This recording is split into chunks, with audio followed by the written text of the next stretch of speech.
Chapter 858. During the Han Dynasty, Kuju had already become popular. At that time, there were two kinds of balls that people kicked.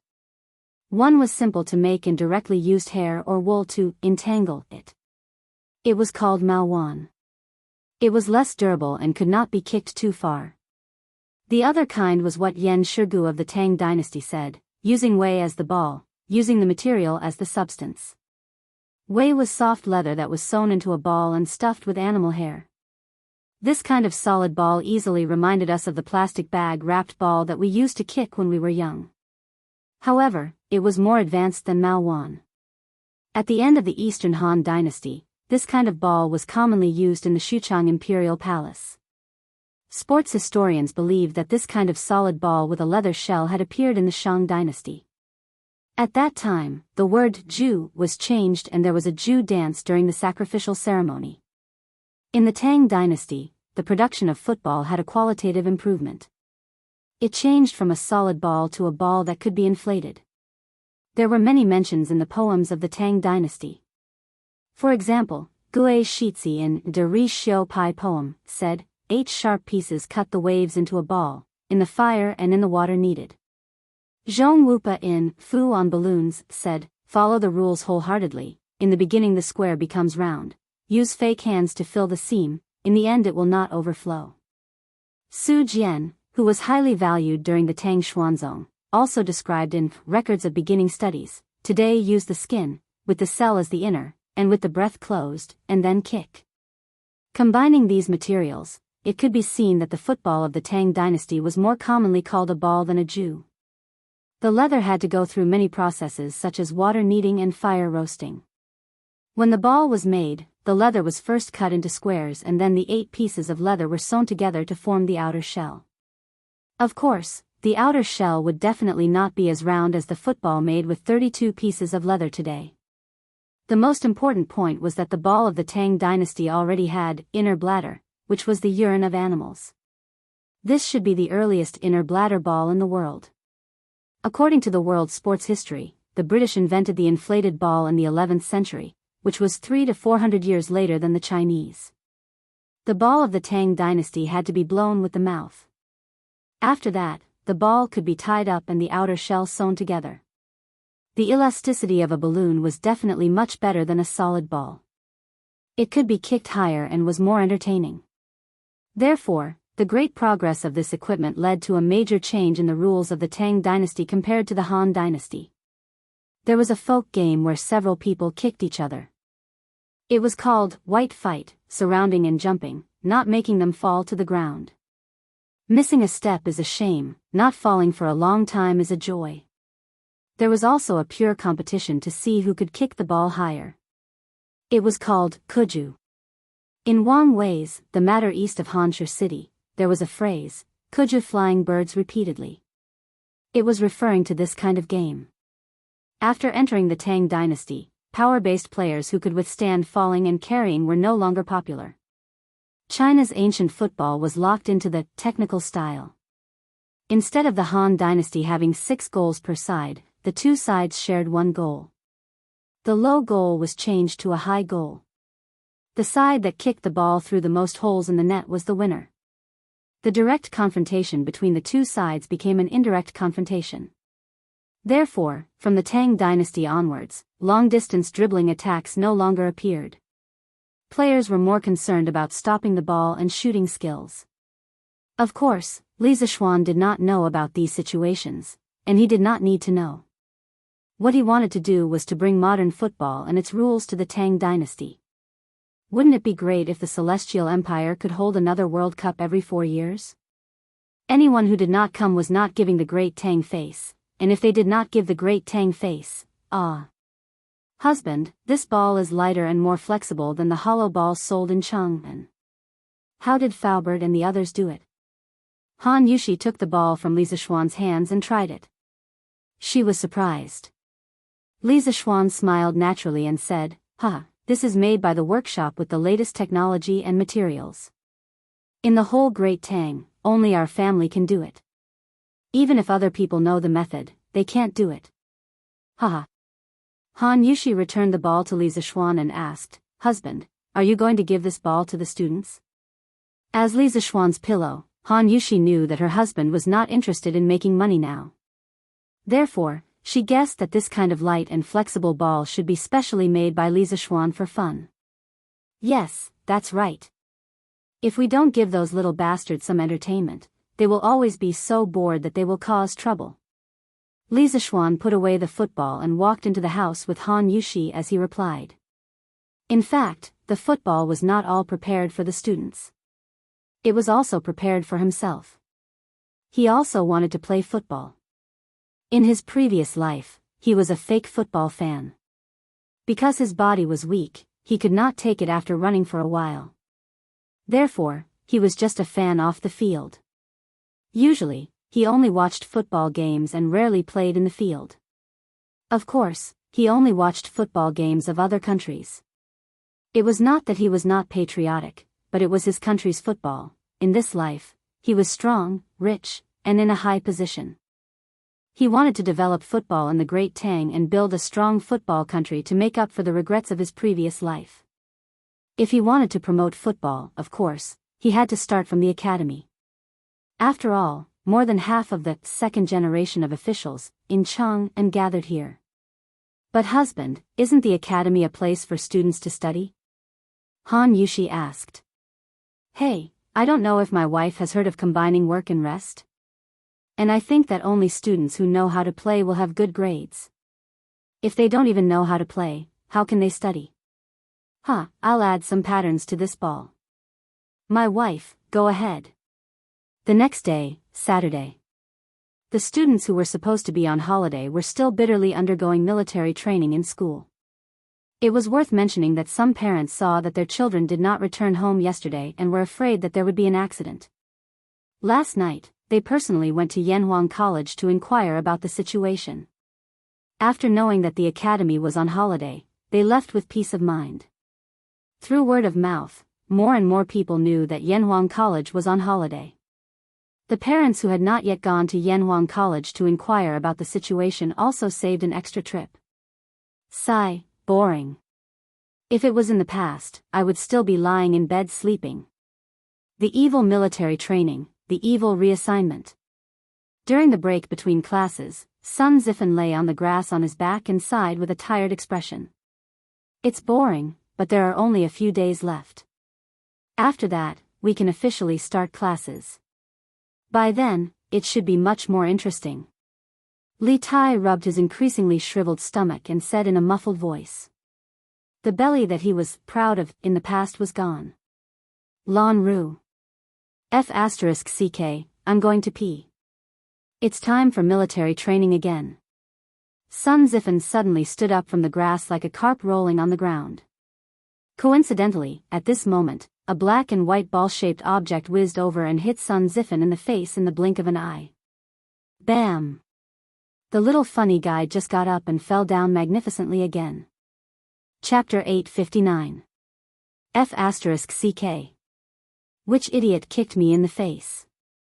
Sun Zifen, who was lying on the ground, recovered from the sudden attack of the unidentified flying object.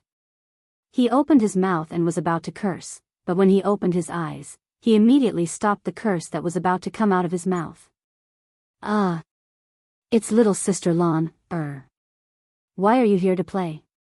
That's right, what entered his eyes at this moment was a little girl in pink with bright eyes and white teeth. Who else could it be other than Lan, In the past, when Li Zishuan was teaching at the Imperial College, he would occasionally bring Lan, to the Imperial College. In addition, the current Yanhuang College was very close to Li Zishuan's courtyard, so Lan would come here to play from time to time. Therefore, Sun Zifen knew that this little girl was Li Zishuan's biological sister. It was precisely because of this that he hurriedly stopped the curse that was about to come out of his mouth. Little brother, you know me? I'm sorry, Lan didn't do it on purpose. Are you okay?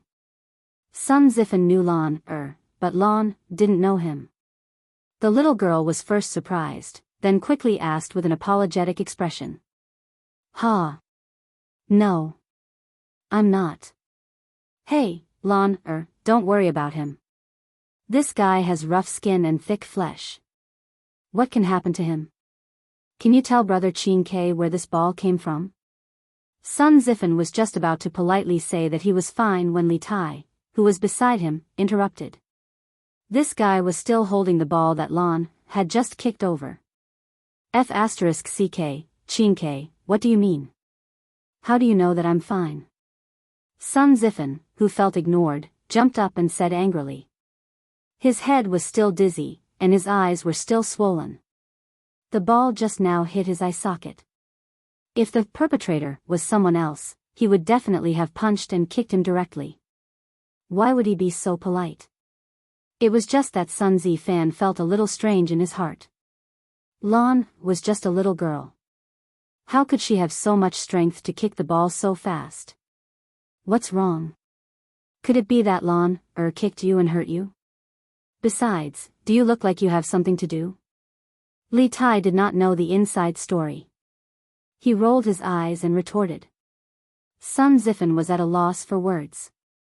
He wanted to say that he had something to do, but with Lan standing in front of him, how could he say that? Hey! Sister Lan, quickly tell Brother Qin where you bought this ball? Does the Curious Interest Pavilion sell it? Li Tai glanced at Sun Zifen proudly before smiling at Lan. Li Tai took a liking to such a delicate, light, and bouncy ball at first glance. Although he was not very good at playing football, he loved to play football since he was young. Therefore, when the ball just flew over, his eyes basically did not move away. Of course not. Brother Qin, give me back the ball. Lan snatched the ball over and said proudly. Sun Zifen, did Lan kick you just now? What do you think? Are you alright? At this moment, Li Zishuan walked over and asked Sun Zifen, who had one eye blue.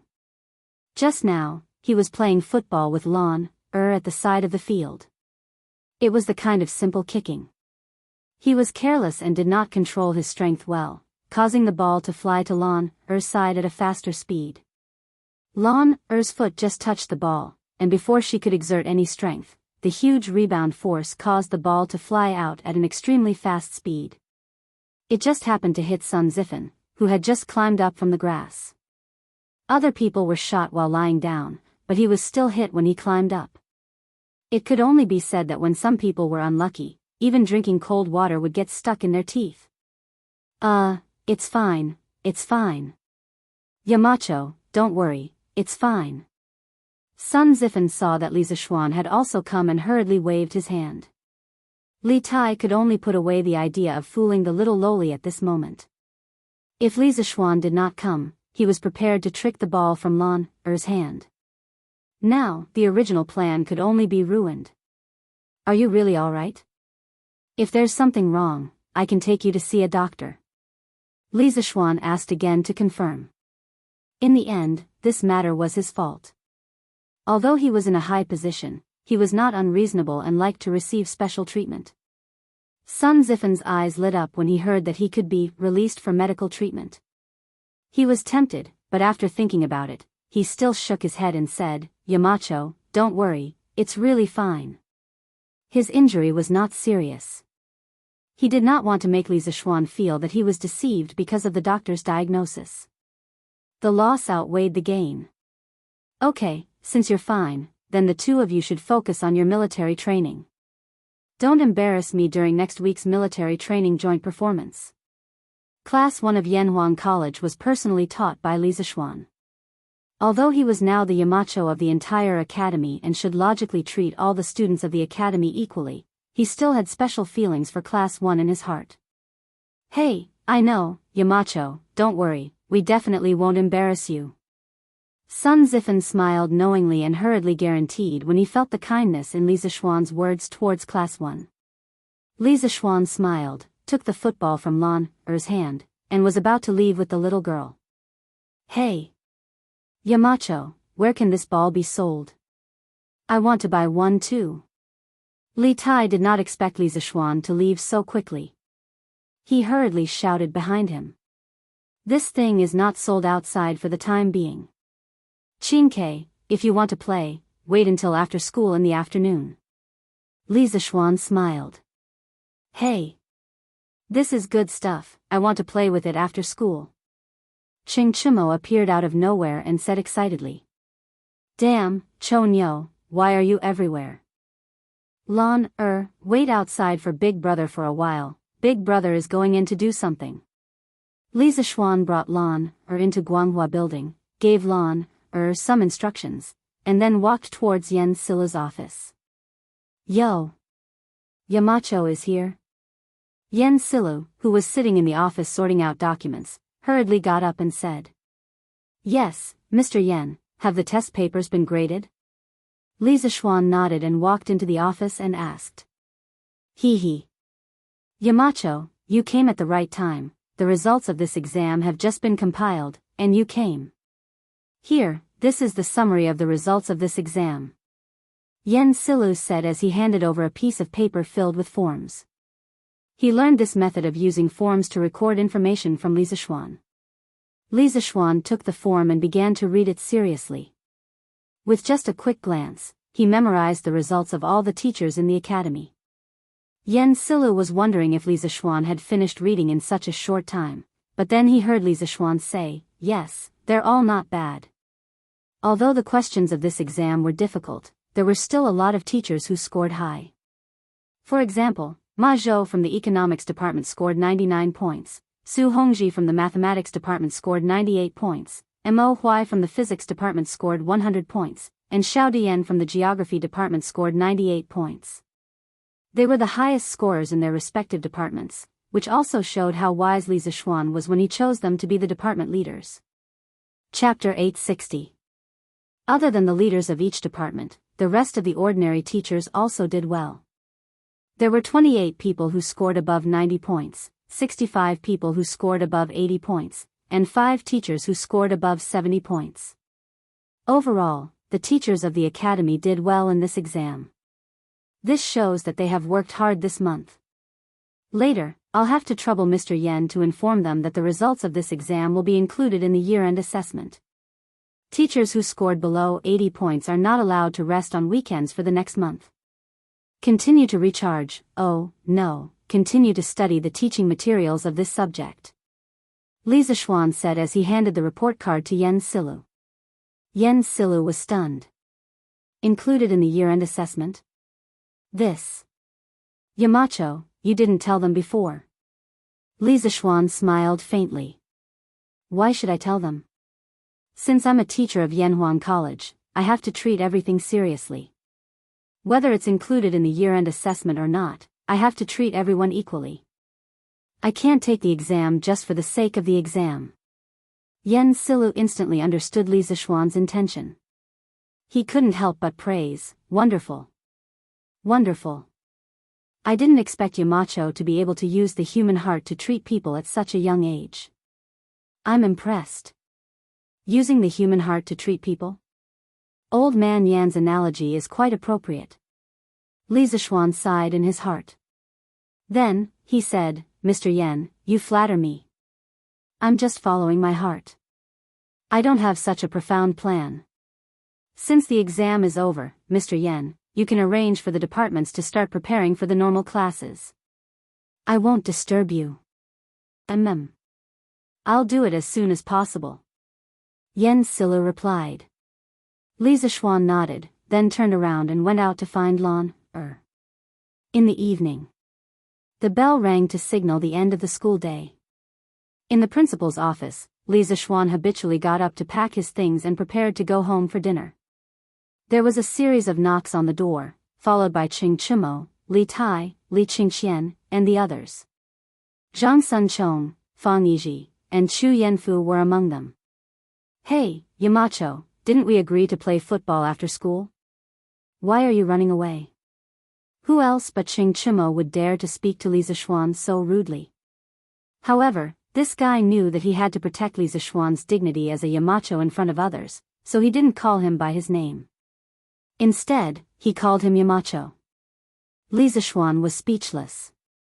He did say that they would play football after school, but he said that they would play football after dinner. These F***king bastards obviously didn't even eat before coming over to harass him. They were really so focused that they forgot to eat and sleep. They weren't this enthusiastic when they were studying. Run your ass. I'm going home for dinner. Why are you saying that I'm running away? Li Zishuan said angrily. Qing Chimo took 2 steps back and laughed. I'm just kidding, hee hee. Besides, we haven't eaten yet. Yamacho, are you not embarrassed to eat by yourself? Eating and drinking is a matter of course. Why would I be embarrassed? Li Zishuan said lightly. Li Qingxian saw that Qing Chimo was making things worse, so he took over the conversation and said, Xiao Xian, you can go back to eat first. As for that ball, I wonder if you can lend it to us to play with? This kid finally spoke like a human. Li Zishuan nodded and took out the black and white football from under the table. He handed it to Li Qingxian and said, you guys can go ahead and play. When I go down later, I'll ask Imo Zhong and the others to move the net to the sports field. I'll teach you guys how to play after I go home and eat. Li Qingxian took it, but Qing Chimo said smugly, hey. Yamacho, you're looking down on us. Take me for example. I've been playing since I was 6 years old. You actually said that you're going to teach us how to play, aha. Li Zishuan couldn't be bothered to talk nonsense with this guy. He rolled his eyes and said, you won't say that when the time comes. Then he left the office. Hey. What do you mean? Yamacho, you have to be clear. Qing Chimo asked with some dissatisfaction, but he didn't get any answer at all. Hey, what do you mean? Yamacho, you have to be clear. Clear my ass. If you want to play, then don't play. If you don't play, then we'll play. Damn it. Li Tai took the football from Li Qingxian's hands and said angrily. After listening to Li Zishuan say, damn it, for so long, he finally had the chance to test it on someone else. It felt so good. Qing Chimo was furious. F***CK. Qingke, why are you talking to Xiao Xian now? F***CK, wait for me. Half an hour later, Li Zishuan had dinner in the courtyard and went to the sports field of the academy. Because it wasn't appropriate for him to do strenuous exercise after dinner, he didn't eat much at night. What? You're saying that a martial arts grandmaster can feel hungry? Isn't that nonsense? A martial arts grandmaster's legs were just a little awesome. He wasn't a god, so of course he would feel hungry.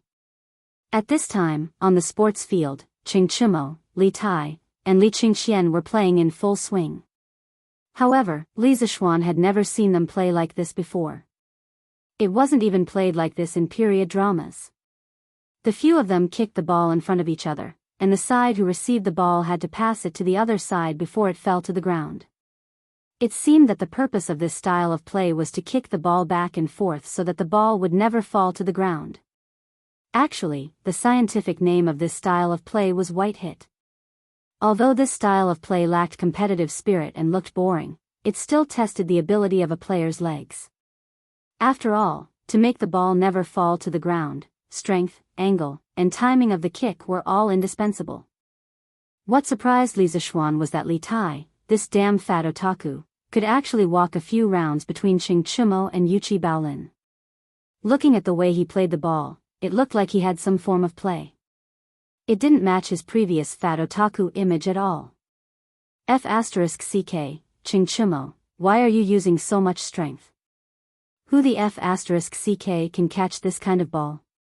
F***CKU, this ball is yours. F***CK. Sun Zifen, did you not eat dinner? You passed the ball like a girl. This ball is yours, F***CKU. Li Zishuan was speechless. This little fatty kept saying F***CKU and F***CKU. Where did he learn this from? Why did he sound so similar to the young lady in Qinxiang 630 in his previous life? This kid, in my opinion, other people shouldn't call him Wei Wang. They should call him Sister Wang in the future. Li Zishuan mischievously thought in his heart. Okay, stop. I'll teach you the real way to play football. Chapter 861. Yamacho is here. Li Zishuan's shout from the side of the field made this group of youths who were in the midst of kicking the ball instantly stop what they were doing. Yamacho, this ball is so easy to kick. Even the best ball workshop in Chang and can't make a ball with such good elasticity. Is this a new product from Chitsu Pavilion? Are you selling it? Li Tai lifted the ball with the tip of his foot.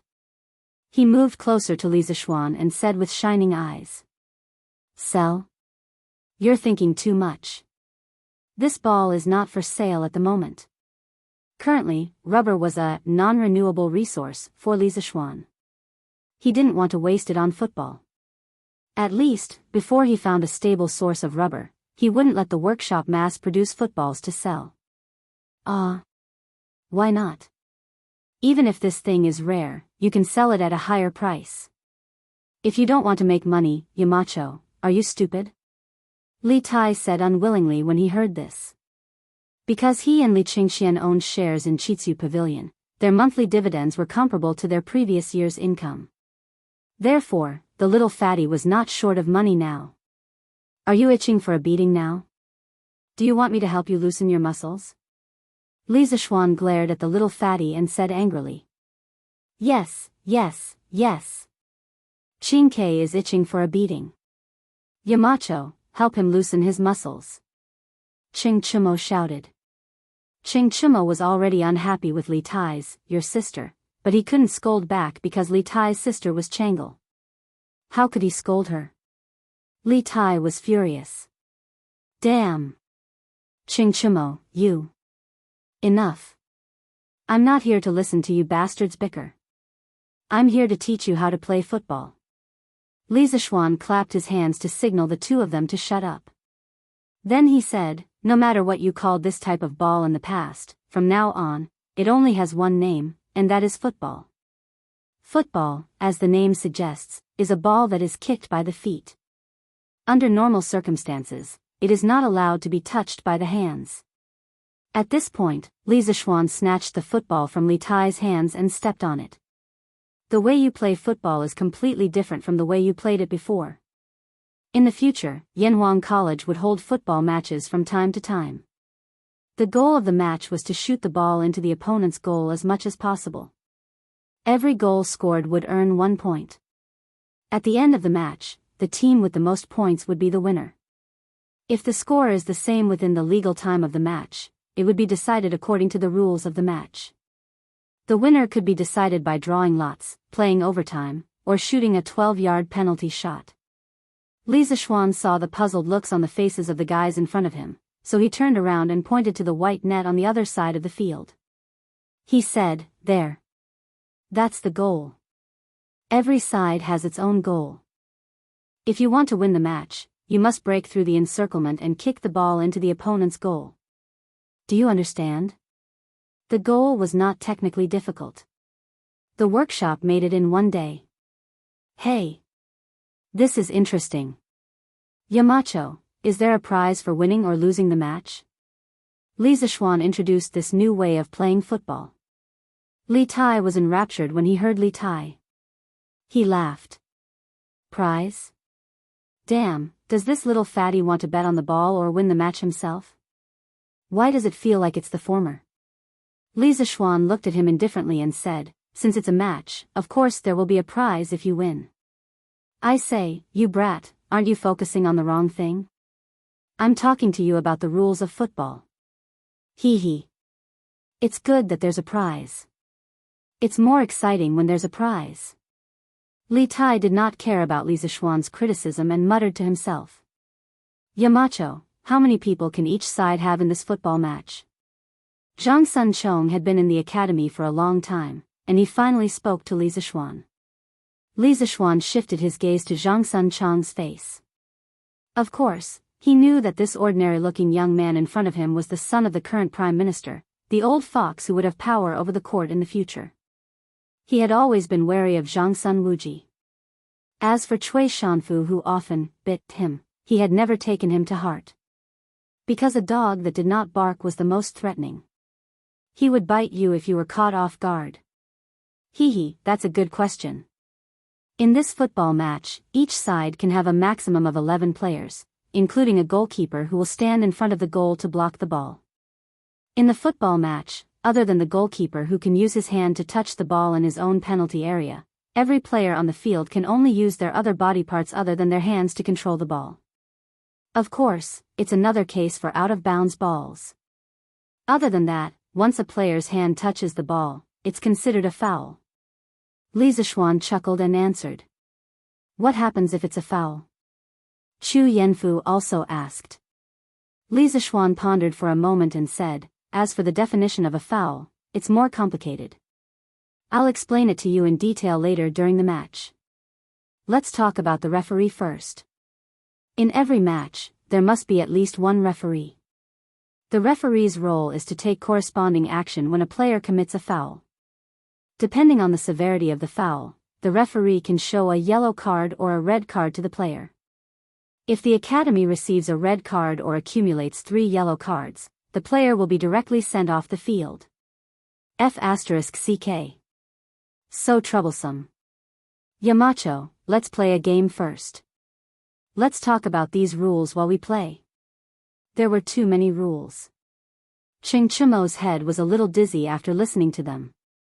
Finally, he couldn't help but shout. Li Zishuan glanced at this guy and thought that some things really had to be combined with reality to make people remember clearly. So he nodded and said, okay. Then let's try to play a game first.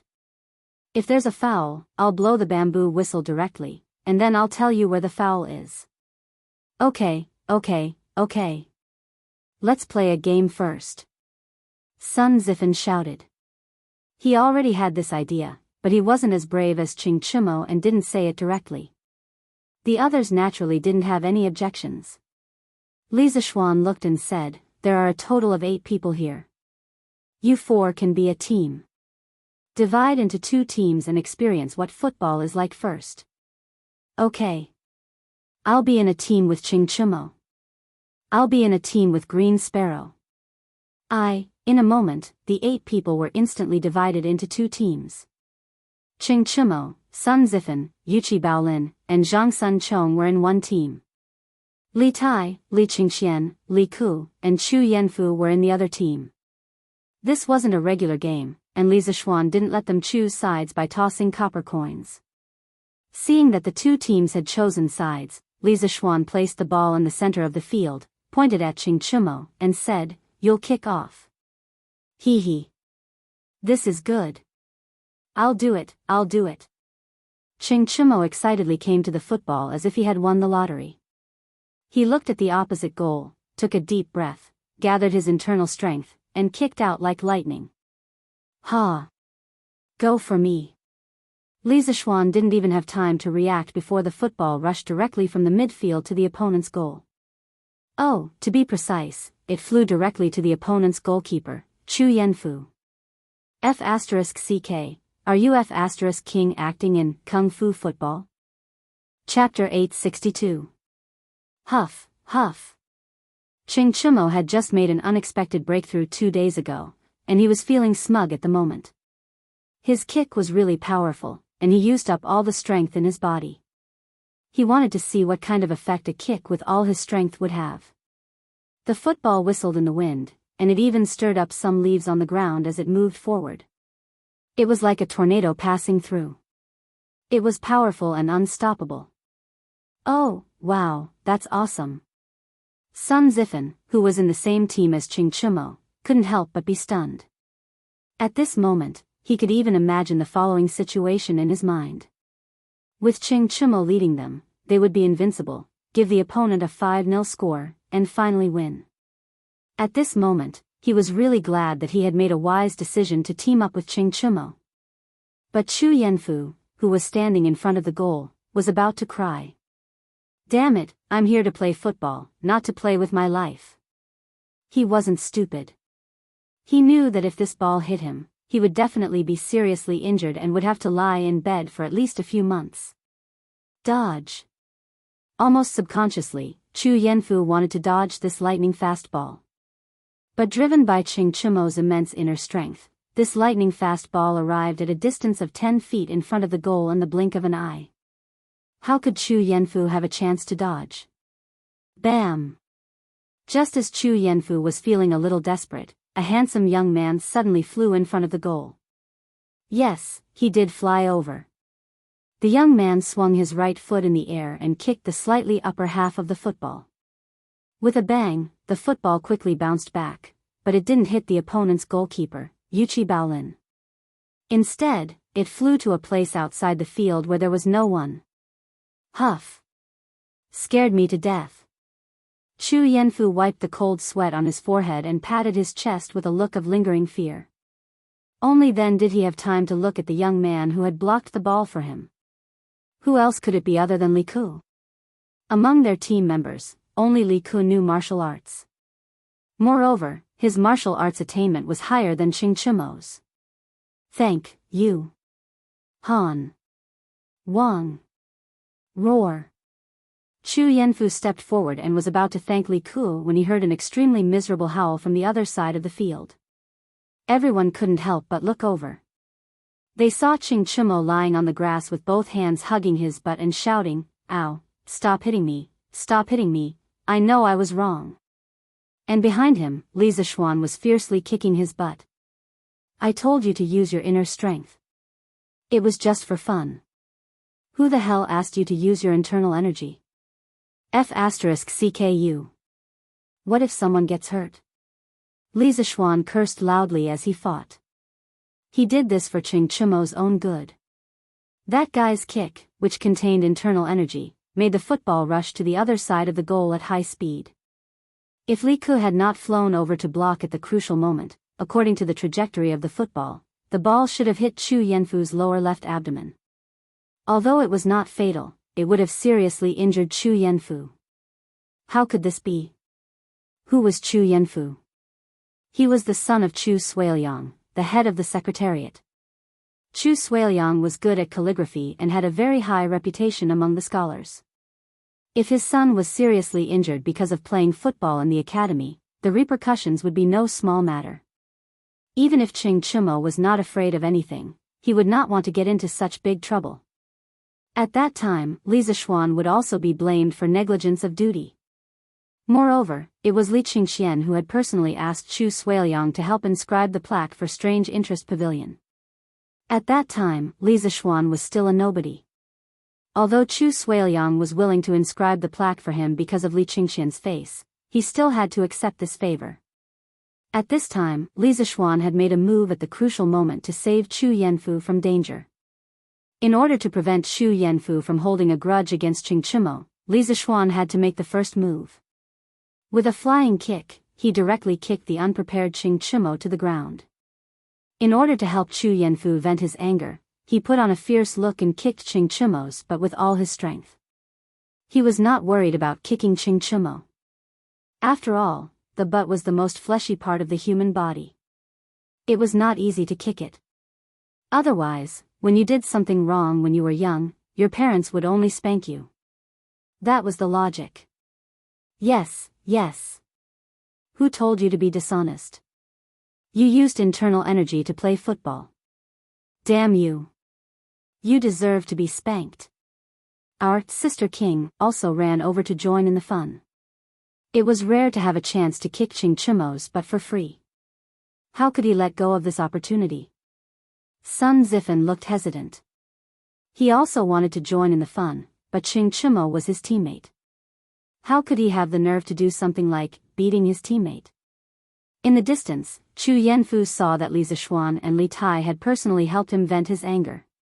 He did not feel that Ching Chimo was deliberately targeting him and wanted to injure him seriously.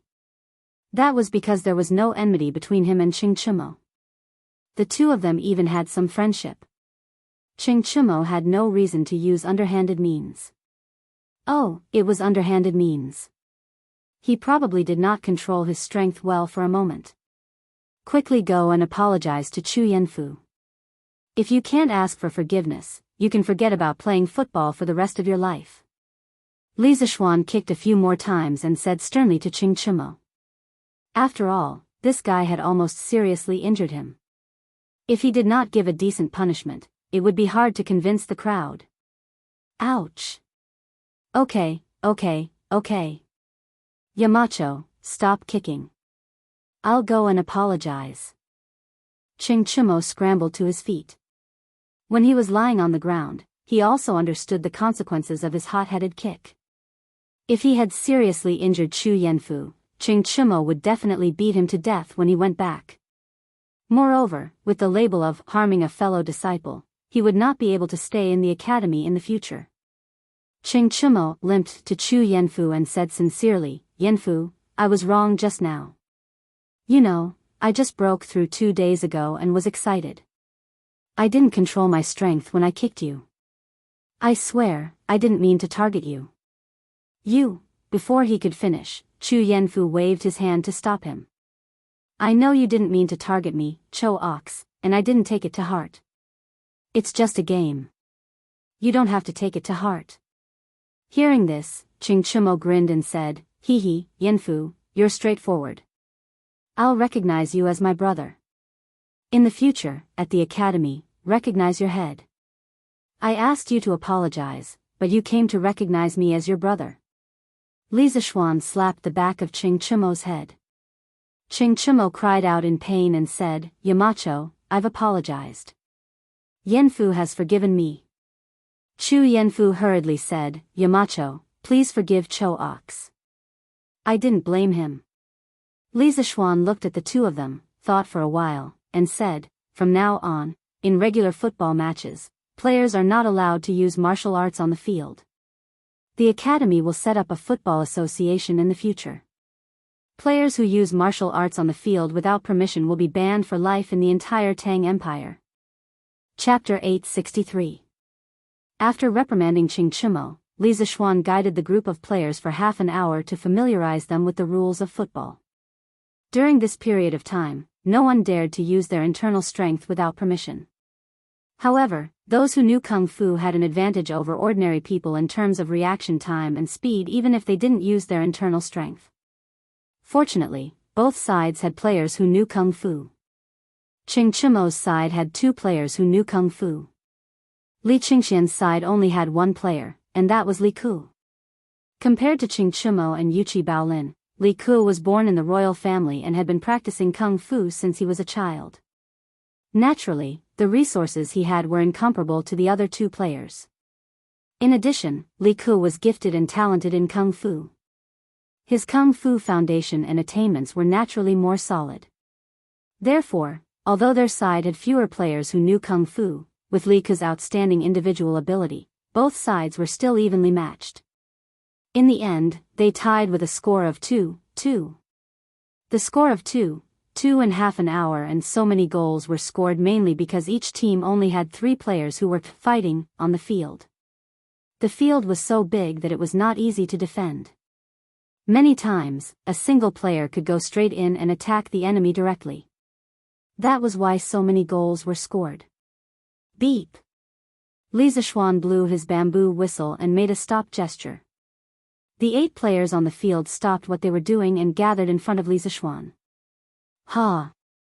Yamacho, this way of playing is 2F** king exciting. Let's play another game. It's not satisfying at all." Football was a very magical sport. In his previous life, it was known as the world's #1 sport. It was the most influential sport in the world of sports. Football is war, modern football coach, General Michaels's words. Every man fantasizes about war from a young age.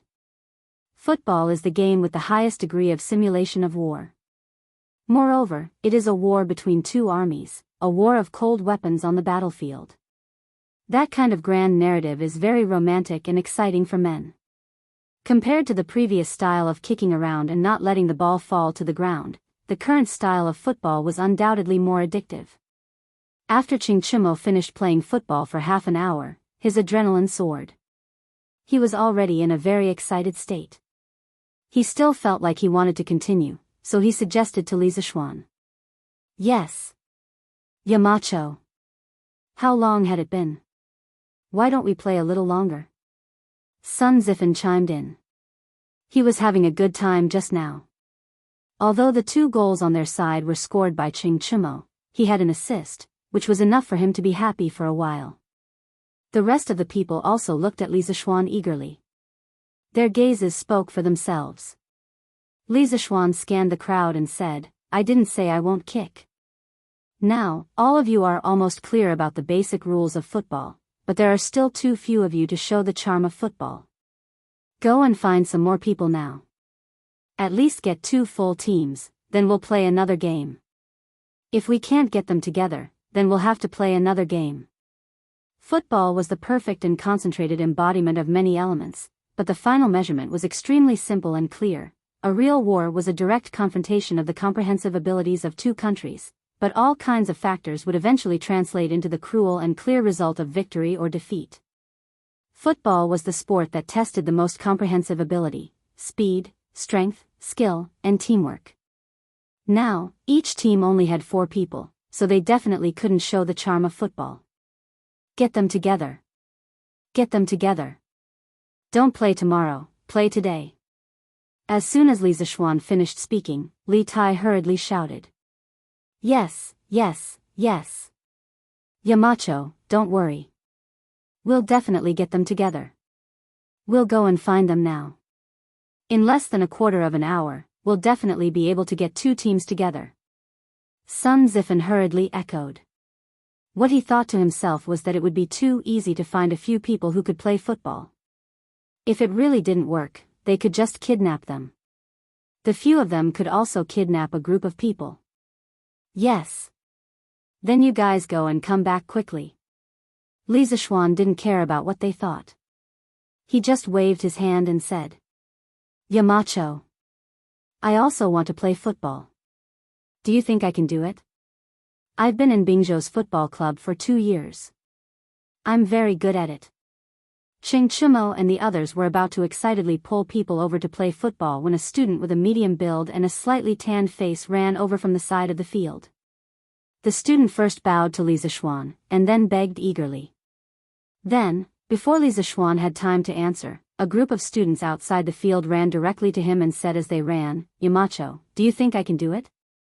I've been playing football since I was 5 years old, and I clearly remember the rules you just said. I'm the most suitable. Yamacho. Yamacho. I also clearly remember the rules you just said. I'm the most suitable. Please choose me. Choose me. Choose me." The field suddenly became a mess.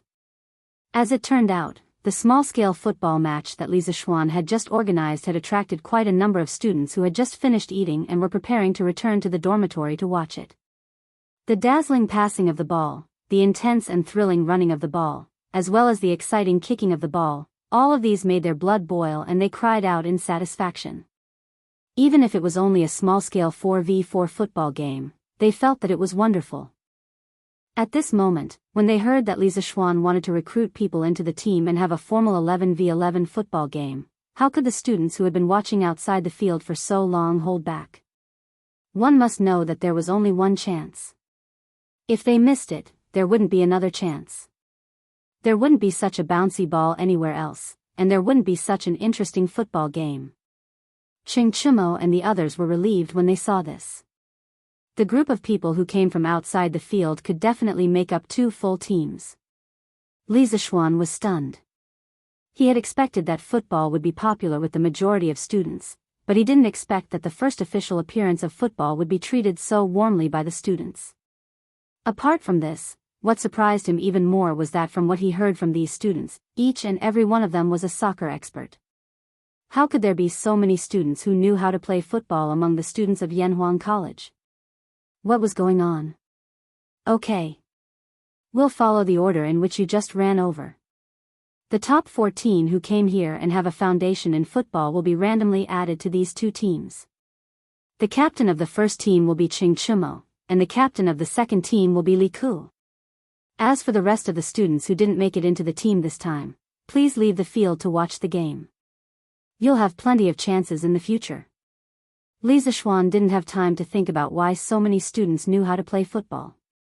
He looked at the sky and directly ordered. Yes. Yamacho.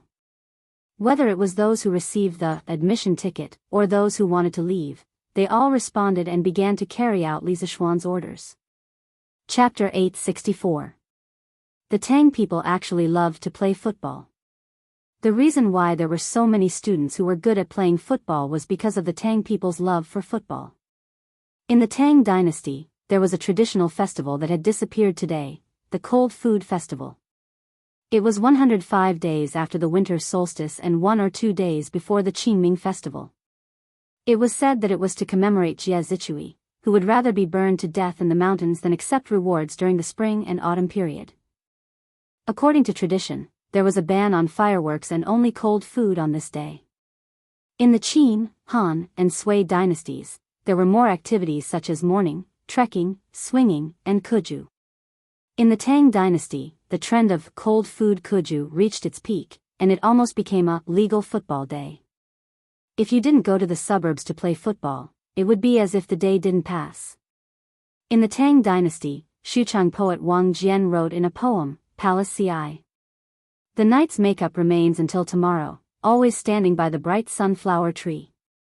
Cold food kuju's wife, Long Bai, first scatter the money in the treasury. This poem had a high citation rate in many ancient sports research articles. The Bai De in the poem was a very popular non-goal kicking game during the Tang and Song dynasties. It was played by 2 or more people. Bai Ji from Xinjiang also wrote a poem, Cold Food at Luoqiao. It described the scene on the football field, kuju's dust doesn't rise, splashing fire on the rain. Other than that, famous poets such as Wang Wei, Li Bai, Lu Yuxi, and Wei Yingguo all mentioned cold food kuju in their works. Due to the wide spread of cold food kuju in the Tang dynasty, Du Fu, who had been wandering all his life, wrote a poem, Qingming. In his later years, he lamented that 10 years of kuju will bring the chick far away, 10,000 miles of swing customs will be the same. Du Fu was born in Gongyi and had been to Luoyang, Shaanxi, Sichuan, Hubei, and other places. This showed that these places had the custom of cold food kuju. The Tang people's love for football could be seen from this. It was completely understandable that so many young people who liked to play football were born in such a big environment. There were many football experts in the Tang dynasty. Although they weren't as famous as the Song dynasty, there were still many of them. For example, Yang Jian and Wu Chongxuan were guests of the Tang Zhongzong's son, Crown Prince Li Zhongjuan. It was also because of this football atmosphere in the Tang dynasty that the Song dynasty produced Gao Qiu and Lu Sanfu. Beep! Li Zishuan blew the whistle and gestured for the game to start. Li Qingxian's side got the right to kick off. Li Tai saw that the other side had so many more players and knew that with his strength, there was no way he could directly break through. He did a side pass and passed the football to Li Qingxian's feet, who was only 10 steps away from him in the front left. Then, he quickly ran forward to provide support. After experiencing Li Zishuan's teachings, Li Tai already knew that in a football match, one could not show off one's bravery. This was a game of 11 people.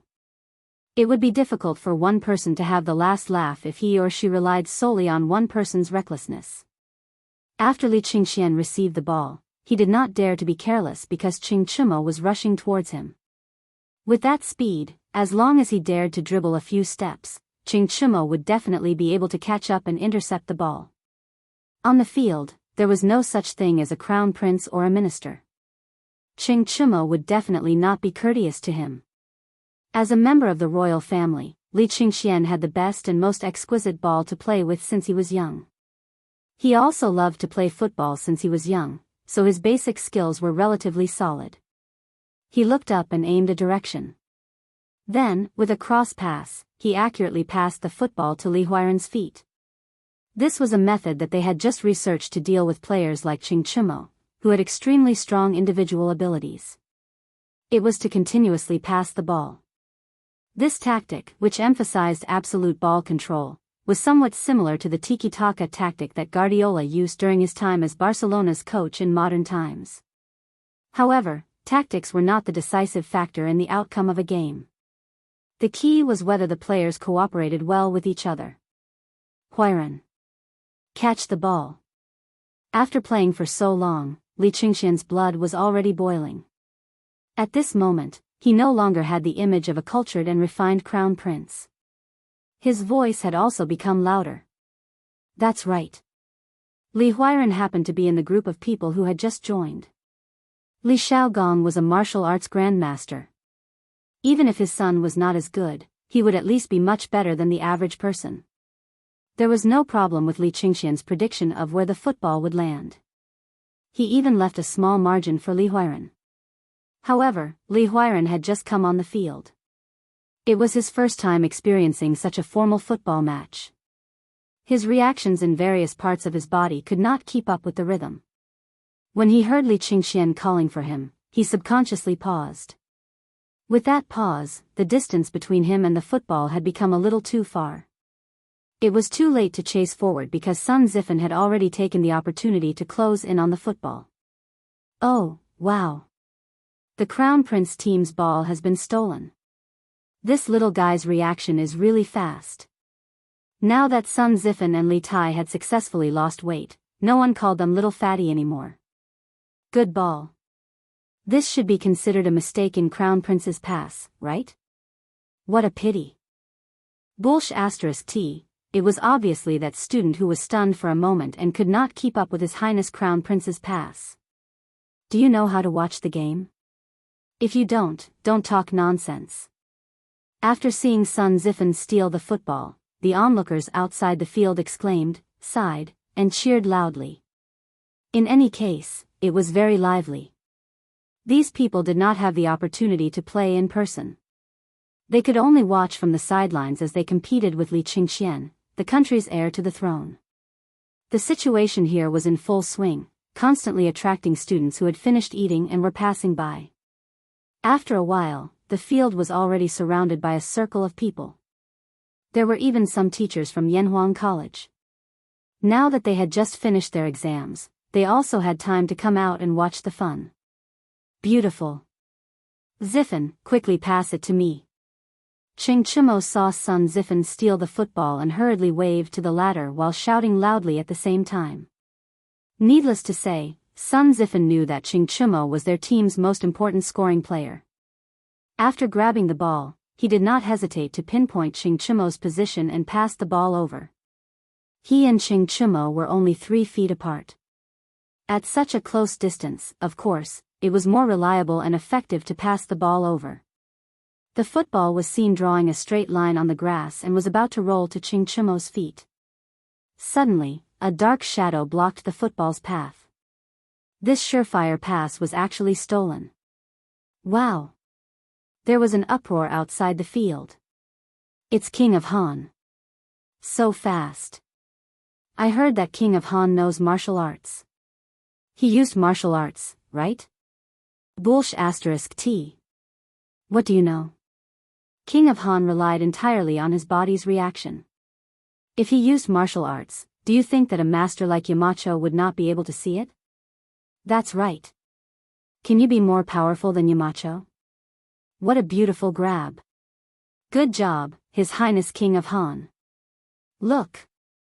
His Highness King of Han is going to counterattack. This is straightforward. He is going to break through the opponent's defense line alone. The onlookers outside the field were completely affected by the players' every move on the field. They sometimes cheered, sometimes shouted, and sometimes sighed. This college under the setting sun was once again filled with vitality at night. Chapter 865. On the field. Li Ku was like a cheetah running with the ball. His legs were crisscrossing at a very fast frequency. From afar, one could only see the afterimages of his legs crisscrossing, as well as the wisps of grass splashing behind him. Previously, when Ching Chimo's players saw that they had control of the ball and that Ching Chimo was about to dribble the ball to attack the opponent's goal, they began to press toward the other half of the field. But who knew that Li Ku would come out halfway and intercept the pass that they were sure to get? As a result, they had no choice but to brake and turn the car around to chase after Li Ku. But since Li Ku was able to intercept Ching Chimo's ball, how could he be so easy to catch up with? What's more, these people had to change directions midway, so their speed was naturally even slower. Li Ku used his excellent physical reaction to shake off the 3 defenders in the opponent's back half of the field. Then, the entire back half of the field was suddenly flat.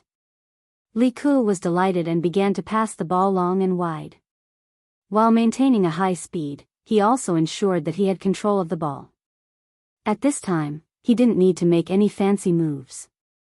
He only needed to make wide and wide movements, rush to the opponent's goal in the shortest time possible, and finish the shot. Otherwise, when Qing Chimo caught up, the result would be hard to say. Oh, wow. Han Wang is only 70 to 80 feet away from the goal. He should be about to shoot. Shoot. Why is he shooting?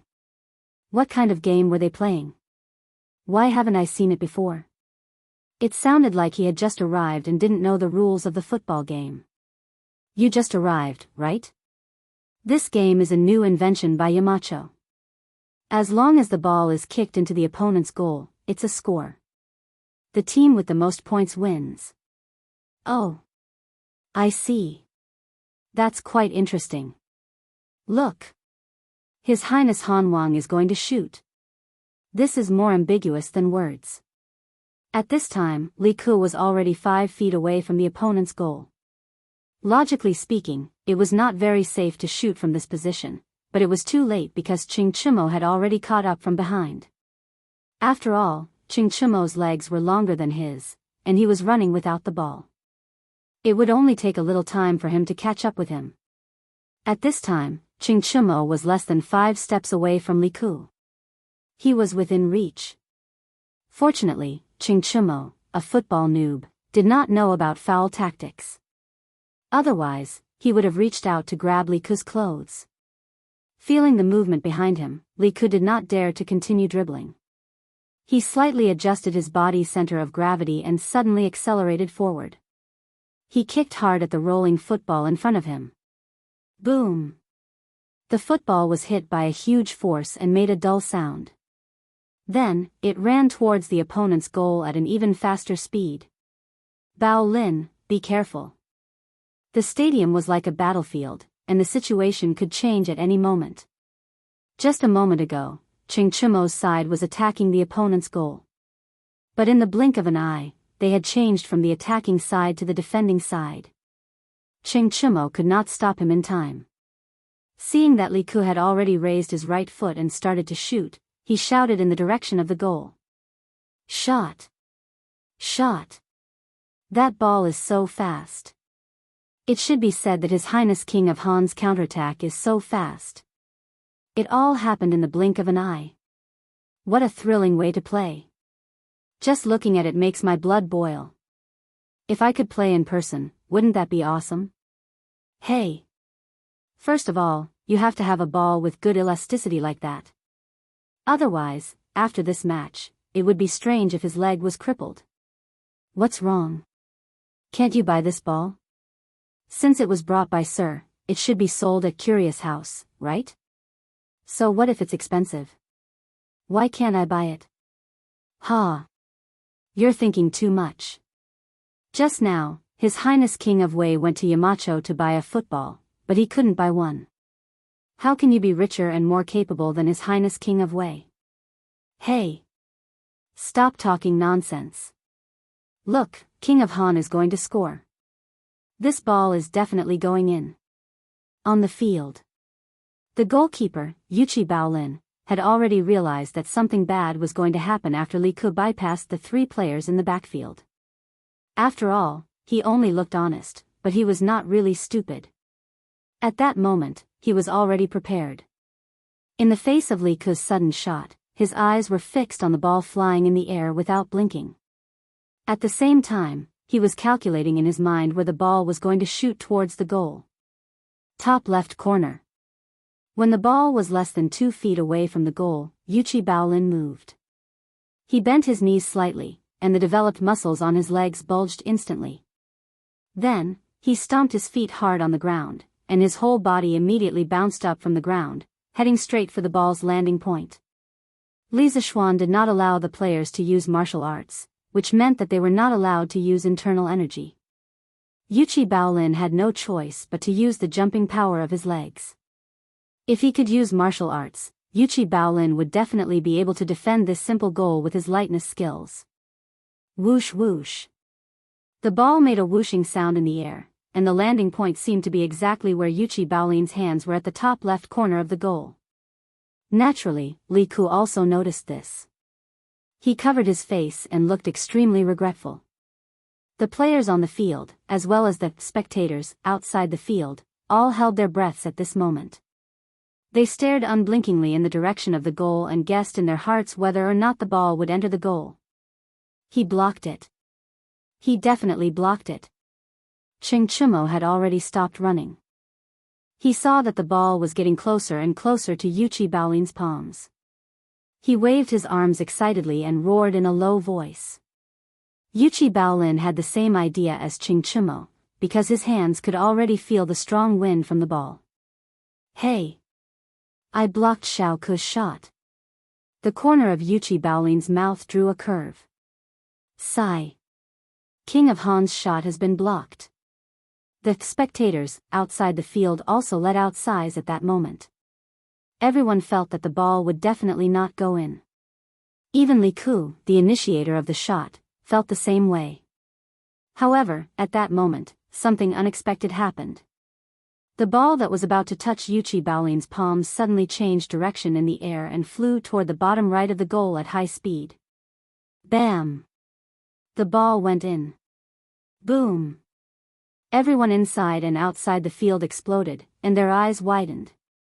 F***CK. What's going on? Xiao Ku, what did you do to the ball? Ching Chumo's mouth was agape as he asked Li Ku loudly with a puzzled look. He looked at Li Ku again and saw that the lad was also dumbfounded at that moment. This ball. How did it change direction?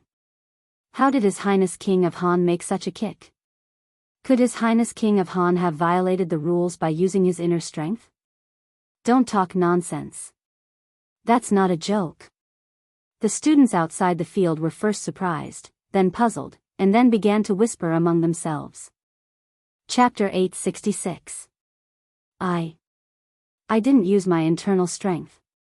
The discussion of the surrounding students naturally reached the ears of the players on the field. Ching Chumo's players looked at Li Ku with strange eyes, but many people just looked and didn't dare to say what was in their hearts. After all, Li Ku was the son of the emperor. This identity was enough to make many people afraid.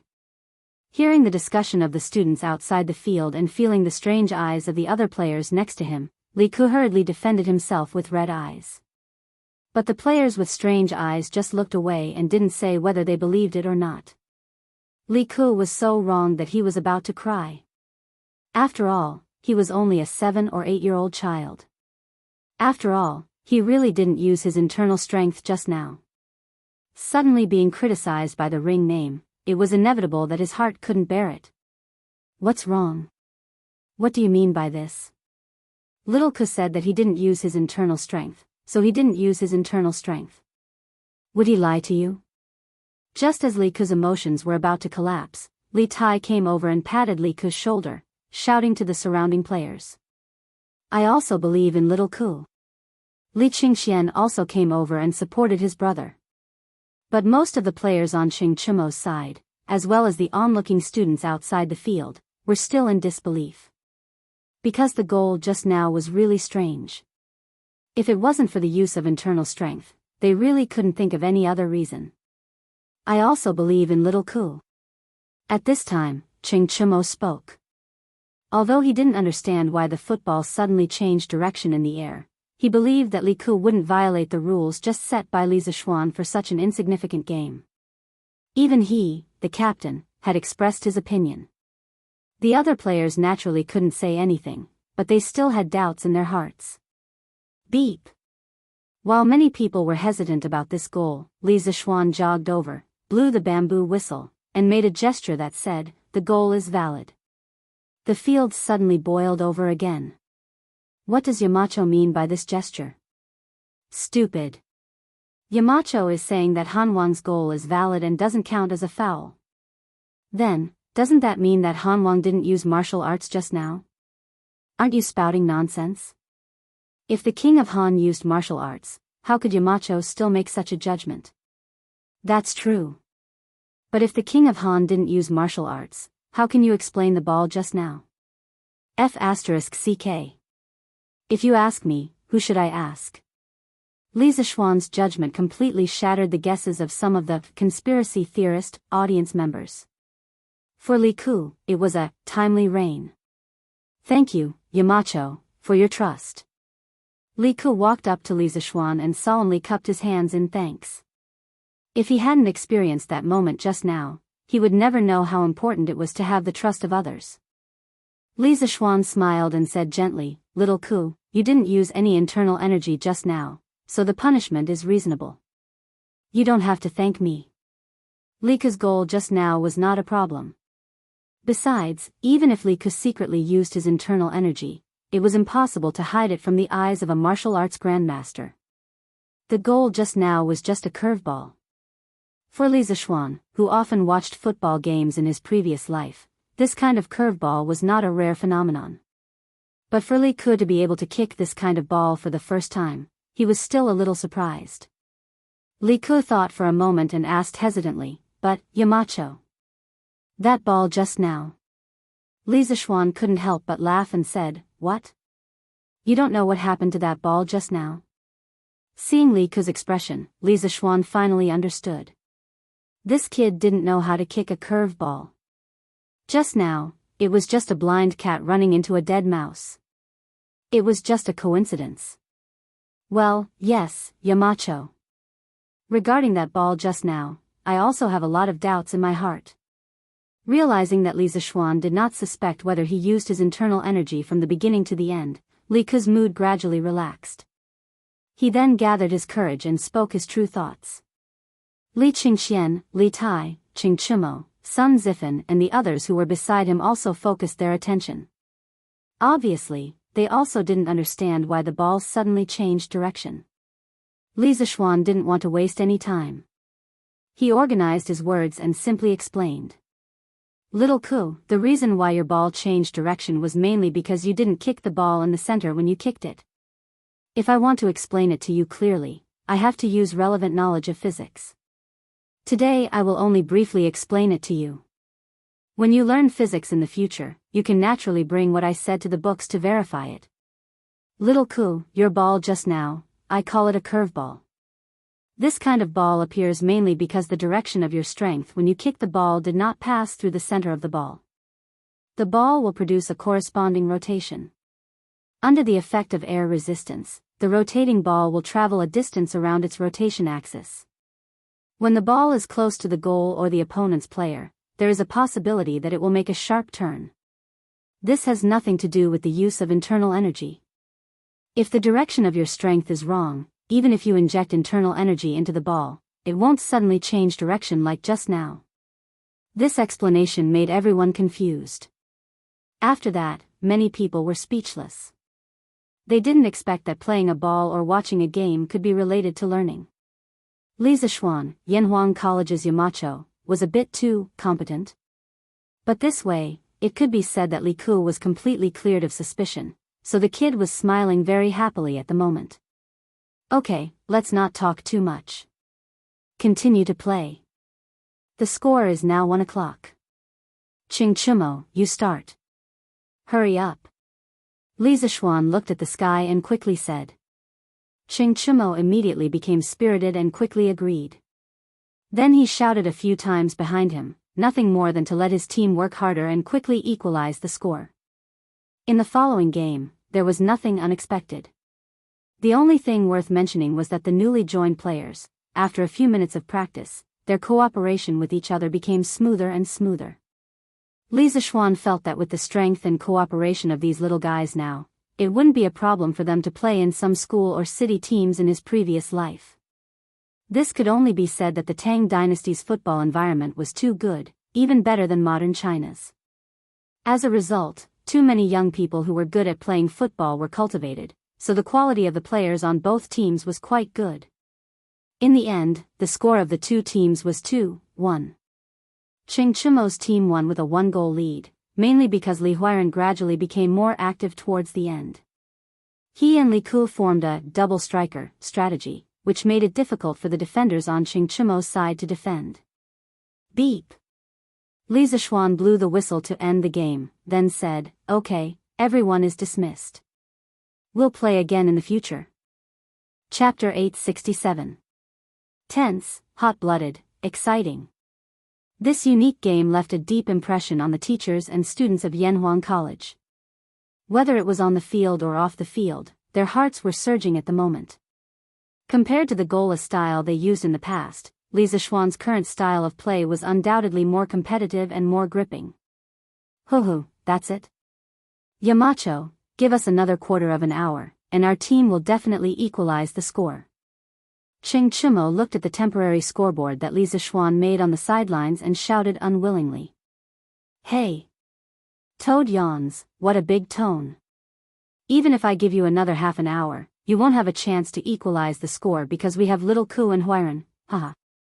As the winner, of course, he had the right to ridicule. How could Li Tai give up such an opportunity? Damn. That's because I didn't do my best just now.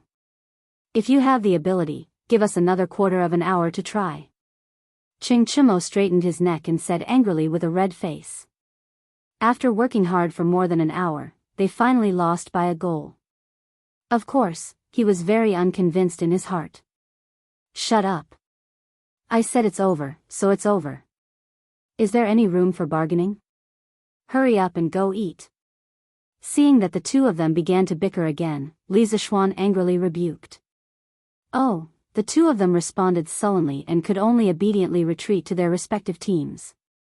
Li Zishuan took the football from Li Qingxian and then prepared to go home. Hey! Yamacho! How do I get a football? Li Tai's eyes were fixed on the football spinning around. In the end, he couldn't help but chase after it and ask loudly. Immediately, the surroundings quieted down. Everyone shifted their gaze to Li Zishuan. Obviously, everyone wanted to know the answer to this question. Li Zishuan paused. He thought for a while and said, in the next few days, the academy will introduce a batch of footballs. The students of the academy can rent them for free, but only within the academy. At present, all the footballs are only for rent and not for sale. It's impossible to buy them with money. However, in the future, the academy would reward the top 3 in the monthly exams and football competitions with a football. If you want it, go fight for it yourself. After saying that, he walked out of the field without looking back. F***CK. This trick again. Couldn't they just sell it directly? It's not like I'm lacking in money. Li Tai kicked the grass and complained gloomily. Hey! Isn't this exactly what you want? Qingke, your grades are so good. You even got first place in the entrance exam. What are you worried about? Sun Zifen pursed his lips and said. F***CK, the academy is full of experts now. Who can guarantee that they will get first place every time? Zifen, you brat, it's easy for you to say that. Then Qingke, you can wait until after the monthly exams and buy a football from the students who got it. You're not lacking in money. Sun Zifen suggested in a strange tone. Li Tai was a little tempted after hearing it. However, after thinking for a while, he shook his head and said, F***CK, no way.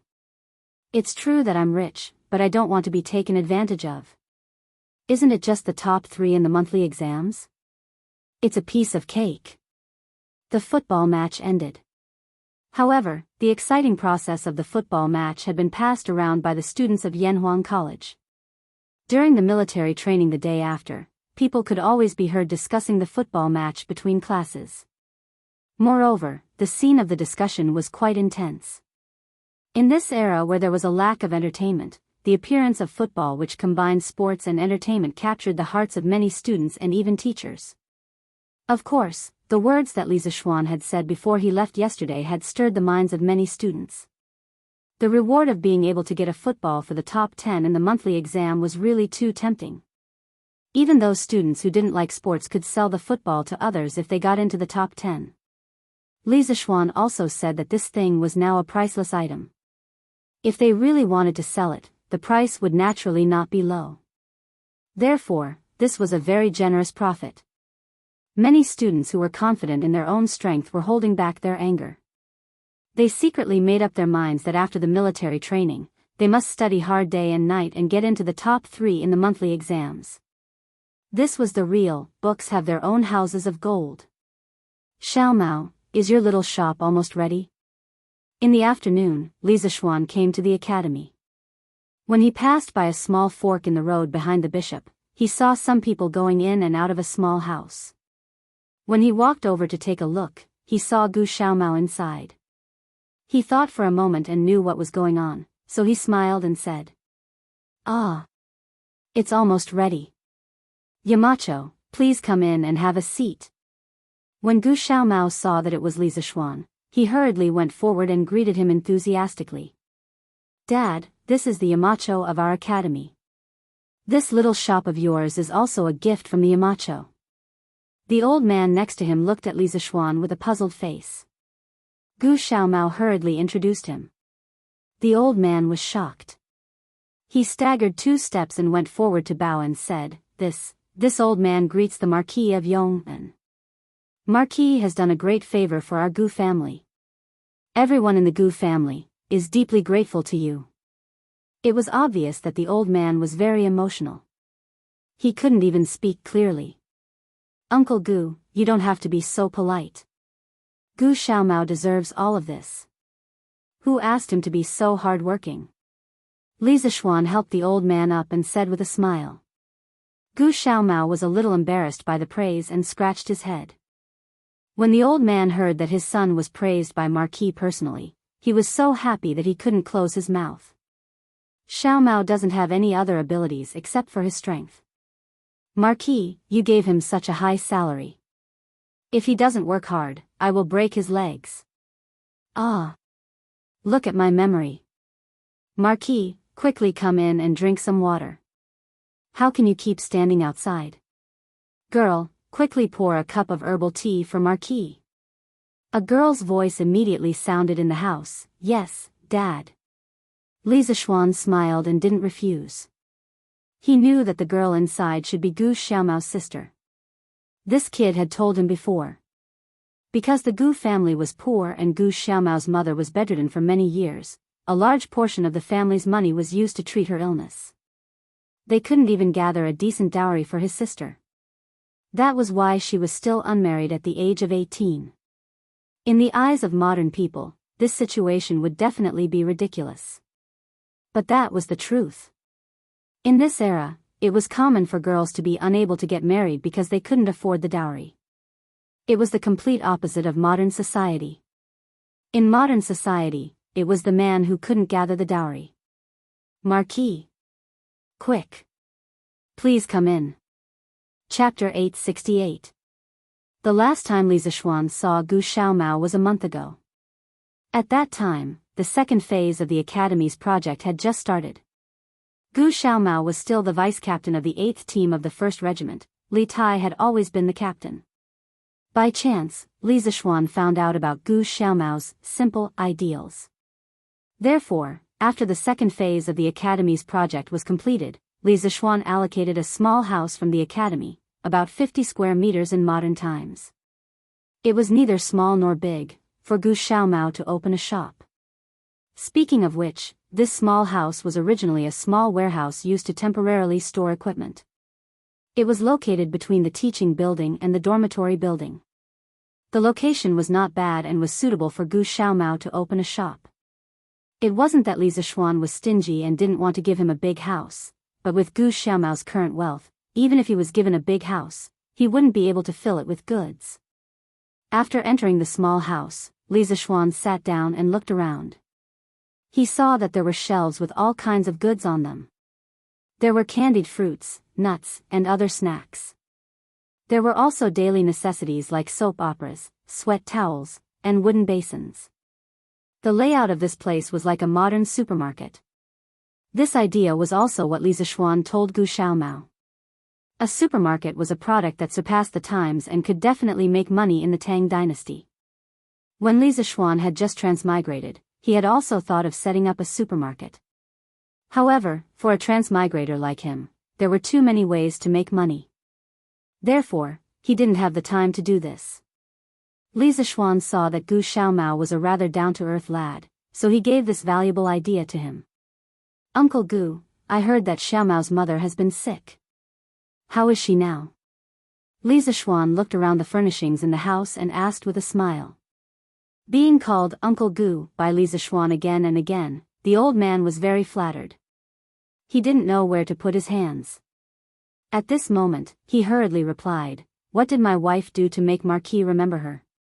Previously, Gu Xiaomao worked here and brought home a lot of money. This child has been filial since he was young.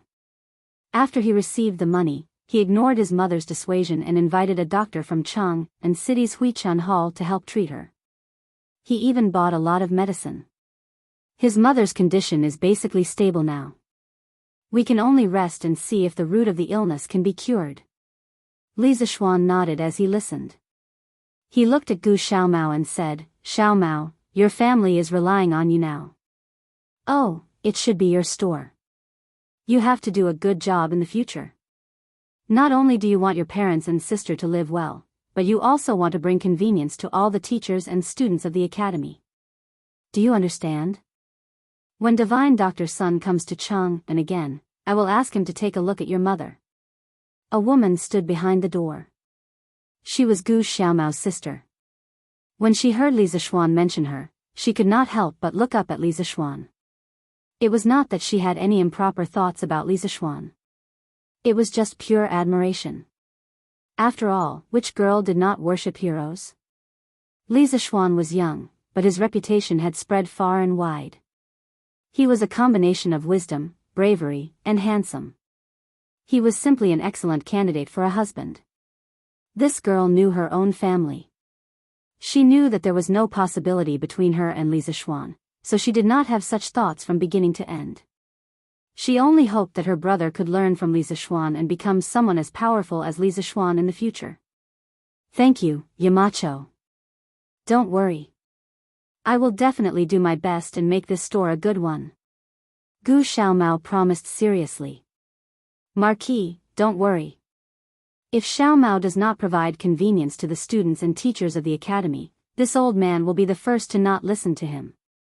The old man also quickly promised. "Haha. Fine. It's not that serious. I still trust Xiaomao." Li Zixuan chuckled. After that, he chatted with the father and son for a while, then got up and said goodbye. After all, they still had to busy themselves with cleaning the store. "Hey, Yamacho, can you help me inscribe a few words on my store?" Just as Li Zixuan was about to leave, Gu Xiaomao stammered and asked loudly. Li Zixuan immediately froze on the spot. Inscribe words? What did this kid mean? Was he deliberately messing with him? The reason why he thought so was because Li Zixuan had been here for so long, but he had never inscribed words on anyone's store before. Although his calligraphy was now quite good and was better than most people's, compared to famous calligraphers like Chu Suiliang and Yu Shinan, it was still a far cry, okay? How could he show it to others? Ahem. Xiaomao. Do you want me to ask Dr. Chu to inscribe a few words for you? Li Zixuan coughed dryly and said. Gu Xiaomao trembled and quickly waved his hand. Yamacho, no need, no need. My store was given to me by you, of course, you have to give it a name yourself. This kid was really stubborn. He didn't even want Chu Suiliang's calligraphy. Li Zixuan had no choice but to nod. All right. Bring me a brush and paper. Hey. Yamacho, please wait a moment. Gu Xiaomao agreed excitedly. After a while, he brought over a brush, ink, paper, and inkstone. Li Zixuan wondered if this kid had prepared beforehand. Li Zixuan picked up the brush and was stunned again. What should he write? At this moment, the names of many modern supermarkets appeared in his mind: Walmart, RT-Mart, China Resources, Wanjia, Bailian, Walmart. But it would be too much of a joke to write down these names, because most of these names did not have any meaning to them. He couldn't harm Gu Xiaomao because of his whims. I got it. Li Zixuan's mind flashed with inspiration. He focused his mind and calmed his breathing. With a slight movement of his wrist, he wrote the 4 words, Yojia Store, on the paper. He was using regular script. In his previous life, he had practiced more regular script, so he was relatively good at it. There's a small shop. Hey. Yamacho, that's a good name. After staying in Yanhuang College for a long time, Gu Xiaomao could recognize a few simple words. He carefully put away the paper and laughed. Li Zishuan said happily, "Kid, tell me, what's so good about this name?" Anyway, as long as it's Yamacho, it's definitely good." Gu Xiaomao stuttered for a long time, but couldn't say anything. He could only laugh foolishly. Li Zishuan shook his head and said, "Xiaomao. A real man should not let down the heavens, the earth, the parents, the wife, the children, and the brothers and sisters. I hope you can use this store to let your family live a good life." After saying that, Li Zishuan nodded to old Gu and turned to leave. Chapter 869. It was a cloudy Monday, October 22nd of the first year of Zhengguan. It was a refreshing autumn day. Suddenly, people realized that the sky was bluer and the air was colder. If one slept at night without a quilt, they would feel cold. It was already late autumn. Many trees on the Cloud Mountain had begun to shed their leaves. Some mountain paths were covered with a thick layer of leaves, giving the pedestrians a sense of desolation. Beep. 1, 2, 1, 2, 1. Today was the day of the military training at Yanhuang College. Early in the morning, the students were gathered on the field by the instructors of each class after breakfast. For a moment, all kinds of slogans were heard. "Feiji, are there any students absent today?" Li Zishuan turned his head and asked in a low voice. "Marquis, no students are absent today." Pang Feiji cupped his hands and answered. "Okay. When the teachers of the college arrive, the military training exercise will officially begin. Inform Mo Zhong, Mo Yun, and ask the guards of the college to stay alert. No outsiders are allowed to come in and make trouble today." Li Zishuan nodded and ordered. Pang Feiji smiled and said, "Hey. Marquis, you worry too much. Third brother is now a guard of the college. Who dares to make trouble here?" "Third brother?" Li Zishuan was stunned. It took him a while to remember who the third brother was. He couldn't help but find it funny and said, "It seems that you are close to Mr. Zhang. You even called him third brother. In terms of experience in the martial arts world, you should call Mr. Zhang third master." "You are so rude." Pang Feiji chuckled and didn't know how to respond to Li Zishuan's words. "Uncle Cheng?" At this moment, Li Zishuan exclaimed. He quickly stepped forward and saw a man coming from the opposite side. Who else could it be but Cheng Yaojin? "Uncle Cheng, shouldn't you be in the morning court now? How come you have time to come here?" Li Zishuan stepped forward and asked in confusion. "Today is not the imperial court's day off. Why did this old demon wander here?" Cough, cough. Cheng Yaojin sniffled and covered his mouth with his hand as he coughed twice. "This old man caught a cold yesterday and has already requested for a day's leave from His Majesty. I also heard that your place is very lively today, so I came over to take a look." "What? Don't you welcome me? Demoness Cheng would catch a cold?" Li Zishuan's eyes widened. Of course, he was very suspicious, but he couldn't ask, right? He could only say, "Uncle Cheng, what are you talking about?" "Of course I welcome you with open arms. Little rascal." Cheng Yaojin scolded with a smile, and then said seriously, "Chumo is here, thanks to you, Xiao Xian. This little rascal used to be idle all day long and did not do anything serious.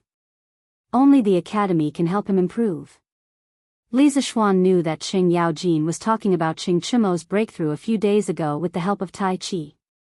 He smiled and said, "Uncle Cheng, you're too polite. The Cheng and Li families are already inseparable. Why do you need to thank me?"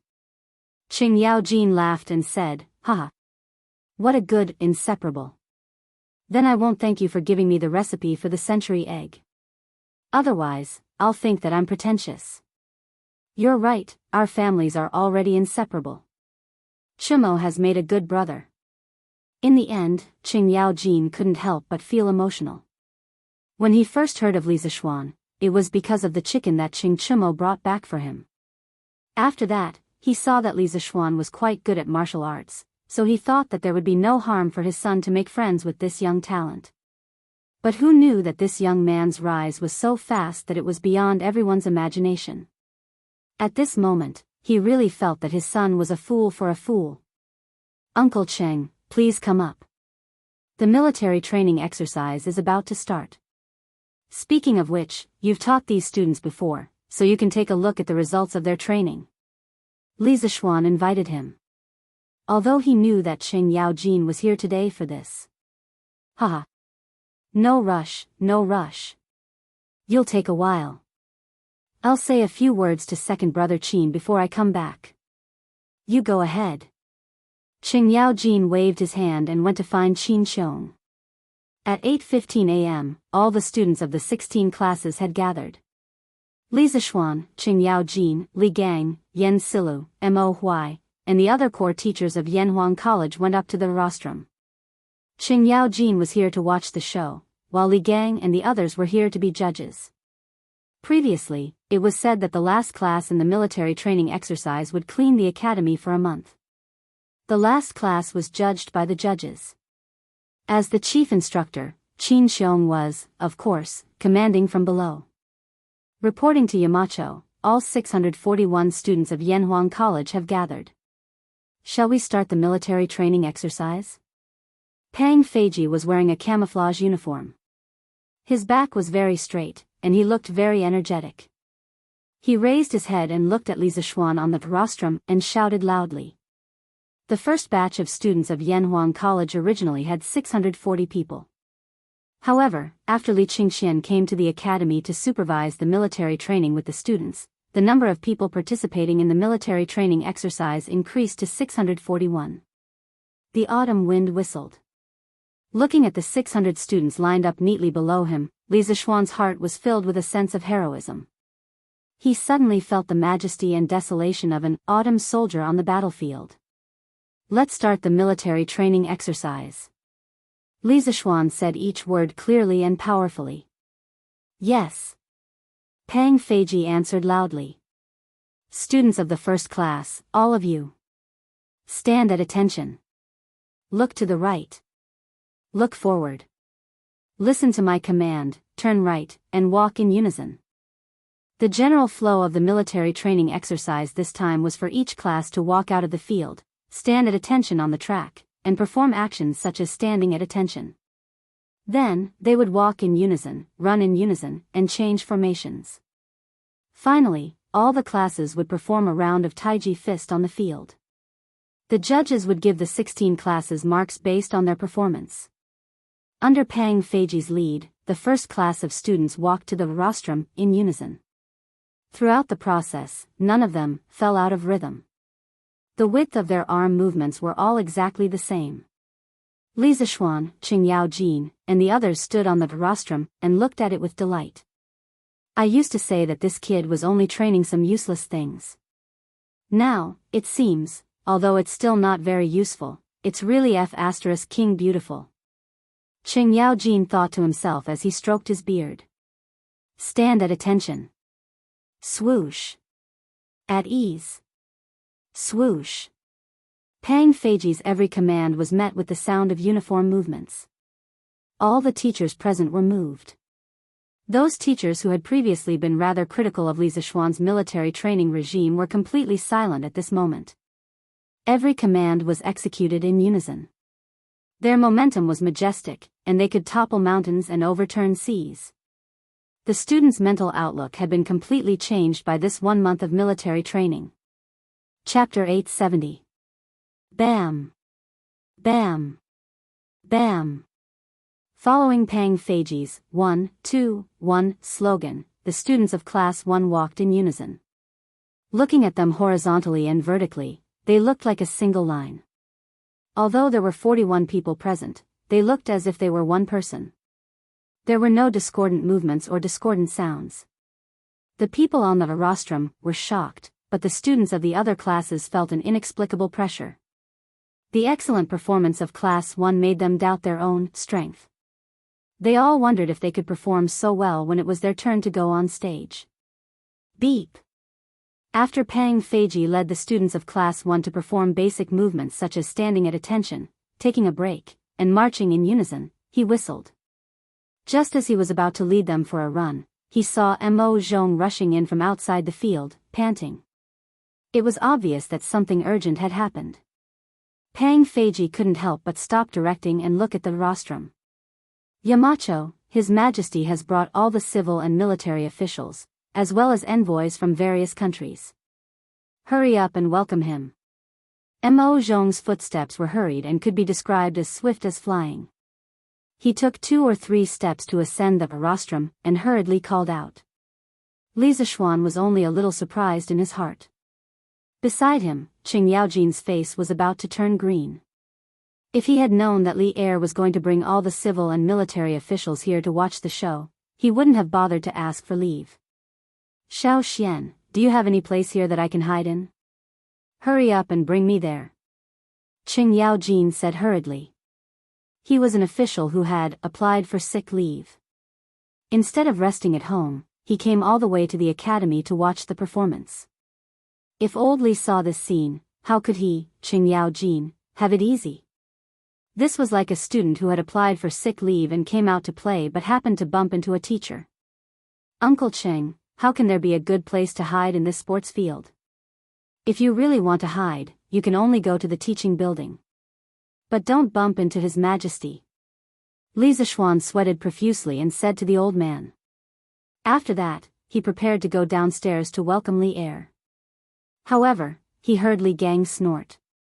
Humph. You're deceiving yourself, High Duke Lu. Do you think all the teachers and students in the academy are blind? Others were afraid of Qing Yaojin, but Li Gang wasn't. The old man had been studying all his life, and what he hated the most were people who deceived others. Maybe he didn't know why Qing Yaojin was here at the start, but now that he saw this guy's reaction when he heard that Li Er was here, how could he not understand the key? Qing Yaojin's old face darkened, and he said angrily, Li Wenji, since when did this old man treat you all as blind? I'm not feeling I just want to find a place to rest. You? Rest? Could it be that your body is weaker than mine, High Duke Lu? Do you still need to rest? Li Yaojin, Aojin Li Zishuan was too lazy to care about these trivial things. He went down the rostrum alone with his hands behind his back. As for the military training exercise, of course, it was temporarily suspended. He really couldn't understand why Li Er and the other officials would come here early in the morning for no reason. Didn't these people need to attend the morning court today? In fact, of course, they had to attend the morning court today. In the morning court, the envoys from the small countries from Nanyang were going to say goodbye to Li Er. After all, they had stayed in Chang'an for a long time. However, the Prime Minister of the Jiari dynasty, Alona Shun, suddenly told Li Er that he had heard from the people that Yanhuang College students were going to have a military training exercise today. He wanted Li Er to allow him to go and observe. In the beginning, the establishment of Yanhuang College was facilitated by Li Er. Now, Alona Shun said in public that he wanted to see Yanhuang College. If Li Er didn't agree, wouldn't he be slapping his own face in front of all the officials? Therefore, Li Er didn't even attend the morning court. He directly brought the civil and military officials, as well as the envoys from various countries, to Yanhuang College. He knew in his heart that Alona Shun couldn't speak Chinese, but he knew the news of Yanhuang College's military training exercise. He definitely didn't get it from the people. In this way, the truth of the matter was obvious. Someone wanted Yanhuang College to make a fool of itself in front of the envoys from various countries. But now, Li Er had full confidence in Yanhuang College. He wanted to take this opportunity to let the officials see the ability of Yanhuang College. So, how could he not dare to come? Your subject greets your majesty. Your subject didn't know your majesty was coming and didn't welcome you. Your majesty, please forgive me. Li Zishuan came to the front of the mountain gate and bowed to Li Er. Today was an important day for the military training exercise. Li Zishuan was wearing a scholar's robe, which was more formal. If it was in the past, old Li would probably scold him again if he saw the short-sleeved shirt and pants that he often wore at home. No need for formalities. I brought my beloved officials here on a whim. It has nothing to do with you. Li Er waved his hand and said casually. Then, he changed the topic and said, however, as the dean of Yanhuang College's military training exercise today, why didn't I know about it? Bullsh *T, UF *King raised so many spies, how could you not know? Li Zishuan cursed crazily in his heart. Your subject has failed in his duty. Your Majesty, please punish me. Old Li was probably blaming him for not inviting him to watch the military training exercise. But could this be his fault? He didn't know that Old Li liked to watch this kind of thing. Has the military training exercise started now? Why aren't you bringing me and my officials in to take a look? Li Er smiled and said. Your Majesty, the military training exercise has just begun. Your subject will bring you to watch the ceremony. Li Zishuan responded, then called Li Er and the civil and military officials to walk in the direction of the sports field. As for the emissaries of the small Nanyang kingdom, they had long been shocked by the tall buildings, novel cement buildings, and cement roads in the college after entering the college. At this moment, they were being dragged by the interpreters of the Honglu Temple. Miracle. Miracle. When will such a miracle come to our Jinla kingdom? Although the emissaries of Jinla were being dragged, their eyes were staring unblinkingly at the Guanghua building of Yanhuang College, and they were still muttering to themselves in a low voice. This must be the Holy Land of Bliss. But why did Buddha place the Holy Land of Bliss in the Tang Empire? Did our Jianri dynasty do something wrong? Ever since Alonashun ascended Cloud Mountain, he had been in a state of absent-mindedness. Born in the Jianri dynasty, where the whole country believed in Buddhist precepts, he had been a loyal Buddhist since he was a child. Now, these miraculous cement buildings of Yanhuang College reminded him of some descriptions of the Holy Land of Bliss in the Buddhist scriptures. Although it was not exactly the same, there were still many similarities. This made him feel a little uncomfortable. Chapter 871. Cough cough. This old subject greets your Majesty. Qing Yao Jin, who originally wanted to slip away, was pestered by Li Gang. As a result, he missed the best opportunity to slip away. When Li Er arrived, he just happened to see him. Qing Yao Jin coughed for a while and bowed. At the same time, this old fellow had already thought of an excuse. As long as Li Er asked him why he was here, he would say that he was looking for Li Zishuan to treat his illness. This could be considered a self-justifying explanation. But who knew that Li Er didn't ask any questions? He only looked at him expressionlessly and walked past him to the rostrum. Duke Lu, how dare you? You are deceiving the emperor. Li Er couldn't be bothered to argue with Qing Yao Jin, but that didn't mean that others didn't want to argue with him. As a matter of fact, when Wei Er walked past Qing Yao Jin, he scolded him in a low voice. Qing Yao Jin rolled his eyes, but he wasn't afraid. Deceiving the emperor? I, old Cheng, am sick. How is that deceiving the emperor? You, Wei Xuancheng, can slander others as you wish, but don't slander me, old Cheng. You, Duke Lu, don't go too far. When has this old man slandered others? Meeting Qing Yao Jin, who wasn't afraid of anything and whose words could anger people to death, Wei Jing could be considered to have 8 lifetimes of bad luck. Qing Yao Jin's few words made him tremble in anger.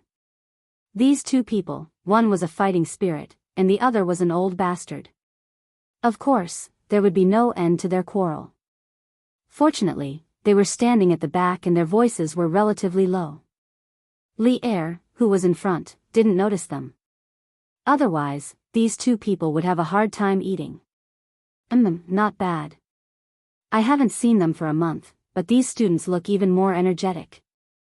On the rostrum, Li Zishuan's original excellent seat in the center was, of course, occupied by the bandit Li Er. Looking at the more than 600 students standing upright below, Li Er nodded and praised. Not to mention other things, just this spirit, qi, and spirit were comparable to the soldiers of many places. Humph. They are just strong on the outside but weak on the inside. They are just looks. Students were still students after all. Could training them for a month turn them into elite soldiers? This old man has already asked around. The students here usually just stand in line and run around. Today, I will let the civil and military officials and ambassadors see how ridiculous it is for you, Li Zishuan, to be so serious about military training. Cui Shanfu stood at the back and looked at Li Zishuan gloomily. He sneered in his heart. What he didn't know was that with Li Zishuan's current cultivation, his perception of his surroundings had long surpassed that of an ordinary person. Although he had only taken a glance, Li Zishuan seemed to have sensed something. Although there was no killing intent in Cui Shanfu's eyes, there was a strong resentment. Today, old Li suddenly brought all the civil and military officials and envoys to the academy. Something was wrong.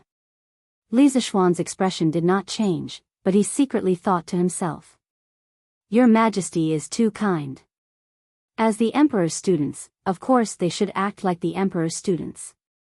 Otherwise, what right do they have to continue staying in Yanhuang College? Li Zishuan went along with Li Er's words and flattered him. Ha! All right. Let the students continue. Li Er laughed in exasperation. Li Zishuan naturally did not have any objections. However, the officials all opened their eyes wide, waiting to see what kind of surprise Li Zishuan would give them. Class 1 students, continue the performance. Class 2 students, get ready. Li Zishuan walked to the side of the rostrum and said loudly. Beep. Pang Feiji received the order and blew a long bamboo whistle. Then, he shouted in an even louder voice than before, Class 1 students, listen to my command. Start running. As soon as he finished, there was a whoosh, and all 41 students raised their arms in unison. Bang! Bang! Bang! Then, the students' orderly footsteps could be heard. The footsteps of more than 40 people sounded as if they were made by a single person. There was not a trace of noise, and there was not a trace of sloppiness. Looking at the team again, everyone's clothes, footsteps, and movements were all the same. Even the rise and fall of their bodies were in sync. On the rostrum, Li Er, the civil and military officials, the envoys, and even the teachers from Yanhuang College were all shocked. The Tang Empire was founded on martial arts.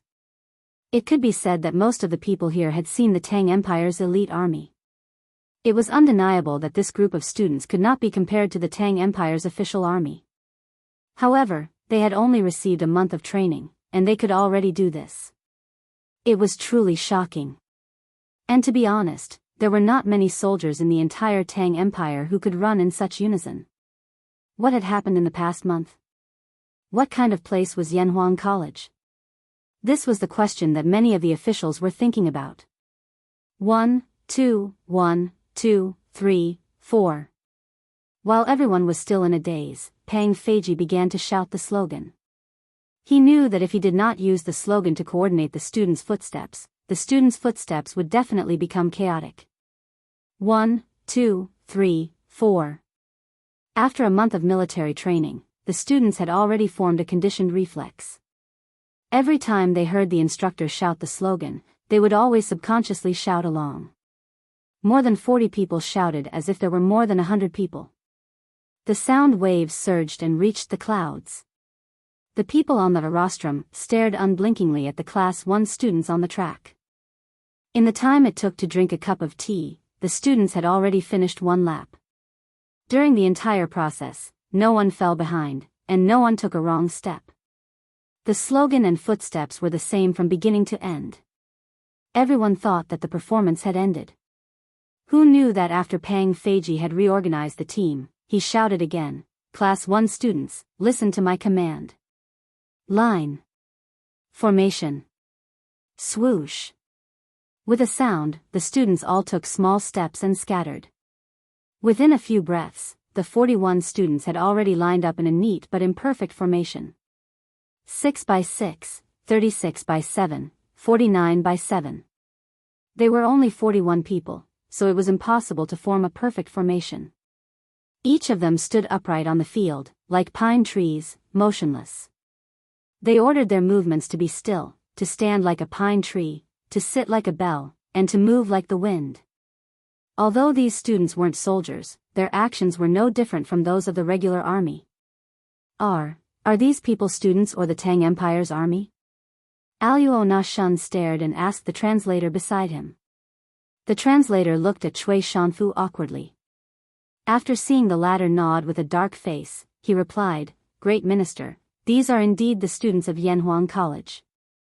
They are not the regular army of the Tang Empire." "Are they really students?" Aluo Nashan was in a daze for a moment. After a while, he muttered to himself, "No wonder the Tang Empire is so powerful. Even the students of the college are so brave and disciplined. They are really the best country in the world." Chapter 872. It wasn't that the students of Yanhuang College had high aptitude or powerful abilities, but that they had undergone extremely harsh training in the past month. Li Zishuan, Qin Xiong, and Xing Yao Jin had given them a huge amount of pressure, prompting them to constantly transform. Some people didn't want to suffer and didn't want to undergo training. Fine, then they could go to the little dark room and stay there. In any case, the people who had been to the little dark room were all lifeless after coming out as if their souls had been sucked out.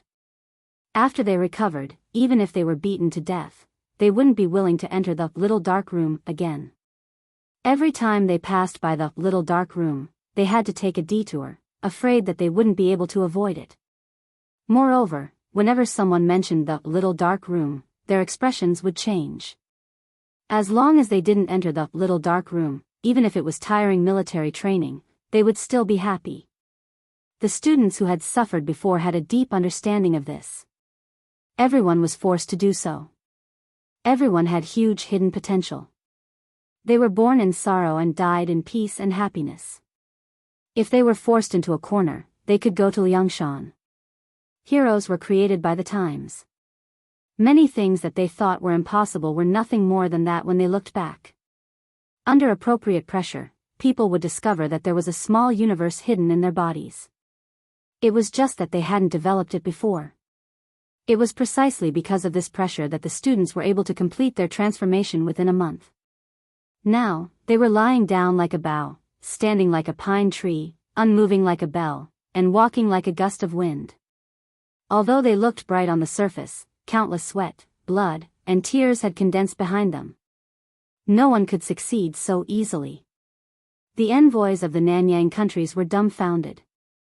The courtiers of the Great Tang, especially the generals, were not calm either. When it came to military training, they were the ones who had the most right to speak. It was simply a miracle that Li Zishuan was able to train a group of powerless students into such a well-disciplined team in just a short month. They came late and didn't see the simple actions of standing at attention, taking a break, walking in unison, running, and other actions that the students had done earlier. However, even if they saw it, they wouldn't care much. However, the last item, the change in military formation, had a different meaning. Many generals realized that the speed at which the students changed their formation was about the same as the soldiers in the military camp. How could this be? One had to know that they were real soldiers, and these people in front of them were just a bunch of kids. Many of them were the second generation of rich playboys in Chang'an City.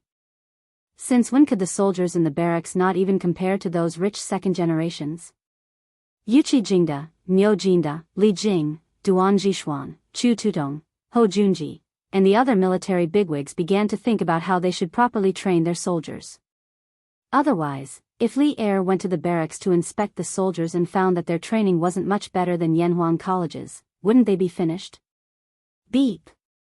Pang Feiji led the students of Class 1 into the Swan Formation and Long Snake Formation.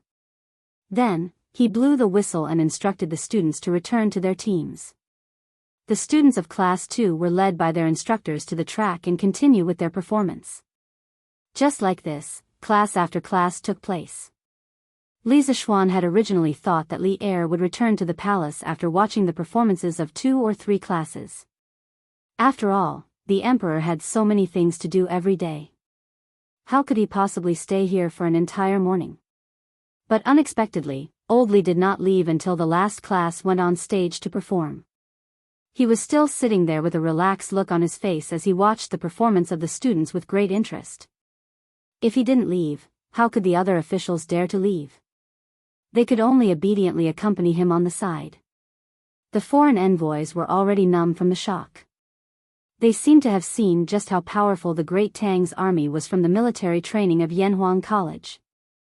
Just think about it, if even the students were so well trained and disciplined, how could the Great Tang's army be weak? The more he thought about it, the more terrifying it was. The foreign envoys all made up their minds. When they returned to their countries, they would definitely tell their respective monarchs everything that they had seen and heard today. The Great Tang was too powerful. Just a group of scholars was more well-trained than the regular army of their countries. They couldn't afford to offend such a country. This military training performance was undoubtedly a success. The big shots on the rostrum were also very satisfied. But of course, there was also someone who wasn't satisfied. It was Cui Shanfu, who had always found Li Zixuan an eyesore. At this moment, this old man's face was as black as ink. He glared at Li Zixuan hatefully and thought unwillingly, how is this possible? Li Zixuan has never been in a military camp before. He doesn't know anything about military affairs. How could he train a group of weak scholars to such a level in such a short time? This doesn't make sense. Beep. Next up is the last event of today's performance, Taiji Fist. After learning for so long, it's time to test whether you've put in the effort. All students, listen to my command and move with me. Up. Taiji Yin, Yang, and Xuanji are clear and bright. Only when you fully comprehend the loosening and tightening skills will you succeed. While Cui Shanfu was still in a daze, Li Zixuan had already stepped down from the rostrum and personally took over the command. He also started to lead the students to practice Taiji Fist. Why didn't they practice on the rostrum? If they stood higher up, it would be more convenient for the students to see. Cough cough, did you think he didn't want to? There were too many people up there. He couldn't let go of his hands and feet at all. In fact, the students of the academy had only been learning Taiji Fist for a week. In terms of proficiency, it was definitely far from enough. In order to prevent people from dropping the ball midway and forgetting the movements, Li Zixuan decided to lead them to practice together at the last minute. This was not in his original plan. The main reason was that Li Er had brought all the civil and military officials and the envoys of the Nanyang countries today. The academy definitely couldn't lose face at this time. He chanted the rhyme and pushed his hands in a circle. His body was relaxed and relaxed. The students followed behind him and did the same. Although their movements were not as synchronized as when they were running earlier, they were still considered neat. More importantly, when they sensed Li Zixuan's Dao realm and entered the zone, their movements would become more and more orderly. When the military general standing on the rostrum saw Li Zixuan and the 600 students start to practice Taiji Fist, they were all shocked. To the upper echelons, there were no secrets in Chang'an City.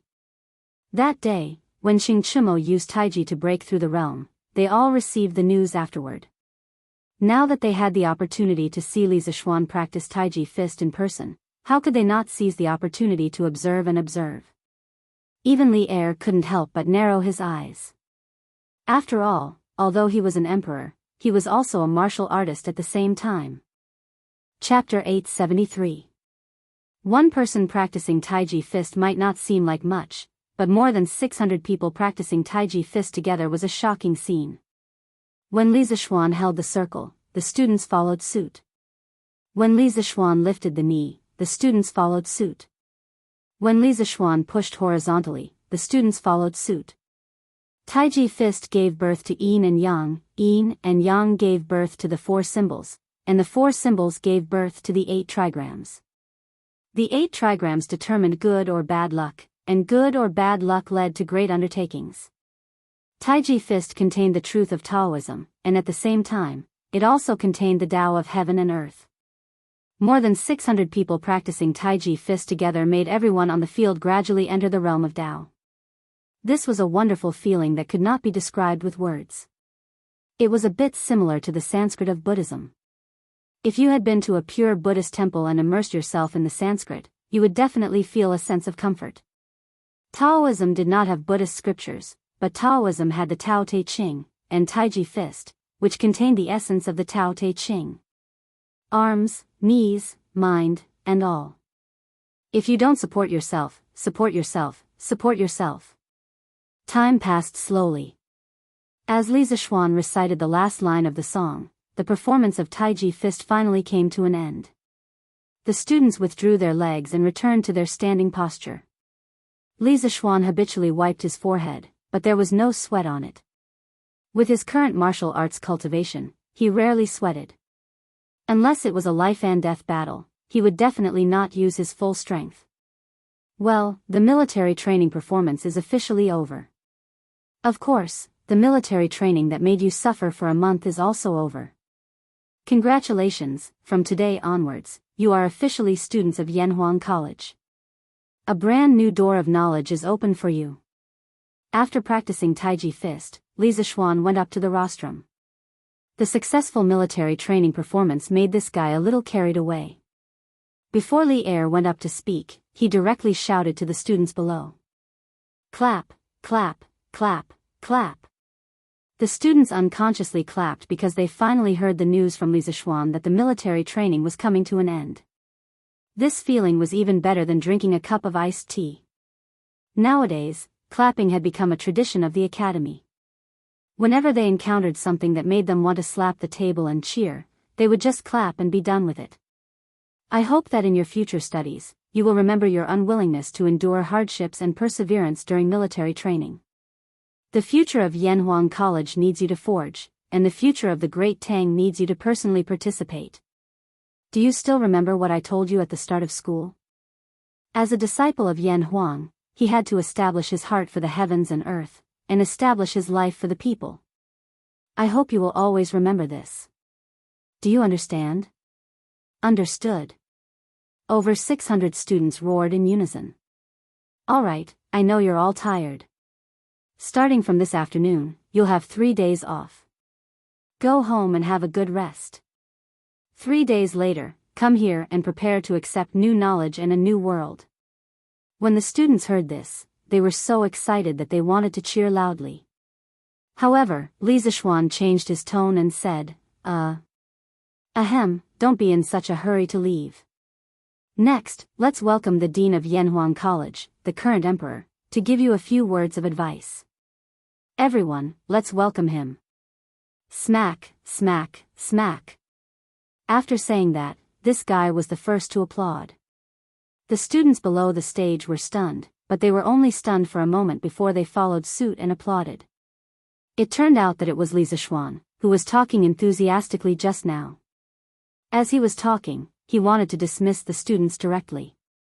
Suddenly, he felt an inexplicable murderous aura. Glancing sideways, he realized that it was Li Er who was staring at him with ill intentions. After being in the Great Tang for so long, Li Zixuan still had a bit of EQ. This guy instantly understood that he had spoken before the old leader. If this was in his previous life, it would be a big taboo. One day, the leader would make things difficult for you. Fortunately, his relationship with Old Li had always been good. Moreover, Old Li wasn't a petty person, so he didn't have to worry too much. Seeing that Li Zixuan was tactful, Li Er finally retracted his slightly threatening gaze. Then, he slowly stood up and walked to the front of the rostrum. Looking at the 600 students below the stage, he said in a deep voice, "In the past, Yu Yamacho said that the youth's wisdom is the wisdom of the country, the youth's wealth is the wealth of the country, and the youth's strength is the strength of the country." At that time, although we also felt that the young people were able to handle the country's affairs with ease, we felt that they lacked experience and were afraid of hardship. We felt that they couldn't bear the burden of the Great Tang's national fate. However, after watching your military training performance today, we feel that you might really be able to. Do you have confidence in yourselves? At the last sentence, Li Er's voice suddenly became loud and clear. Yes. The imperial power of the emperor was the most sacred thing in the world. People had an unforgettable reverence and worship for the emperor. Many of these students had never seen Li Er's appearance in their lives. Now, not only did they see him, but Li Er was also speaking to them. Not only did he speak, but his words also revealed that he valued them immensely. A soldier could die for his bosom friend. This was a true example of a ruler treating one as a nation's soldier, so one could only repay the ruler as a nation's soldier. The moment Li Er finished speaking, the 600-some students immediately roared in unison. Their roars shook the heavens as if they wanted to break through the clouds. At this moment, the atmosphere of the military training performance finally reached its highest climax. We also know that all of you are thinking about the holidays and must be anxious to return home. We won't say much. We only hope that all of you can become pillars that can bear the burden of the Great Tang's national fate. Alright, all of you are dismissed. Li Er wasn't like those leaders that Li Zixuan had seen, who liked to speak at length at every conference. He only said a few words before very cooperatively announcing the dismissal of the performance. Seeing how open-minded Li Er was, the students inwardly sighed in admiration. The current emperor was truly a wise divine lord that was hard to come by in several hundred years. This made them even more determined to become pillars of the country. My beloved subjects, what do you think? As the students scattered, Li Er turned to the officials and asked with a smile, what do you think? The officials looked at each other, not understanding the meaning of Li Er's question. Seeing that no one answered, Li Er looked at the Nanyang envoy group again. To be precise, he looked at the great minister of the Jianhui dynasty, Alam Nazhun, and asked, what do you think of the Great Tang's academy? Until now, the shock on Alam Nashuan's face had not completely dissipated. He collected his thoughts and took a step forward to answer, the Great Tang Academy is full of talents. The students of the academy are disciplined and full of vitality. I, Alam Nazhun, am extremely impressed. The servant of Zhenla country, Yatu, is also deeply impressed. Bai Weiyu of Piao country is impressed. Even if Piao country built an academy with the strength of the entire country, I'm afraid it would still be difficult to compare. For a moment, the praises and sighs were endless. Old Li was overjoyed in his heart. Chapter 874. Prepare the carriage. Return to the palace. Li Er was extremely satisfied with the reactions of the envoys. Weren't there people who questioned Yanhuang College's ability to run a school and questioned Yanhuang College's military training system? Today's joint performance gave those who questioned it a resounding slap in the face. It made him extremely happy. Your subjects respectfully send off your majesty. Li Zixuan, Li Gang, and the others bowed and saluted. They were all secretly relieved to varying degrees. They had finally sent this lord away. Li Er waved his hand and led the civil and military officials down from the rostrum and then left the academy. Cui Shanfu hung at the back of the line, his old face very ugly. This time, he urged the envoys of the Nanyang countries to visit Yanhuang College. Not only did he not discredit Li Zixuan, but he also helped Li Zixuan become more popular. It was like trying to steal a chicken only to end up losing the rice used to lure it. 10 days from now, I will inspect the 16 guards. I hope that the soldiers in the barracks will not slack off. Those who slack off in training will be dealt with according to military law. On the way back, Li Er casually instructed the generals on his left and right.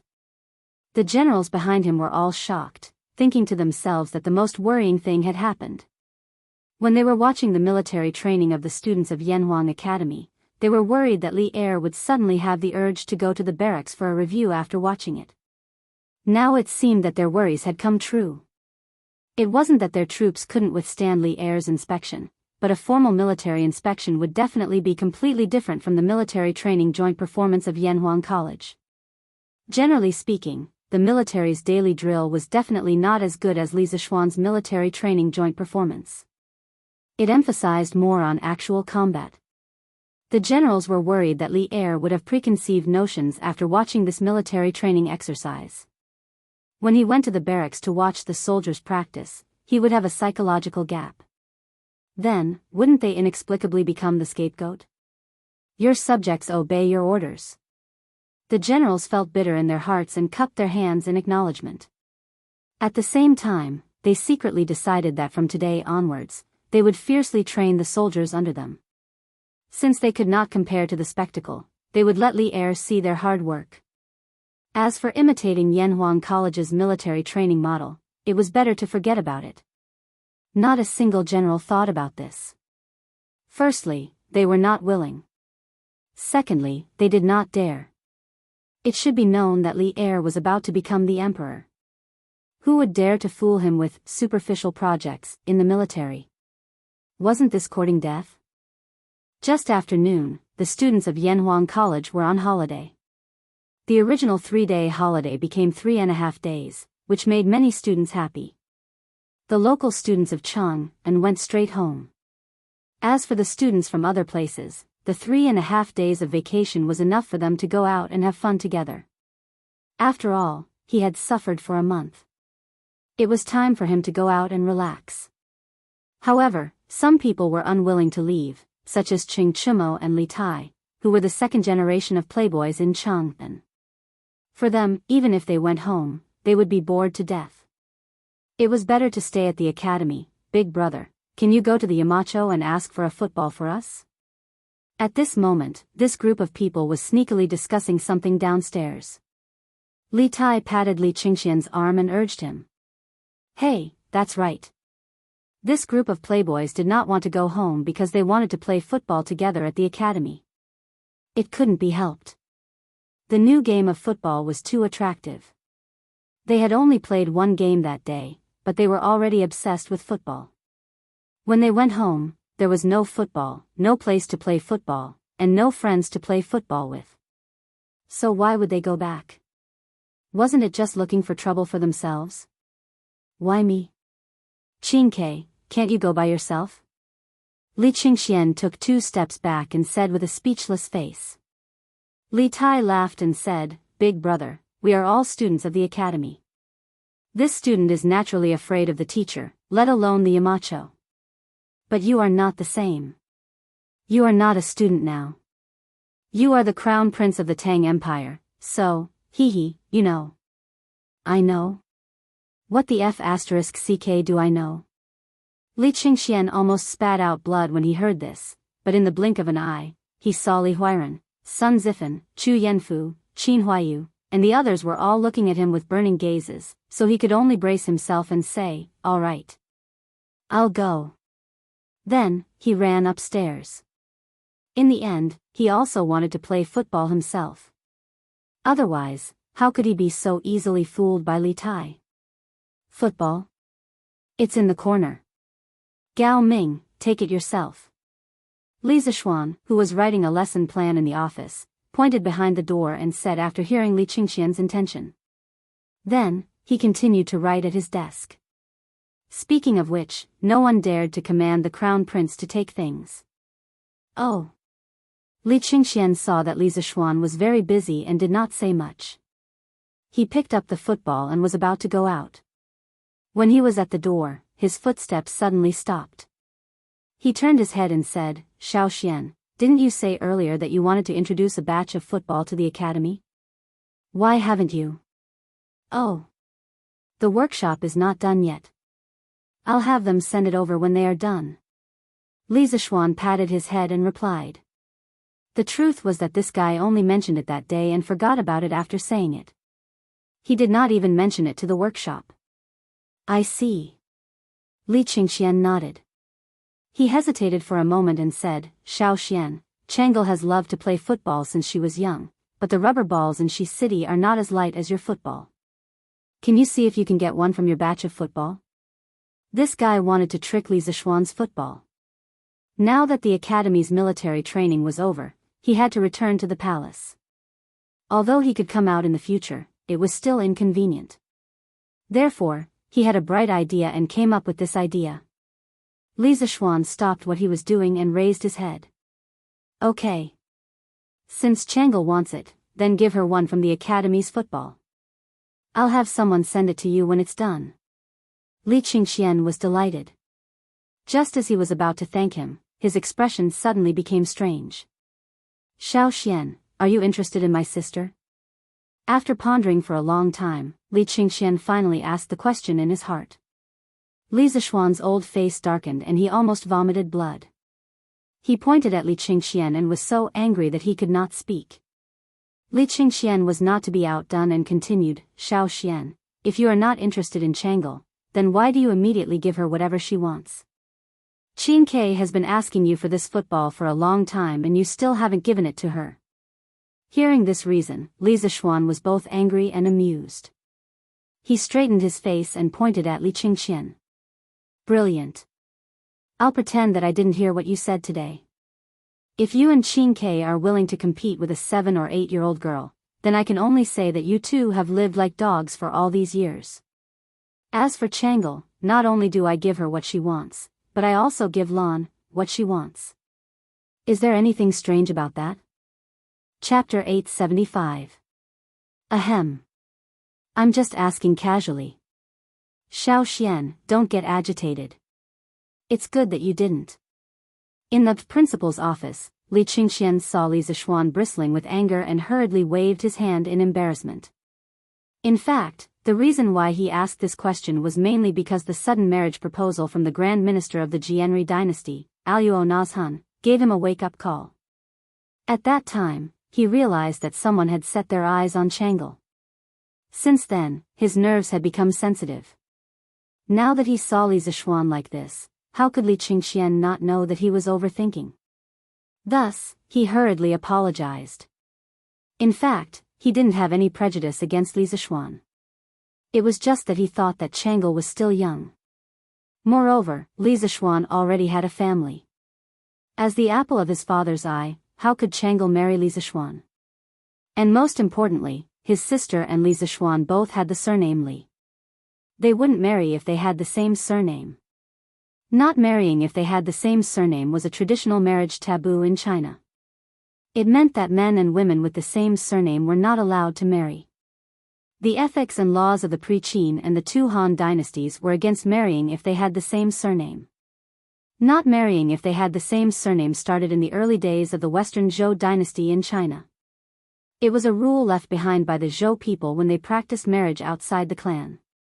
In the spring and autumn period, people had a better understanding that marrying if they had the same surname would cause deformity and infertility in the offspring. However, marrying if they had the same surname still happened occasionally among the aristocrats. After the Warring States period, surnames were used. After the Han dynasty, surnames were not distinguished. Thus, marrying if they had the same surname was not prohibited. In the Tang dynasty, marrying if they had the same surname followed the ancient system. The Tang law stipulated that if they married if they had the same surname, they would be apprentices for 2 years. If they had the same surname and were of the same clan, they would be punished for adultery.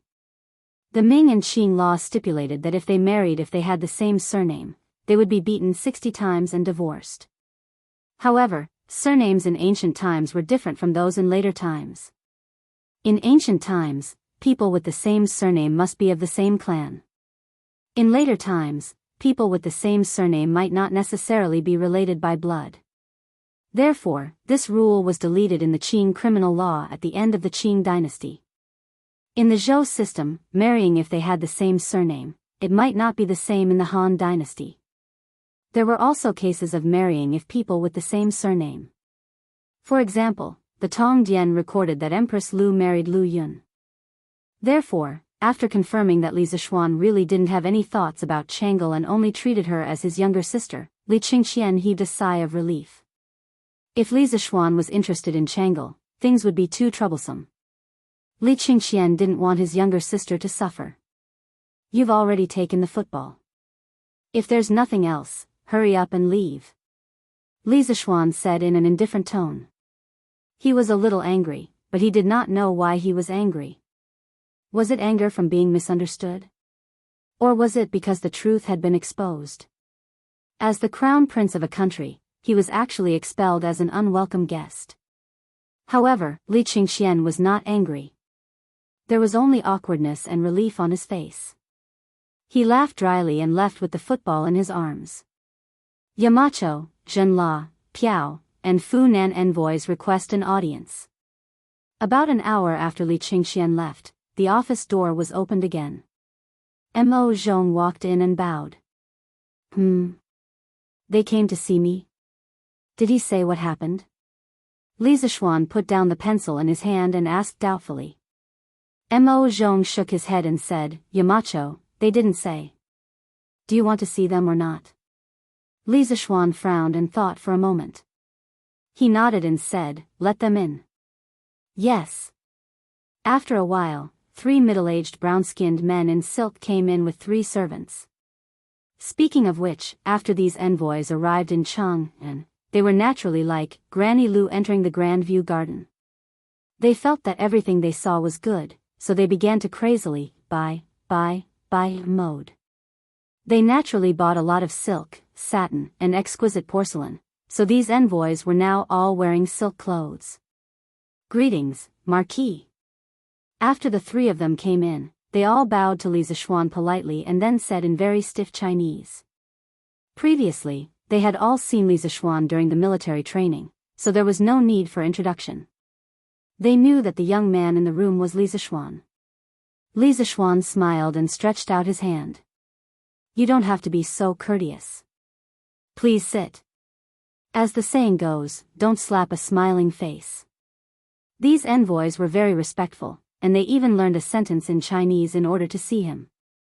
This made Li Zishuan feel very comfortable in his heart. What was a celestial kingdom? Not only were you strong, but you also had to let the whole world learn your language. That was a celestial kingdom. Li Zishuan felt that in the future, his descendants should be able to escape the fate of learning English. He believed that with the combined efforts of himself and Yanhuang College's teachers and students, they could make Chinese the world's language. Of course, the envoys couldn't understand Li Zishuan's words. The 3 interpreters immediately helped to translate. The 3 envoys thanked them and carefully sat on the sofa next to them. They were all shocked when they sat down. What kind of chair was this?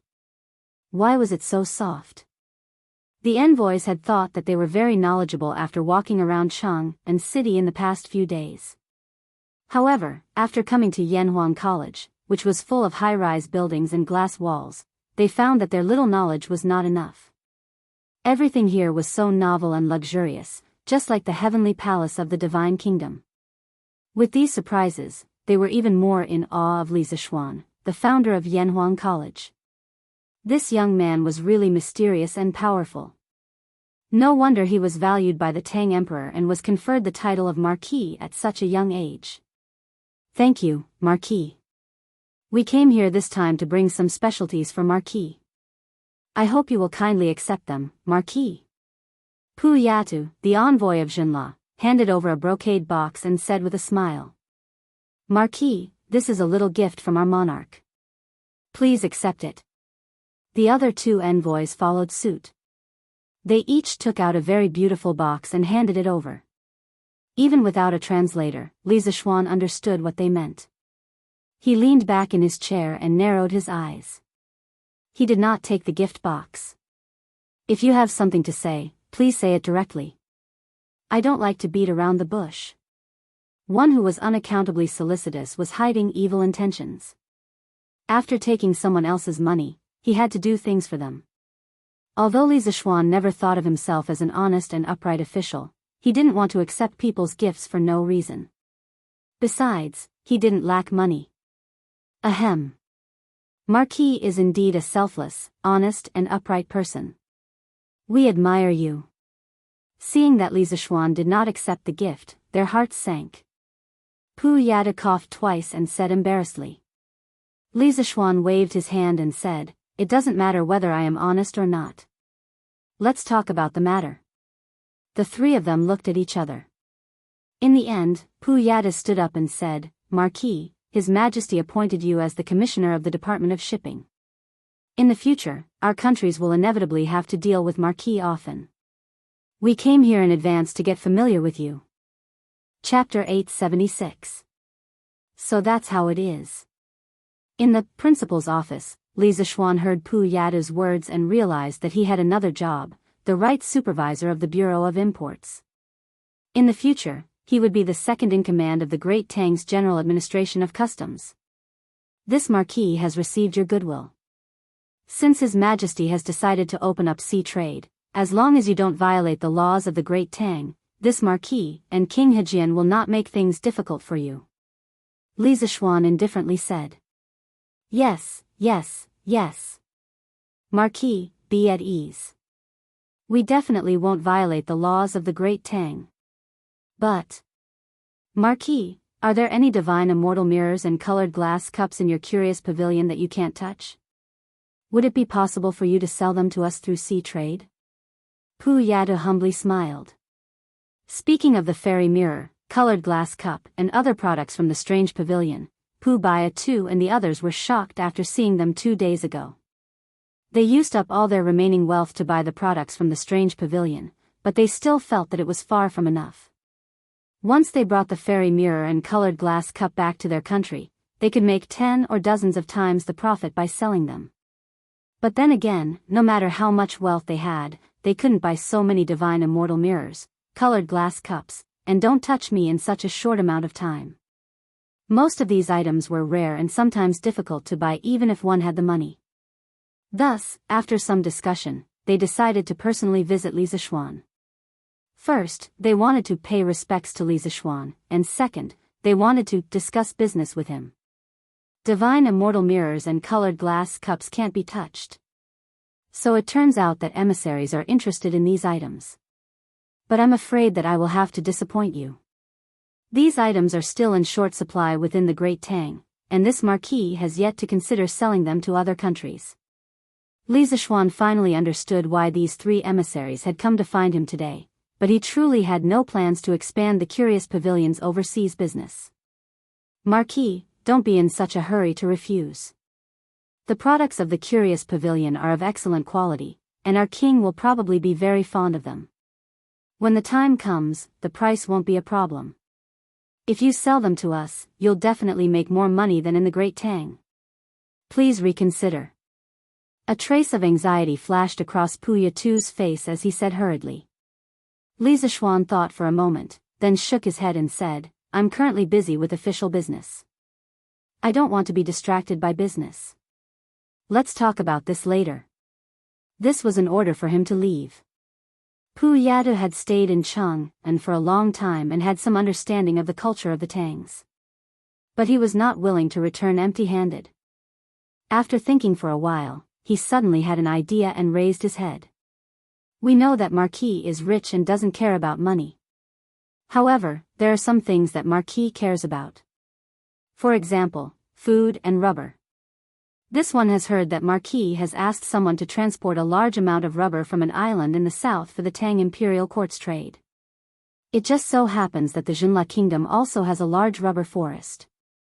As long as Marquis agrees to provide the Jinla Kingdom with some celestial immortal mirrors, colored glass cups, and don't touch me, our monarch will definitely be willing to exchange food and rubber belts with you.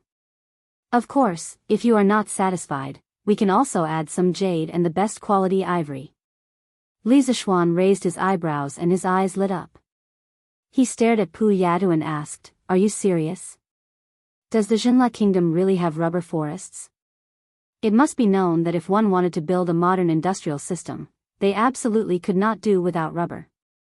Although synthetic rubber could also be used in addition to natural rubber, the synthetic rubber process was too complicated and difficult to complete with the current industrial base. As for natural rubber, Li Zishuan had not found a wild rubber forest in the Tang Empire or a place suitable for rubber production. After the founding of China, in order to break the foreign blockade, large natural rubber plantations were built in Yunnan, Hainan, and other places.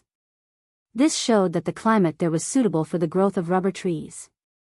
Li Zishuan could follow suit and plant a batch of rubber seeds in the south of the Tang Empire to establish natural rubber plantations, but the problem was that he had no connections there. The heavens were high and the emperor was far away. Who would pay attention to a marquis account over there? Now that he heard that there were rubber trees in the Jinla Kingdom, this was really unexpected good news. This one would never dare to deceive Marquis. When Marquis sent people to pick rubber on the island, I saw it with my own eyes, and I'm very sure that there are a lot of those trees in the Jinla Kingdom. Seeing that Li Zishuan was interested in rubber, Pu Yada hurriedly replied excitedly. This thing was worthless to him, but he could use it as a bargaining chip. It was simply a great deal. Marquis. The Piao Kingdom also has rubber trees, and it can also be used as an exchange. Please consider the Piao Kingdom, Marquis. Marquis, although the Funan Kingdom does not have rubber trees, it has a lot of food and jade. If Marquis really needs rubber, our monarch can also send people to plant a lot of it. The Funan Kingdom and the Jinla Kingdom are neighbors, and we can definitely plant the trees they have. Seeing that the Jinla Kingdom was going to get ahead of them, the envoys of the Piao Kingdom and the Funan Kingdom hurriedly said. After Li Zishuan understood their words, a smile finally appeared on his face. He pondered for a moment and said, "Since you are so sincere, it would be unkind of me if I don't give in. How about this? I will order the Strange Taste Pavilion to expand production as soon as possible, and then I will send a batch of goods to trade with you. If your monarch is really as you say and is willing to accept this deal, then we can cooperate for a long time in the future." In the end, the immortal mirror, the colored glass cup, and the untouchable were all luxury goods. Even if they were sold abroad, it would not harm the interests of the Great Tang. If these envoys asked Li Zishuan for compasses, plows, and new teaching materials that were related to people's livelihood and technology, Li Zishuan would not agree to sell them no matter how much they offered. "Thank you, Marquis." "Marquis, rest assured. This one has absolute confidence in convincing our monarch to agree to this deal." Puyatu was overjoyed and hurriedly bowed to express his thanks. The other two envoys also repeatedly promised Li Zishuan. "You are too polite." Li Zishuan picked up his teacup, took a sip of water, and smiled faintly. As the saying goes, serve tea and send off guests. This Puyatu could still understand. He exchanged glances with the other two and was about to get up and leave. Suddenly, she seemed to have thought of something. She looked at Li Zishuan and said, "Marquis is so straightforward, then this one will give Marquis a piece of news. May our friendship last for a long time." Chapter 877.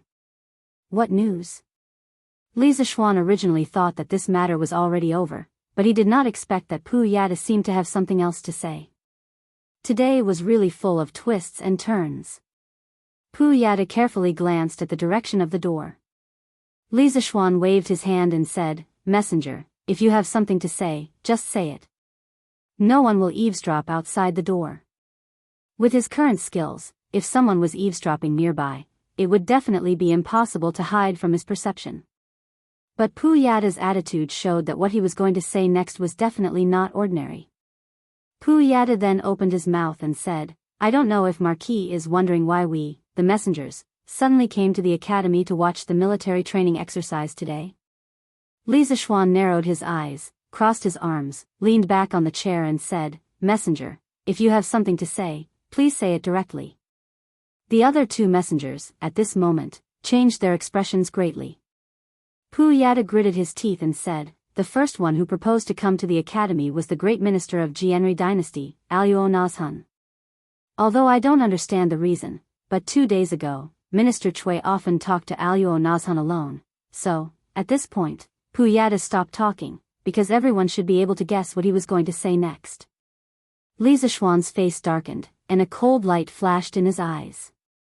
The Chui family, they were really like maggots attached to bones. Previously, they sent people to assassinate him but did not succeed. Instead, their old nest was destroyed by him. He did not expect that these people would not stop, and now they were secretly playing tricks. It was really disgusting. I know. I will pretend that I did not hear what you said just now. The two of you are not allowed to spread it out." Li Zishuan turned his head to look at the two messengers from Piao country and Funan country, and said in a deep voice. He wanted to settle the score with the Chui family by himself, and did not want to complicate matters. Yes, we understand. We will definitely not spread it out." The two messengers quickly agreed. "Young master, why haven't we sold the rent we received this year?" At noon on this day, Li Zishuan had just returned from the academy when Xiao He, who was in the courtyard, ran over and asked.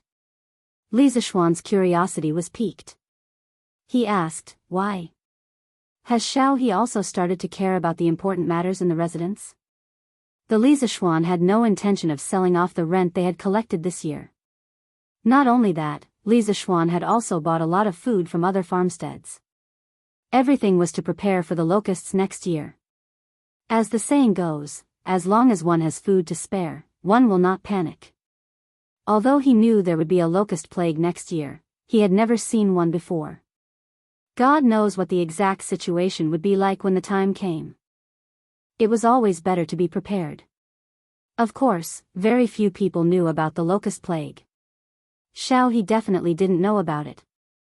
Otherwise, she wouldn't have asked this question.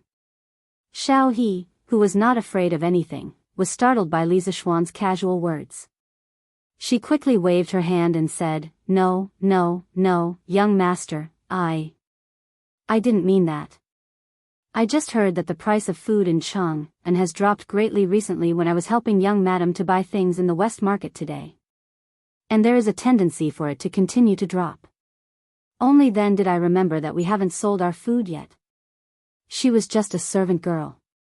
How could she be qualified to care about the important matters in the residence? If it were a more narrow-minded mistress, she would definitely be driven out of the house after hearing this sentence. The price of food has dropped greatly? Li Zishuan didn't have as many strange thoughts as Xiao He. He frowned slightly and asked, "What is the price of food in Chang and now? Why did the price of food suddenly drop?" Xiao He breathed a sigh of relief and explained, "Young master, now you can buy a bucket of rice for 2 coins. The reason why it is so cheap is that when the imperial court fleet returned a while ago, the civilian merchant ships also brought back a lot of food.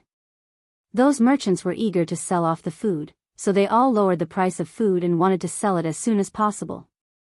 Now all the major grain stores and granaries in Chang and are basically full."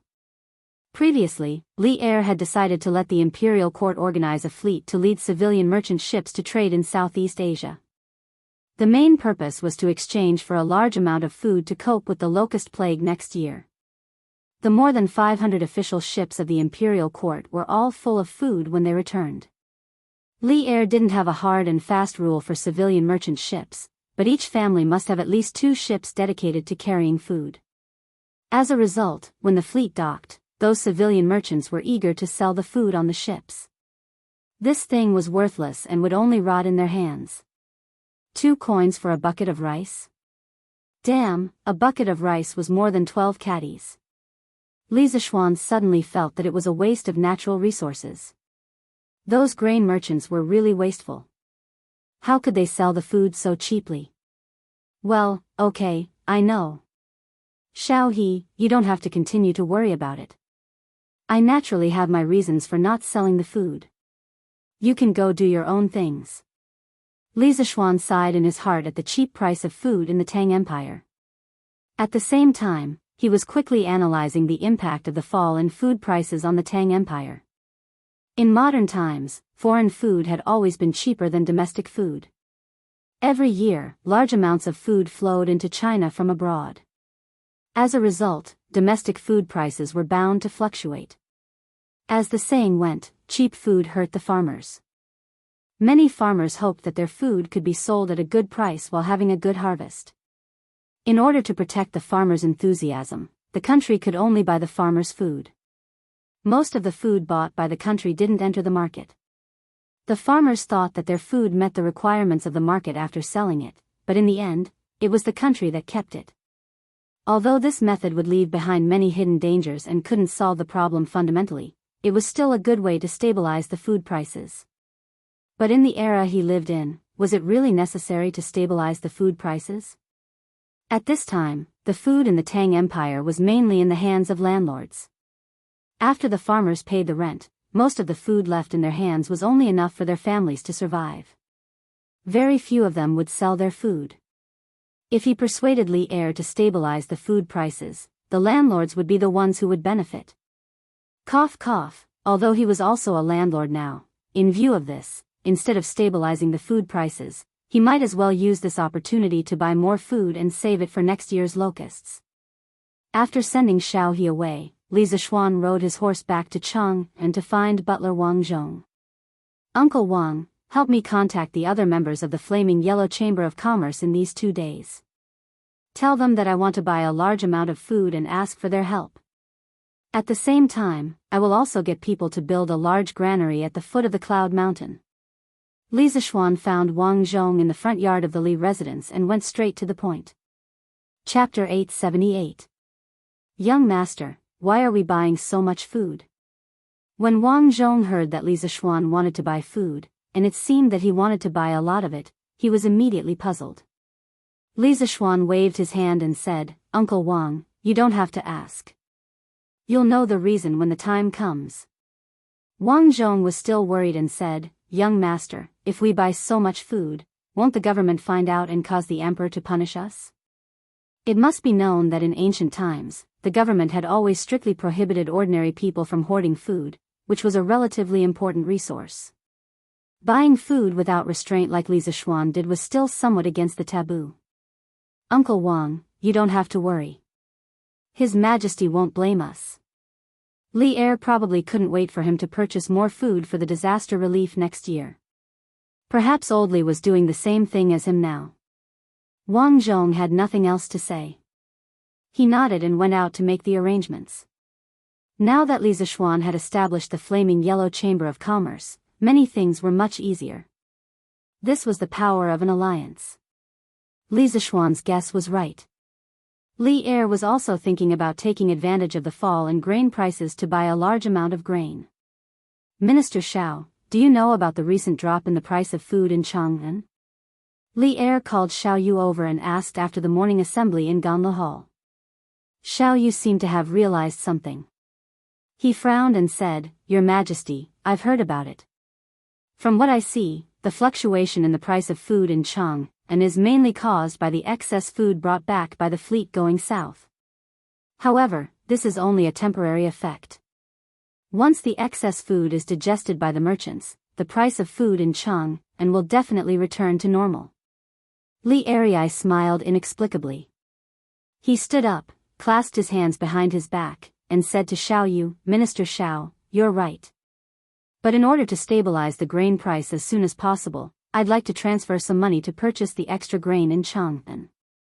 What do you think? Xiao Yu's eyebrows twitched. As expected, Li Er was thinking about the national treasury again. As the butler of the Tang Empire, he was in charge of the entire country's money bag. Normally, he would spend 1 copper coin like 2 copper coins. When he heard that Li Er wanted to transfer money, Xiao Yu felt his heart ache. How much money does your Majesty intend to take away? Xiao Yu said helplessly. This sea trade has brought huge profits to the imperial court. Now, there should be a lot of money left in the national treasury. I want to take out 50,000 strings of cash to buy food and stabilize the price of food. Minister Xiao, you must arrange this as soon as possible. Li Er calculated in his heart and ordered.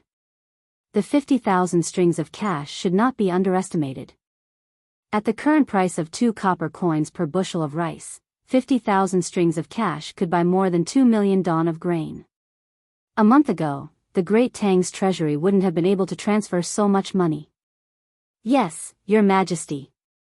Xiao Yu inwardly heaved a sigh of relief. A month ago, the national treasury was indeed unable to take out so much money.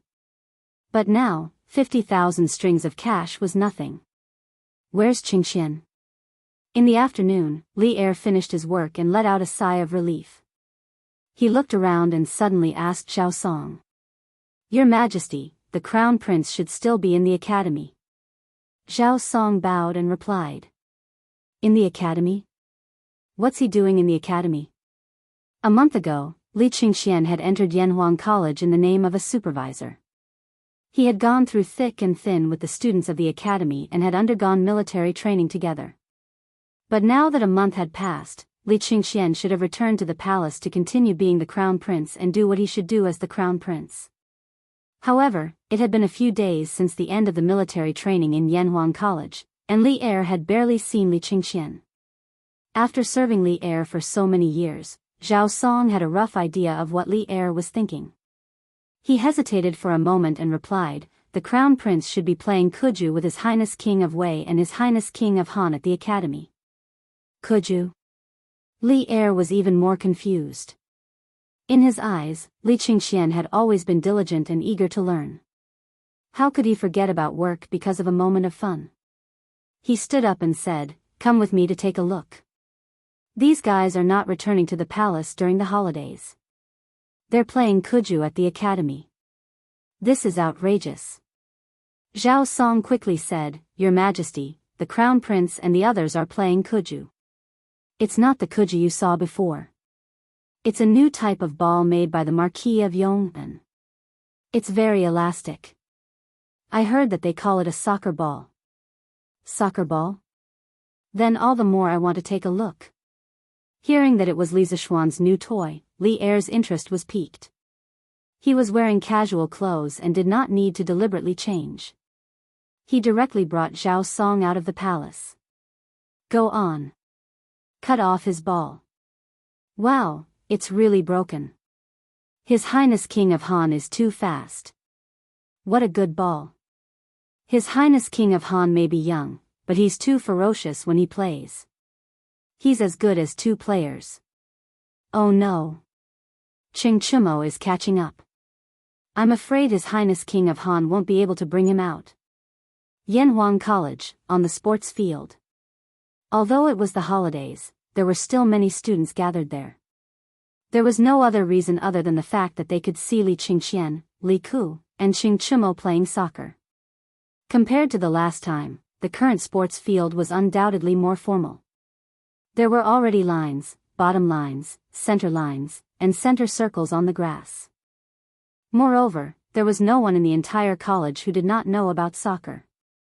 The students were all looking forward to the batch of soccer balls that Li Zishuan had promised to come to the college as soon as possible.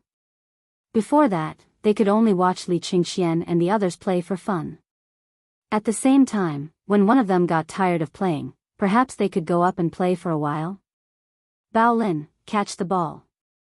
In the middle of the field, Qing Chumo patted his horse and charged forward.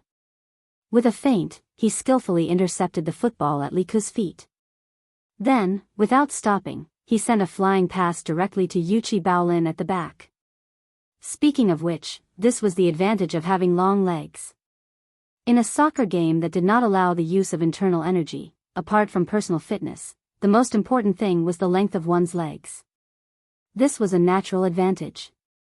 Yuchi Baolin's reflexes were not as agile as Qing Chumo's. He had just received the ball when he was already surrounded. "Baolin, quick, pass it to me." Iron Egg shouted anxiously from outside the crowd. He did go home during the holidays, but the Han village was only a few hundred steps away from Yanhuang College. He could come here whenever he wanted. The field was in full swing.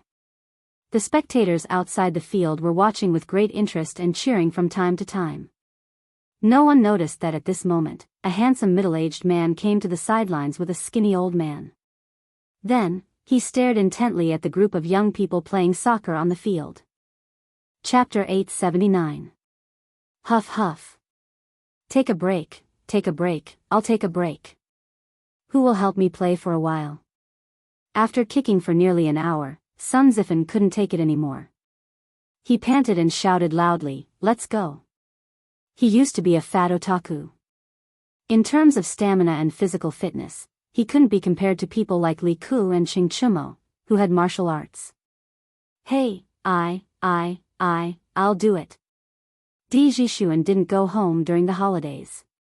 He was anxiously watching from the side. When he heard that Sun Zifen was going to find a substitute at the last minute, he was the first to react.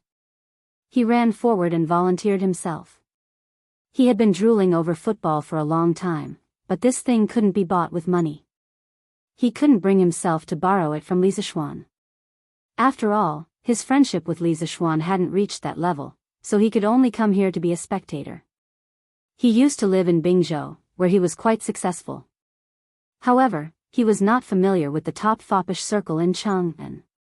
As a result, he could only pitifully look for opportunities to be a substitute outside the arena.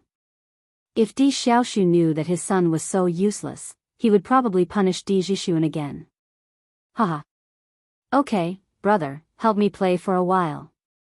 Sun Zifen stood on his tiptoes and patted Di Jixuan on the shoulder with a smile. Then he said a few words to his teammates and turned to leave the field. They were just fooling around now. There was no team uniform to hand over, so it was easy to change players. Of course, in this situation, it was easy to not distinguish between friend and foe. It was common for the football to be passed to the opponent's feet. Damn it, Your Majesty. Sun Zifen had just turned to leave the field when he inadvertently saw Li Er and Zhao Song outside the field. He was so scared that he almost peed. But even if he didn't pee, he was so scared that he couldn't walk. What are you talking about?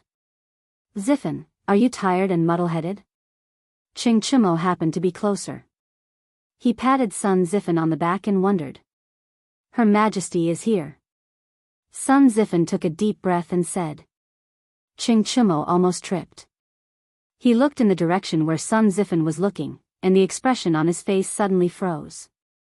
After being stunned for a while, he hurriedly ran up with Sun Zifen and bowed to Li Er. Your Majesty, I am Ching Chimo, Sun Zifen. Your Majesty. The students around Li Er turned pale with fright. One by one, they hurriedly took a few steps back and bowed to Li Er. Student greets Your Majesty. It was not their fault that they were slow to react and did not recognize Li Er earlier. Although Li Er was present at the military training demonstration, how many students dared to look directly at the dragon face? Most people only saw Li Er's figure and did not completely see his face. Li Er was now wearing casual clothes. How could they recognize him in such a short time? Furthermore, the football match on the field was so exciting that they did not have time to pay attention to what the people around them looked like. Your son greets father. With such a big movement here, it was impossible for the people playing football on the field not to notice. Li Qingxian, Li Tai, and Li Ku hurriedly trotted over and bowed to Li Er. No need for formalities. I am just going out of the palace in casual clothes. You can play by yourselves. There is no need to pay attention to me. Li Er played the friendly card and smiled gently at the students around him. Thank you, Your Majesty. One was willing to hit, and the other was willing to be hit. The students enjoyed Li Er talking to them like this, and the expressions on their faces suddenly relaxed a lot. Is this the football that made you addicted to it and unwilling to go back to the palace during the holidays? After greeting the students, Li Er walked to the lawn and came to the front of the football. He turned his head and said with a smile that was not a smile. Your son was just having fun for a while and missed the proper business. Please punish me, father. Li Qingxian immediately reacted and hurriedly apologized. Without waiting for Li Tai and Li Ku to agree, Li Er waved his hand and said, All right, there will be no next time. Besides, I am not here to punish you today. He kicked the football at his feet and then said with a smile, The football that Li Zishuan made is indeed extraordinary. The elasticity is dozens of times better than before. No wonder you guys are reluctant to go back to Chang'an. Li Qingxian and the other two stood on the spot and laughed dryly. Li Er said again, After watching you play for so long, I am also a little itchy to play. I have seen the rules of football for so long and have some understanding. The weather is good today, I will play with you guys. Your Majesty, you can't. Zhao Song was shocked and hurriedly stopped him. Li Er ignored him and took off the cloak on his back. He handed it to Zhao Song and said, Why not? Don't tell me you think you can hurt me with just a few of them. This old servant dares not. Zhao Song was sweating profusely. All right, all of you go on the field. I will replace Sun Zifen's position. Come, continue playing. A smile appeared on Li Er's face. He loved Kuju when he was young, but in order to fight for the world, he could not remember how many years it had been since he last played football. Li Zishuan's method of playing football made him somewhat unable to hold back and wanted to try it out himself. It was just that the tragic Di Jixuan had fought so hard for a chance to be a substitute, but before he could touch the ball on the field, he was replaced again. The other party was the person with the highest power in the country. He could not be angry at all even if he was robbed. After the teams were regrouped, the two teams started a fierce competition again. As Li Er's sons, Li Qingxian, Li Tai, and Li Kun knew that Li Er did not like others to deliberately let him win. Therefore, when Li Er went on the field, not only did they not secretly let him win, but they also played even harder. At this moment, Li Er was dribbling the ball alone, trying to break through the opponent's defensive zone. Li Qingxian and his brothers were desperately running toward Li Er, trying to intercept the football at his feet. Bang! In the end, Li Er was still inexperienced and was intercepted by Li Ku when he was 5 feet away from the penalty area. With the help of a strong force, the football flew rapidly to the back. Hey! You want to intercept the ball like this? How can it be so easy? Iron Egg at the back roughly judged the landing point before the football landed. He kicked his legs hard, jumped from the ground, and directly hit his head toward the football in the sky. Boom! Due to the momentum of the football, Iron Egg did not use much strength, but the football flew back in the direction it came from. Your Majesty, catch the ball. Li Er was overjoyed. He estimated the trajectory of the football in the sky, and then without saying anything, he exerted his strength and feet and spiraled from the ground to the sky. Watch me shoot for you guys. Li Er muttered. When the football was about to reach him, he happened to have reached the highest point. He bent his knees slightly and gave the football a hard kick. With a bang, the football flew toward the opposite goal like a cannonball. Li Er felt that this kick was very satisfying, and everyone on the field was stunned. Chapter 880. In the first football match, Qing Chumo was too excited and used all his internal energy. He kicked the ball in the air and almost caused Chu Yanfu to be seriously injured. At that time, Li Zishuan made a rule that in official football matches, all players were not allowed to use martial arts. Violators would be banned for life. Although Qing Chumo and the others felt that playing in this way was not satisfying, they also felt that Li Zishuan's concerns were reasonable. If the ball was infused with internal energy and hit an ordinary person, it was completely possible to kill them. Therefore, they had always followed the rules set by Li Zishuan. This rule was also widely spread among the students of Yanhuang College. No one would have thought that after so many days, there would be another person who openly used martial arts on the field. Moreover, this person was the current emperor. Everyone was dumbfounded. Moreover, Li Er's ball was like a dragon coming out of the sea. It rushed towards the goal with an indomitable will. The strong wind around the ball swept the air and even made a woo-woo sound. This power made the players in the path of the ball tremble in fear, afraid that they would not be able to avoid it. Today, the goalkeeper on Li Qingxian's side was Zhang Sunchong. When this kid saw Li Er's body flying in the air, he already knew that something was wrong. At this time, he did not care about the stupid goal and directly rolled and crawled to the side of the goal. Pung! Seeing Zhang Sunchong run faster than a rabbit and out of the goal range, Li Ku, who originally wanted to use martial arts to dodge the ball, immediately put away this idea. Therefore, the ball rushed into the net without any suspense. However, its momentum did not decrease. The net was brought along by the ball and wanted to continue to rush backward. Helpless under the restraint of the goal, it struggled for a while before stopping. Even so, the goal was still shaken a few times by the impact of the ball. Haha! Good ball! Li Er clapped his hands and stood on the spot, laughing. That kick just now released a lot of his depression and fatigue from so many years. Football really reduced stress. However, the expected cheers did not come. Instead, the previously noisy field suddenly fell into a mysterious silence. Li Er realized that something was wrong and could not help but feel puzzled. Zhao Song's old face flushed red. He wanted to say something, but he was afraid. In the end, it was Li Ku who ran over and whispered to Li Er, "Father, Yamacho said earlier that martial arts are not allowed on the football field to avoid hurting people. Those who violate this rule will be banned from football for life." It was only then that Li Er understood where the problem lay.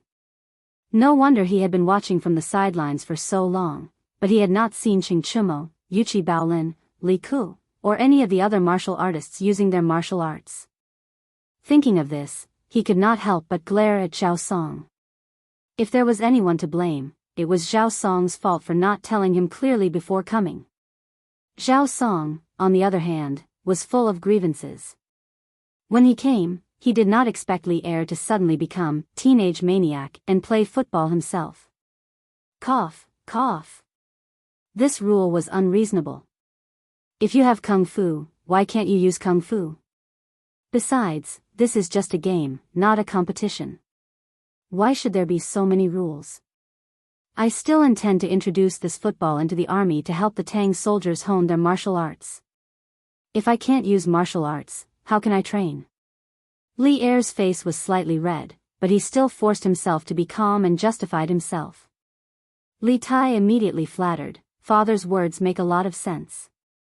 This football is interesting and can train people. It's just right to introduce it into the army." Yes, yes, yes. Father is indeed farsighted and always worried about the country's affairs. I'm impressed. Li Ku came to his senses and hurriedly agreed. The rest of the students also began to sing praises. Only then did Li Er's expression look much better. He clasped his hands behind his back and slowly said, "But Li Zishuan's worries are reasonable. When people who know martial arts play football, they don't know how to control their strength. It's very easy to injure people. Therefore, I feel that martial arts cannot be used in official football matches in the future. When people who know martial arts play football in private, there's no harm in using internal energy." The emperor's words were not to be taken lightly. Every word was an imperial edict. Li Er's words basically set the rules of Tang's football world. In official competitions, they would follow the rules set by Li Zishuan. In private competitions, martial artists could use their kung fu. This meant that Tang's football would be divided into kung fu and civilian versions in the future. Your Majesty is wise. Zhao Song saw that Li Er had walked out of the awkward situation and couldn't help but heave a sigh of relief. He came over and bowed. "Father, Your Majesty, is wise." Li Qingxian, Li Tai, Li Ku and the surrounding students all agreed. Li Er smiled faintly and waved his hand, saying, "There's no point in playing football like this. Zhao Song, go and find a few guards with good kung fu to play with me. Ku, Chumo, Baolin, Iron Egg, the four of you stay back. The rest of the students who don't know kung fu can take a break." That mid-air shot just now made Li Er exclaim in his heart. For a moment, he also felt like having fun. How could he return to the palace at this time? Another round of unrestrained kung fu football was what he wanted in his heart. Your Majesty, I'm afraid this is not appropriate." Zhao Song stood beside Li Er and reminded him in a low voice. He was worried that if the imperial censors in the imperial court knew that Li Er was actually playing football with people in the academy, they would most likely write a letter to remonstrate, impeach him. Li Er frowned and said unhappily, "What's wrong? As the ruler of a country, can't I play football?" Zhao Song quickly said that he didn't dare. In order not to dampen Li Er's spirits, he could only find a few guards of the academy who were good at kung fu. Mo Zhong, Mo Yun and Pang Feiji were among them. He wasn't worried that these guards would hurt Li Er when they played football. This was because, firstly, Li Er's kung fu was better than these guards. Secondly, as a kung fu master, he wasn't just there for show. In the end, Li Zishuan and Li Er were in the same team. Mo Zhong, Mo Yun and the other followers of the school of Mo were in their team. Qing Chimo, Yuqi Baolin and Iron Egg were in the same team as Pang Feiji. The remaining people in their team were mostly the personal guards of Li Zishuan. Go all out and play well for me. Don't hold back. If you can beat me, there will be rewards. In order to let Qing Chimo's team play with all their might, Li Er gave an empty promise. Your Majesty, if our team wins, will there be rewards? Mo Zhong waited for a long time but didn't hear the second half of Li Er's sentence. He mustered up his courage and asked. No. Li Er replied impatiently. With a master like him in charge, how could they not win? Unless these followers of the school of Mo deliberately didn't put in effort. Hence, he added, if my team loses, the few of you will be punished. Ah. Mo Zhong and the others were instantly dumbfounded. Why was the treatment different? Chapter 881. Captain Pang, catch the ball. 22 martial arts experts, including Li Er, started a battle of the century on the field of Yanhuang College. Ching Chumo's side snatched the right to kick off, and Yuchi Baolin was in charge of kicking off. He was afraid that others would not know who he was going to pass the ball to, so he specially roared. Then, the ball did not roll towards Pang Feiji, who was beside Yuchi Baolin. Instead, it flew directly towards the opponent's goal. Boom! The whole stadium was in an uproar. Everyone, including Pang Feiji, was caught off guard by Yuchi Baolin's very unusual kick-off. The ball that had already flown out did not care about what the players thought. It flew out at the same speed as how much force Yuchi Baolin had just exerted on it. The ball that Yuchi Baolin kicked out with all his strength was not much slower than Li Er's kick just now. In the blink of an eye, it was close to the goal. Although Yuchi Baolin's reaction was a little slower, his strength was really great. If there was a high-speed camera recording at the side, it would be able to see that the moment the ball was kicked out, 1/5 of it had already been flattened. It was obvious how terrifying this kick was. The opponent's player's attention was still on Pang Feiji. No one would have thought that Yuchi Baolin, this big blockhead, would actually play a diversion trick, so no one went to block this ball at the first moment. The goalkeeper on Li Er's side was Mo Zhong. This guy was still feeling depressed after hearing Li Er's words just now. Even if you beat him to death, he would never have thought that the opponent would threaten his side's goals so quickly. He hurriedly gathered his chi in his dantian and pounced towards this menacing ball. Bang! It had to be clear that they were playing a kung fu football now. How could this ball that Yuchi Baolin had kicked out with all his strength be blocked by Mo Zhong, who had rushed over in a hurry? They saw the ball enter Mo Zhong's arms with a loud bang. Immediately after, Mo Zhong's face turned the color of pig liver, and his body involuntarily retreated. Chi! The tremendous force carried by the football caused Mo Zhong to glide on the grass for a distance. Under everyone's astonished gazes, Mo Zhong actually held the football and slid back into the goal. It's in, it's in. Yuchi Baolin stared blankly for a moment, then cried out loudly. When he had just kicked off, he suddenly remembered that Li Zishuan had told them about the rules of football the last time. He had said that they could directly score from the kickoff. So, he had a brainwave and thought of such a mischievous trick to create a diversion. However, he did not expect it to work. F***CK. Baolin, you're really something. Too awesome. We've just started and we've already scored. Ching Chumo ran over and jumped onto Yuchi Baolin's back, patting the latter's head as he spoke in ecstasy. The other team members followed suit and ran over to hug the two living treasures, cheering loudly. Oh. Oh my God. He scored just like that? What? What kind of fighting style is this? Does this ball count? Di Jishuan shook his head and said to the students next to him, of course it counts. The football has already crossed the line. The onlooking students outside the field were stunned. They could not believe their eyes. Of course, there were also people who questioned the goal. At this moment, Mo Zhong got up from the ground and shouted at Yuchi Baolin, it doesn't count, it doesn't count. I've just blocked your ball. How can it count as a goal? The cheers gradually stopped. Ching Chumo stood out from the crowd and retorted, why doesn't it count? According to the rules set by Yamacho, as long as the football crosses the goal line, it counts as a goal. So what if you've hugged the football? Chu Mo is right. The football has already entered the goal. How can it not count? This is the rule set by Yamacho. Pang Feiji also ran out to help. A goal from the kickoff. Good goal, good goal. At this moment, there was a burst of laughter outside the field, and the crowd automatically made way. It's Yamacho. Yamacho is here. Let's see what Yamacho has to say now. It was Li Zishuan who heard that Li Er had come to the academy. He came down from his office and saw Yuchi Baolin create a diversion to the east and attack in the west.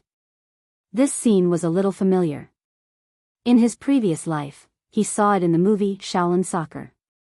In the movie, Stephen Chow scored a goal from the midfield. However, that was when Stephen Chow received the kickoff from his teammate in the midfield. Yuchi Baolin was even more ruthless. He shot from the kickoff and caught everyone off guard. Greetings, Your Majesty. No matter what, Li Er was the emperor. As a subject, it was impossible for him not to greet him. No need to be so polite. Li Zishuan, tell me, does this goal count? Li Er waved his hand and asked casually. Li Zishuan raised his head and answered, of course it counts, Your Majesty. As long as the ball enters the goal, it counts as a goal, regardless of the method used. Li Er was not angry. He nodded and said, okay, I understand.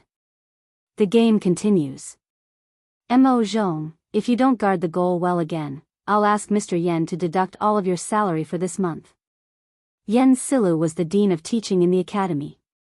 At the same time, he was also the butler of the academy. He was in charge of everyone's salary. Yes, yes, yes. Mo Zhong's face was full of bitterness. He was also complaining incessantly in his heart. Li Zishuan smiled and walked to Pang Feiji and Qing Chimo. He said, play well. Let His Majesty see the glory of the Academy's football team. If you win, each of you will be rewarded with a football. Li Zishuan had just reached a foreign trade agreement with Jinla and Piao. He had temporarily found a source of rubber, so he became more generous. What the F***CK? Yamacho, is what you said true? Qing Chimo widened his eyes in disbelief. Of course it's true. You can do it, Cho Nyo. In a moment of carelessness, he even said, good luck, which made Qing Chimo a little confused. What the F***CK? Yamacho, you can't do this. Why do they get a football if they win? Li Tai, who was outside the field, shouted that it was unfair. If it weren't for the fact that he didn't know martial arts, he would have rolled up his sleeves and come up to play no matter what. Li Zishuan couldn't be bothered to pay attention to him.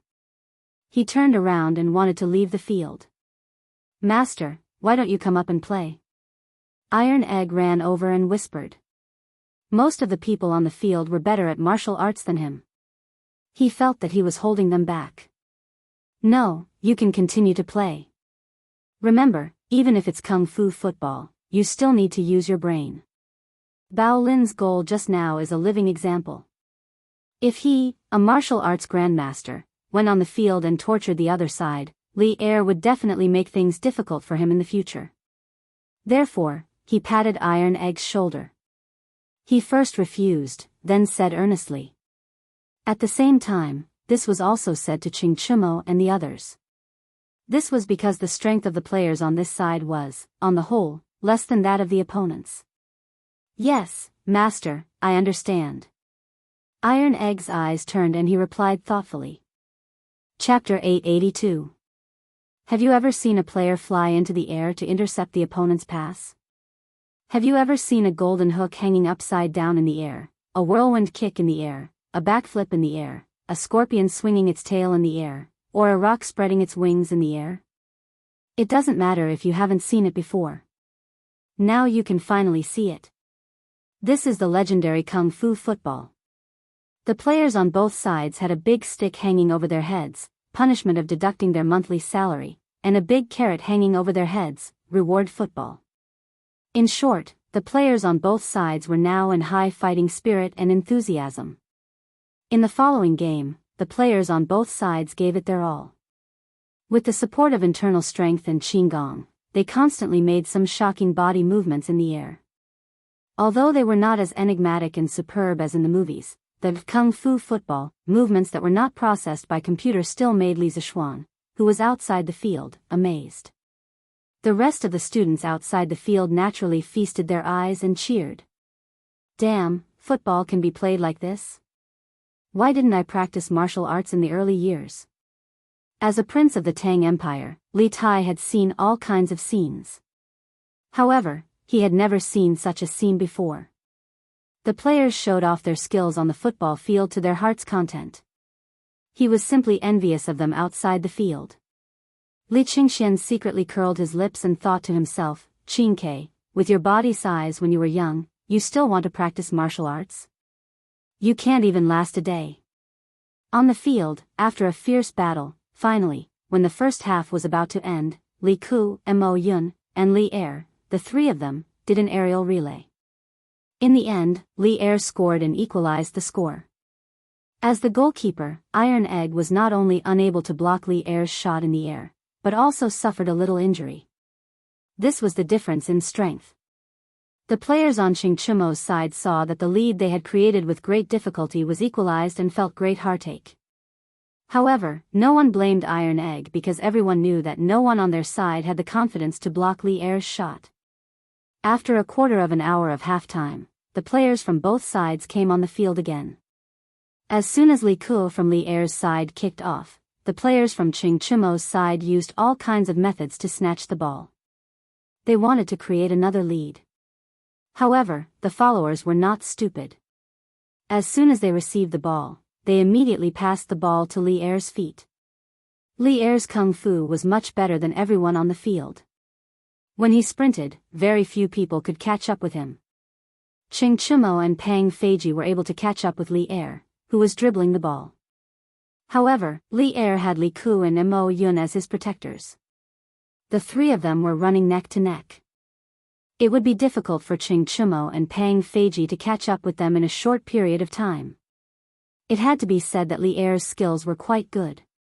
He dribbled the football past three opposing defenders in the blink of an eye, and then directly faced the opponent's goal. The students outside the arena immediately let out cries of surprise. "He's shooting. His Majesty is invincible." Back in the days when the 18 rebel kings were in a chaotic war, His Majesty pointed his spear and destroyed all the heroes. He was so brave and fierce. I didn't expect His Majesty to be so powerful on the field. Just by listening to this, one could tell that they were Li Er's true fans. Hee. His Majesty's political and martial arts skills are comparable to Qin Huang and Han Wu. What's so strange about that? After playing football for so long, Li Er was a little hot-blooded. When he heard the praises of the students outside the field, his heart felt as comfortable as if he had drunk iced water. At this moment, he was 30 feet away from the penalty area. He lifted his leg and shot angrily. The football whistled and went straight to the goal. "Iron Egg, be careful." Qingchumo saw the football shoot out and quickly shouted. His shout was to let Iron Egg dodge the football, not to stop it. This was because Iron Egg was already injured in Li Er's previous shot. Li Er's current kick was more vicious than before. If he forcibly blocked it, Iron Egg was likely to be knocked to the ground. The world of Kung Fu football was so cruel. Besides, injuries were common for people who practiced martial arts. There was nothing strange about it. But Iron Egg did not seem to realize the danger of this ball. He still stood at the goal and did not leave. When the football flew into the penalty area, Iron Egg slightly retreated his right foot and put on a Tai Chi fist starting pose. His eyes were fixed on the flying football. In the blink of an eye, the football had flown close to him. The fierce wind around the ball made his hair fly in all directions. The hearts of the students outside the field and the players on the field were in their throats. They saw Bruiser cut horizontally from the side of the football with a Taiji cloud hand. Then, his arm bent and shook in a strange way. The speeding football gradually slowed down. Bruiser stood up. At this time, the football was already standing on the fingertips of his right hand, spinning rapidly on its own. Handsome.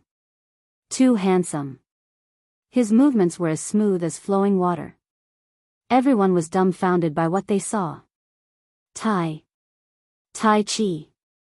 That was Tai Chi. It's Tai Chi. I didn't expect Tai Chi to be used like this. Iron Egg has really learned from Yamacho. He can use Tai Chi as he pleases. Tai Chi is so powerful. It can even block His Majesty's full kick. Oh, if I had known, I would have learned it seriously. The students were amazed. Damn! Iron Egg, you're too awesome. You can even do this. Ching Chimo stared and shouted excitedly. Iron Egg smiled slightly. He shouted to Ching Chimo, Brother Chon Yo, tell our people to pay attention to the ball. Don't dribble too much. We'll play the football the way His Highness played last time. Even if we can't score, we can't let them get the football. Catch the ball. After saying that, Iron Egg's left hand turned into a knife and chopped the rapidly spinning football. The football immediately flew in the direction of Ching Chimo. After listening to Iron Egg's tactical analysis, Ching Chimo felt that it was very reasonable. When he received the football, he immediately passed it to Pang Feiji and then shouted, "Everyone, run and pass the ball. Don't dribble too much. Don't let the opponent get the ball." The current situation was very similar to the previous game where he played with Li Qingxian and his two brothers. At that time, they were strong, but they were no match for the opponent. The reason was that Li Qingxian's people had been playing possession tactics. Li Zishuan, who was standing outside the field, nodded with satisfaction. Although modern football originated in London in the 19th century, and the people of the Tang dynasty had never come into contact with it before, once he introduced modern football to the Tang dynasty, the people of the Tang dynasty did not need to deliberately guide them. They could figure out some tactics on their own. Some of the tactics were very similar to modern football tactics. This was the wisdom of the ancients. They were not stupid at all. Most of the time, what they lacked was knowledge. On the field, Ching Chimo wanted to play possession tactics. Of course, the players would cooperate. Under such circumstances, the players ran more actively. Today's game was similar to the last time, but there were also differences. The similarity was that the two sides of the game were still one weak and one strong. The weaker side wanted to use possession tactics to defeat the stronger side. The difference was that the stronger side today was undoubtedly stronger. However, Ching Chimo was not afraid. Today, everyone can use their internal strength. They can run faster and jump higher. If the ball is passed over the top, it will be easy for you to jump in the air to intercept it. That's fine, we will use a short distance ground ball. At most, we will need to run a few more steps. It doesn't matter if you are skilled in martial arts and can run fast because we can also use martial arts. Our running speed is not much slower than yours. At worst, we will pass the ball out before your players catch up. Of course, the opponent's biggest threat was Li Er. Therefore, wherever Li Er was, Ching Chimo's players were determined not to pass the ball to their teammates who were closer to Li Er. They all avoided Li Er when they played. There was no other way. To defend against Old Li, they needed at least 3 people. They could not allocate so many people. As a result, the audience outside the field saw a dazzling passing game. No one dribbled the ball. Basically, the ball was passed out as soon as it touched the foot. No matter how fast Li Er and Li Ku were, they could not catch up. Bang, bang, bang. The sound of the football hitting the ground and the shouts of the players were endless. The scene was very lively. However, the second half played for nearly half an hour and there was not a single goal. Damn! The ball is being passed around, but there is no goal. Yes. No matter how beautiful the ball is, it is useless if there is no goal. What are Ching Chimo and the rest thinking? Di Jishuan curled his lips and said, "What do you know?" Until now, neither side has scored. This is already a victory for Ching Chimo and the rest. On the field, Li Ku was somewhat anxious.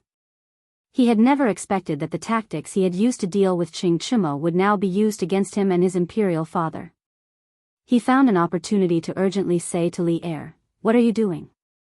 "Father, we can't go on like this. Time is almost up." Li Er's expression did not change.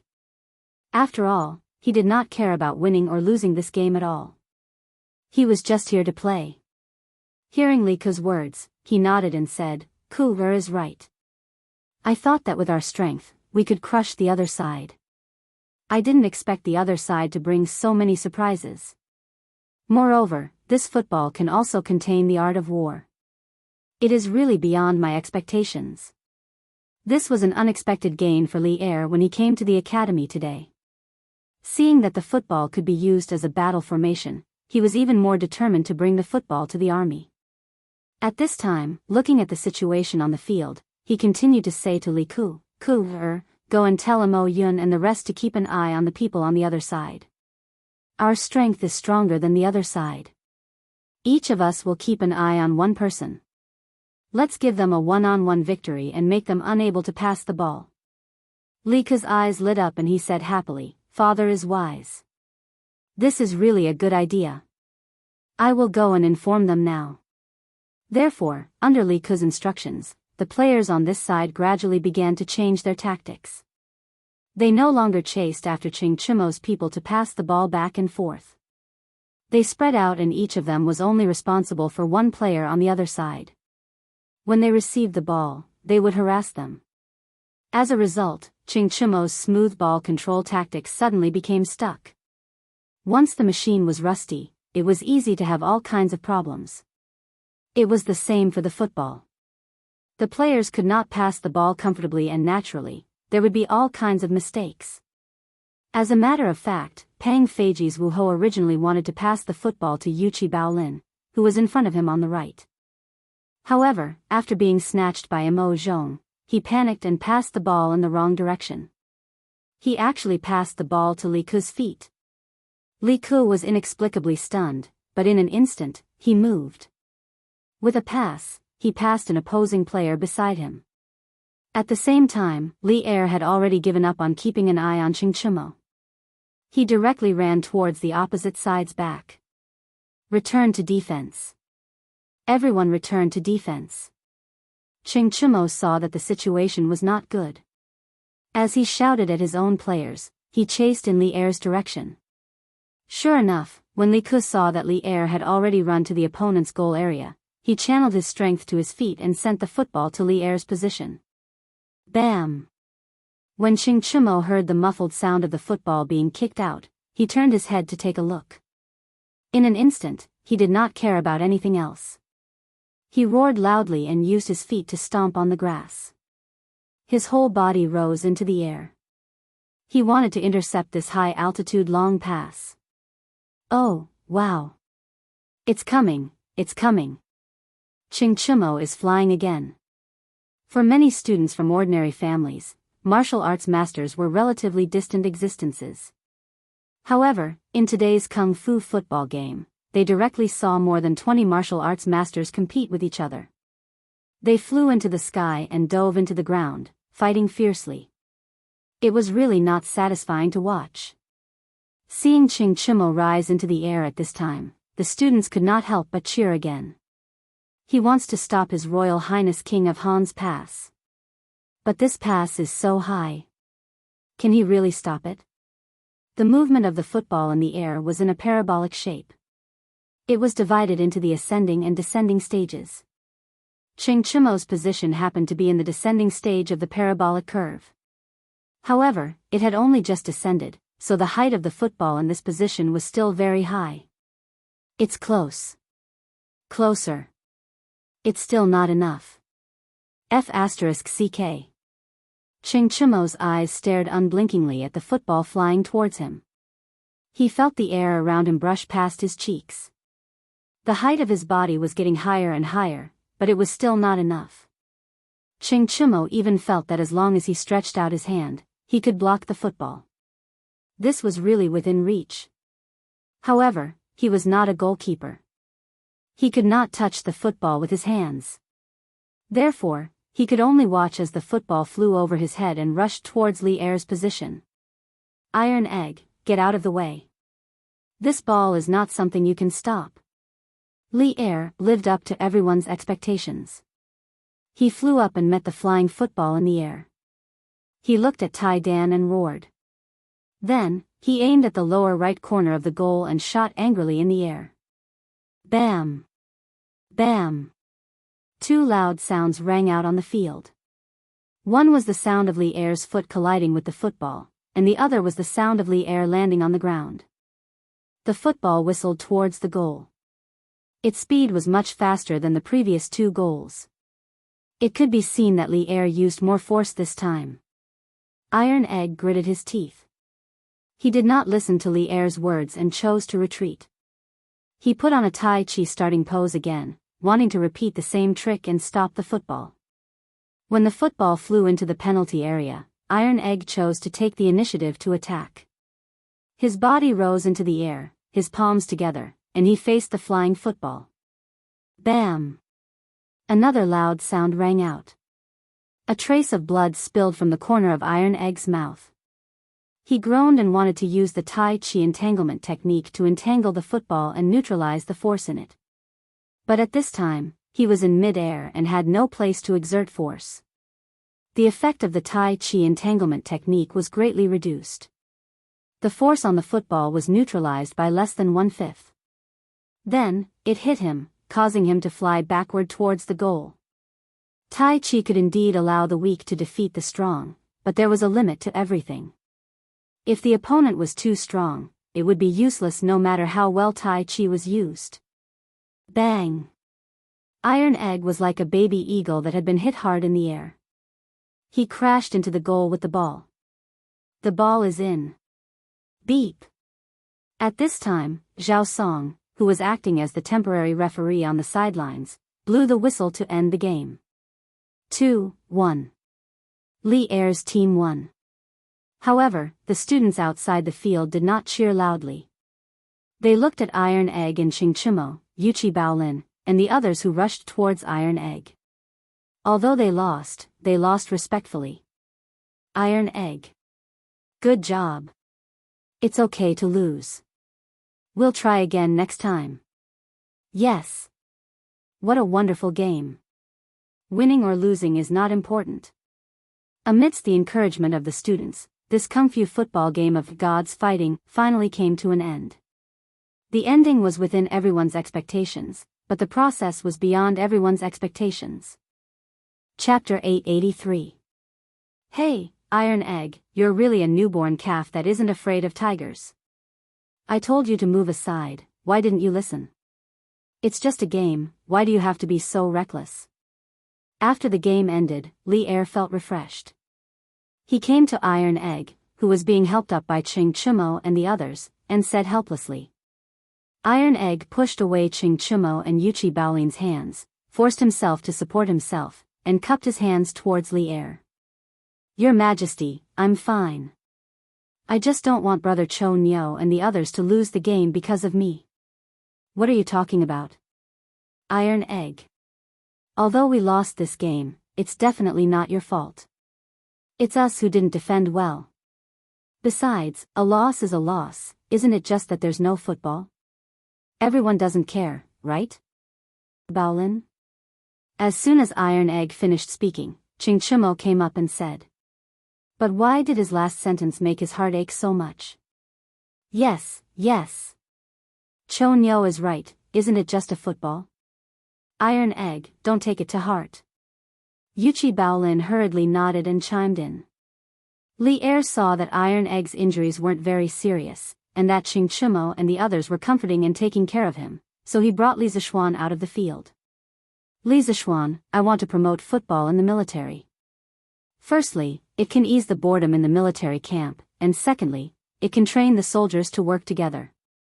What do you think? Li Er asked as he walked. Li Zishuan was a little surprised.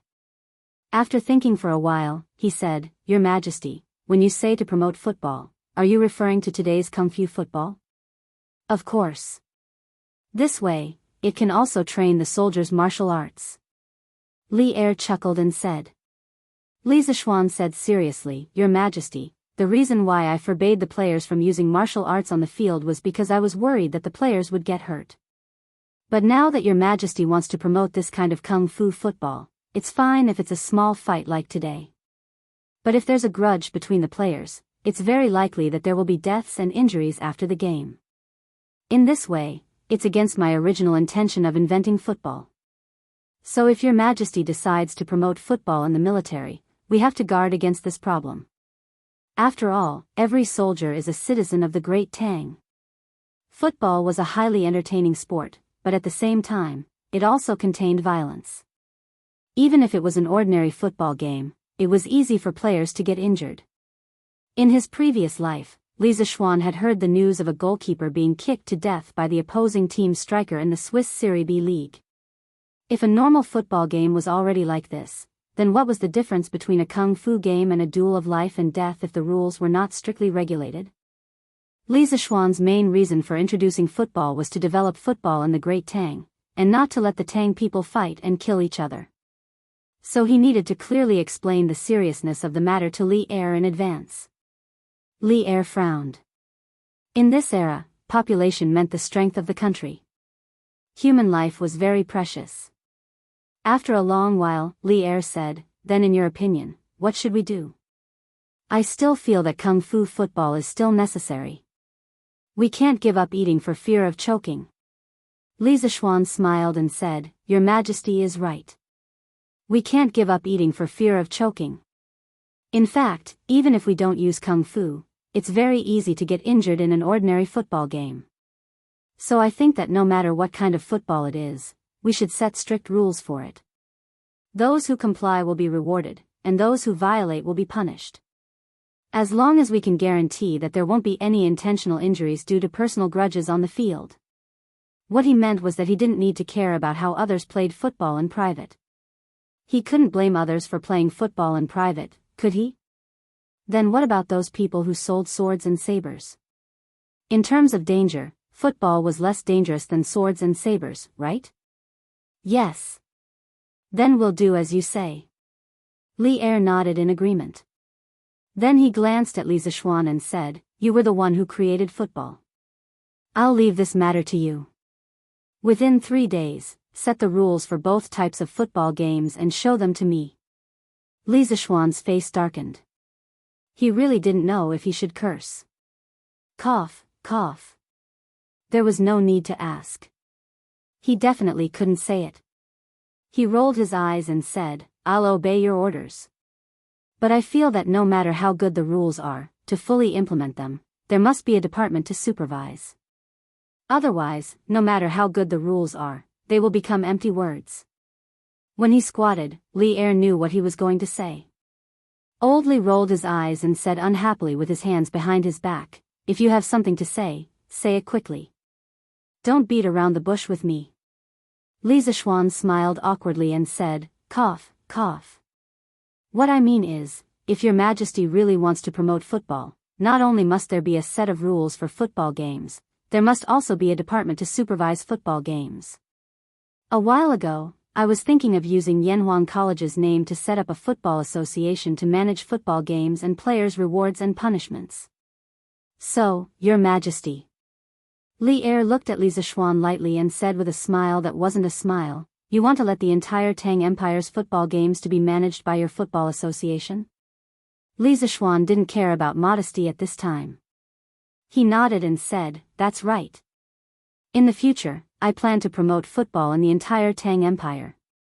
Every year, football leagues will be held regularly. When the time comes, as long as you are a football enthusiast, you can sign up to participate.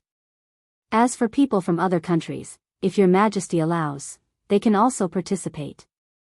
After all, this way, we can also exchange the feelings between the two countries." Li Tai, who was tailing behind the two of them, had a bright light in his eyes. He really wanted to shout, "This idea is great." The little fatty was undoubtedly excited. After Li Er heard it, he couldn't help but feel a ripple in his heart. He pondered for a moment and said, "I didn't expect you to have such a comprehensive plan. I approve it. But now, the 6 departments of the Imperial Court have long been separated. I can't set up another department for football. Therefore, the Football Association will still be under Yanhuang College's name. I will have someone draft an imperial edict to order the Football Association to be in charge of football games in the world." Li Zishuan was delighted. Although Old Li didn't have a formal organization for the Football Association, he gave him an imperial sword. In this way, it could be considered legitimate. Besides, as Yanhuang College's reputation grew in the future, the number of awesome students it taught would increase. With the golden signboard of Yanhuang College, why would it need an organization? Your Majesty is wise. I will do my best to manage the football association well. Li Er flicked his sleeves and said lightly, all right, it's getting late. I should return to the palace. You brat, don't be distracted by trifles and forget your duty. I wouldn't dare. I respectfully send your Majesty off.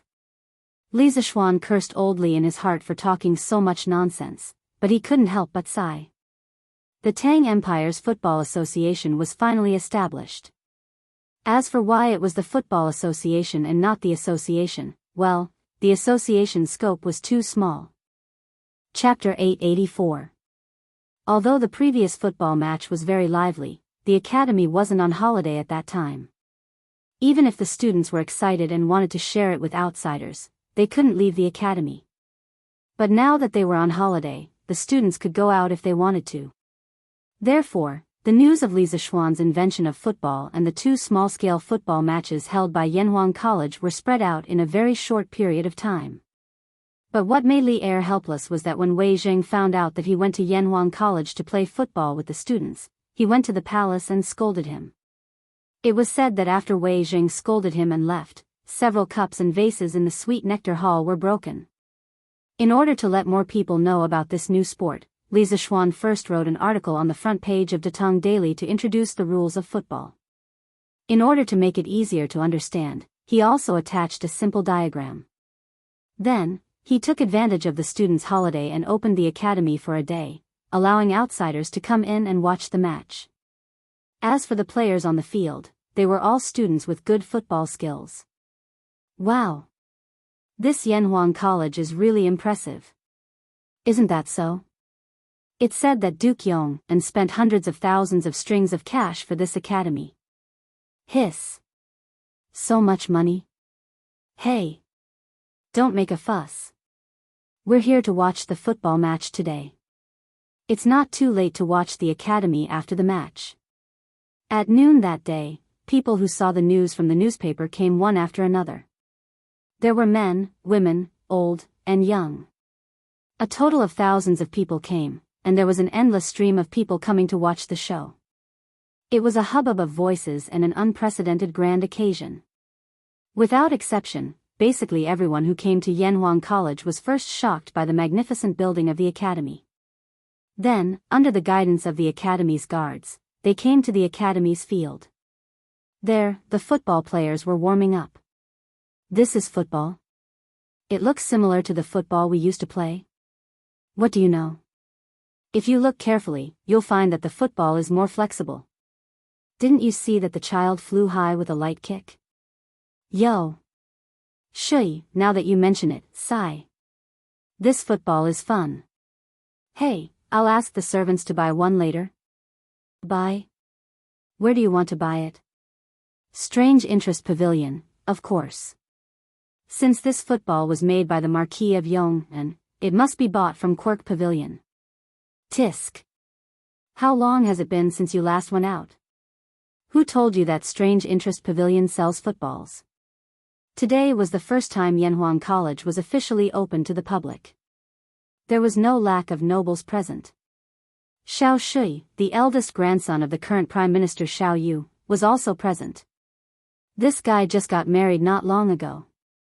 Recently, he was so bored that his balls hurt.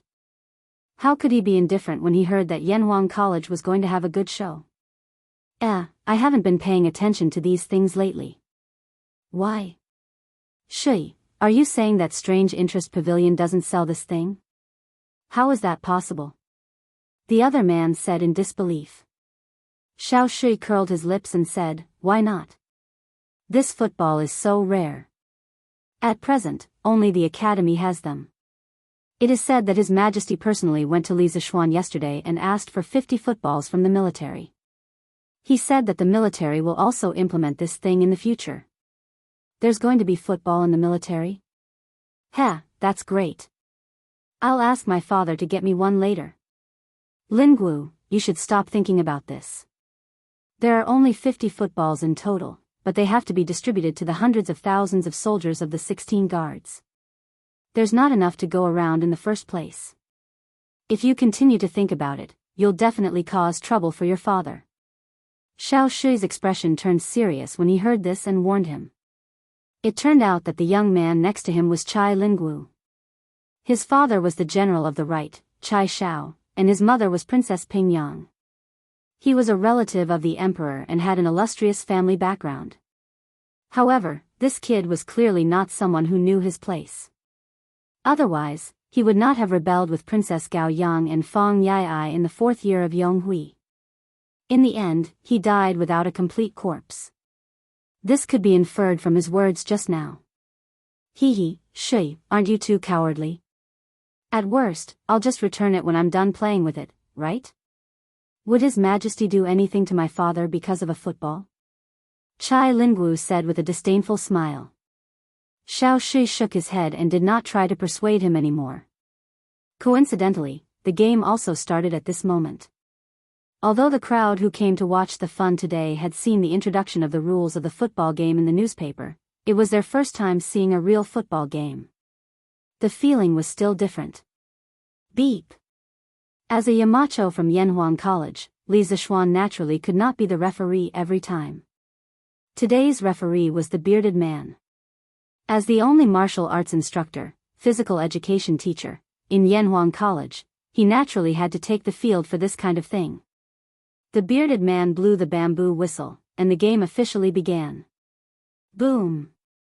Iron Egg kicked off, and Wang Meng dribbled the ball deep. The opposing players immediately came up to snatch the ball. A fierce competition officially began. The players on the field today did not have prominent students like Li Tai, Li Qingqian, and Li Ku. They were basically all ordinary students. After all, with so many outsiders present today, it would be beneath Li Qingqian and the others to play in person.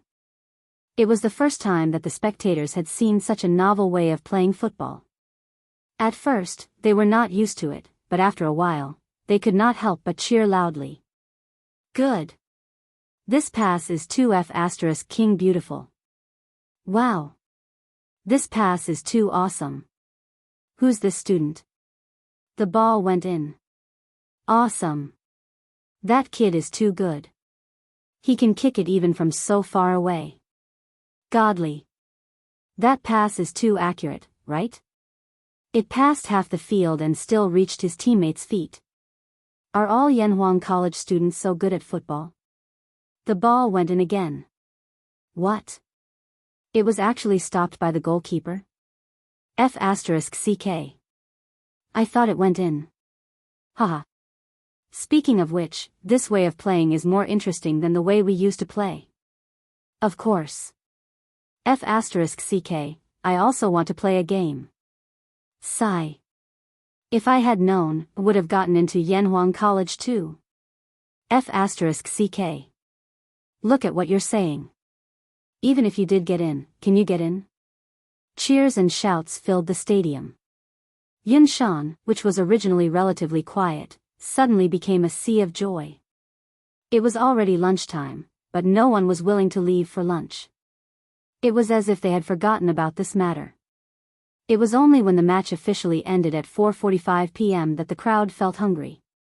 They were reluctant to part with the match and left in groups of 3 to 5 to go down the mountain to eat. Along the way, it was inevitable that they would talk about the game just now. As they spoke, they were beaming with joy and were very excited. That was not all. After these people went back to spread the news, this football game would set off a football craze among the people of Chang'an. Chapter 885. Hey!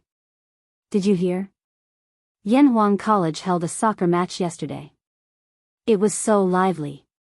Soccer match? What's soccer? Hey! Old Wang, didn't you watch the Datong Daily yesterday? I was too busy yesterday. Old Zhao, can you tell me about it? Hey! That's too long. Let's sit down and talk. Sit down and talk. The next day, the news of the Yanhuang Academy's football match spread throughout Cheng, and as expected, many people's eyes widened as they listened to their companions' vivid descriptions of yesterday's football match. They secretly regretted that they had not been there to watch it in person. Unlike modern times, where there were computers, mobile phones, televisions, and game consoles, there was a lack of entertainment in this era. Other than watching plays, drinking tea, walking dogs, and cockfighting, the only thing left was visiting brothels. Soccer was a very competitive and confrontational sport. It didn't take long for tens of thousands of people to chase after it. But when everyone calmed down, they realized a problem. What about soccer? Where could they buy a soccer ball? Many people went to Curious Pavilion to ask after returning from Yanhuang College, but they didn't sell any soccer balls there. But where could they buy a soccer ball if even Curious Pavilion didn't sell it? Fortunately, Li Zishuan didn't make them wait for too long. Look! Today's Datong Daily said that Curious Pavilion will start selling soccer balls in 3 days.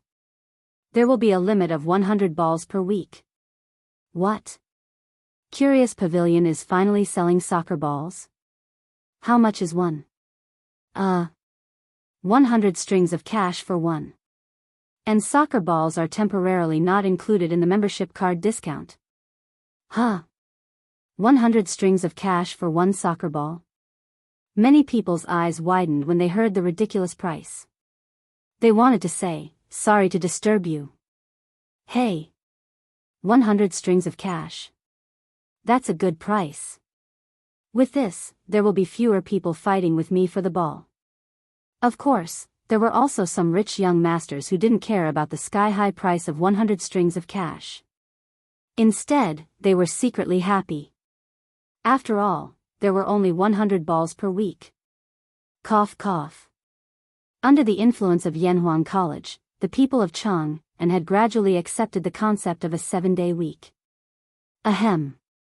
The newspaper also said that His Majesty allowed Yanhuang College to establish the Tang Football Federation, referred to as the Tang Football Federation for short, which was in charge of all matters of the Tang Football Federation. Marquis Yong and was the first chairman of the Tang Football Federation. The Tang Football Federation encouraged civil football fans to establish football clubs, which were football clubs, and encouraged businessmen to fund the football clubs. In March of next year, each state government would select the 3 strongest teams to come to Cheng and to participate in the ranking competition. The top 20 teams would be classified as First Division teams and could participate in the First Division League organized by the FIFA.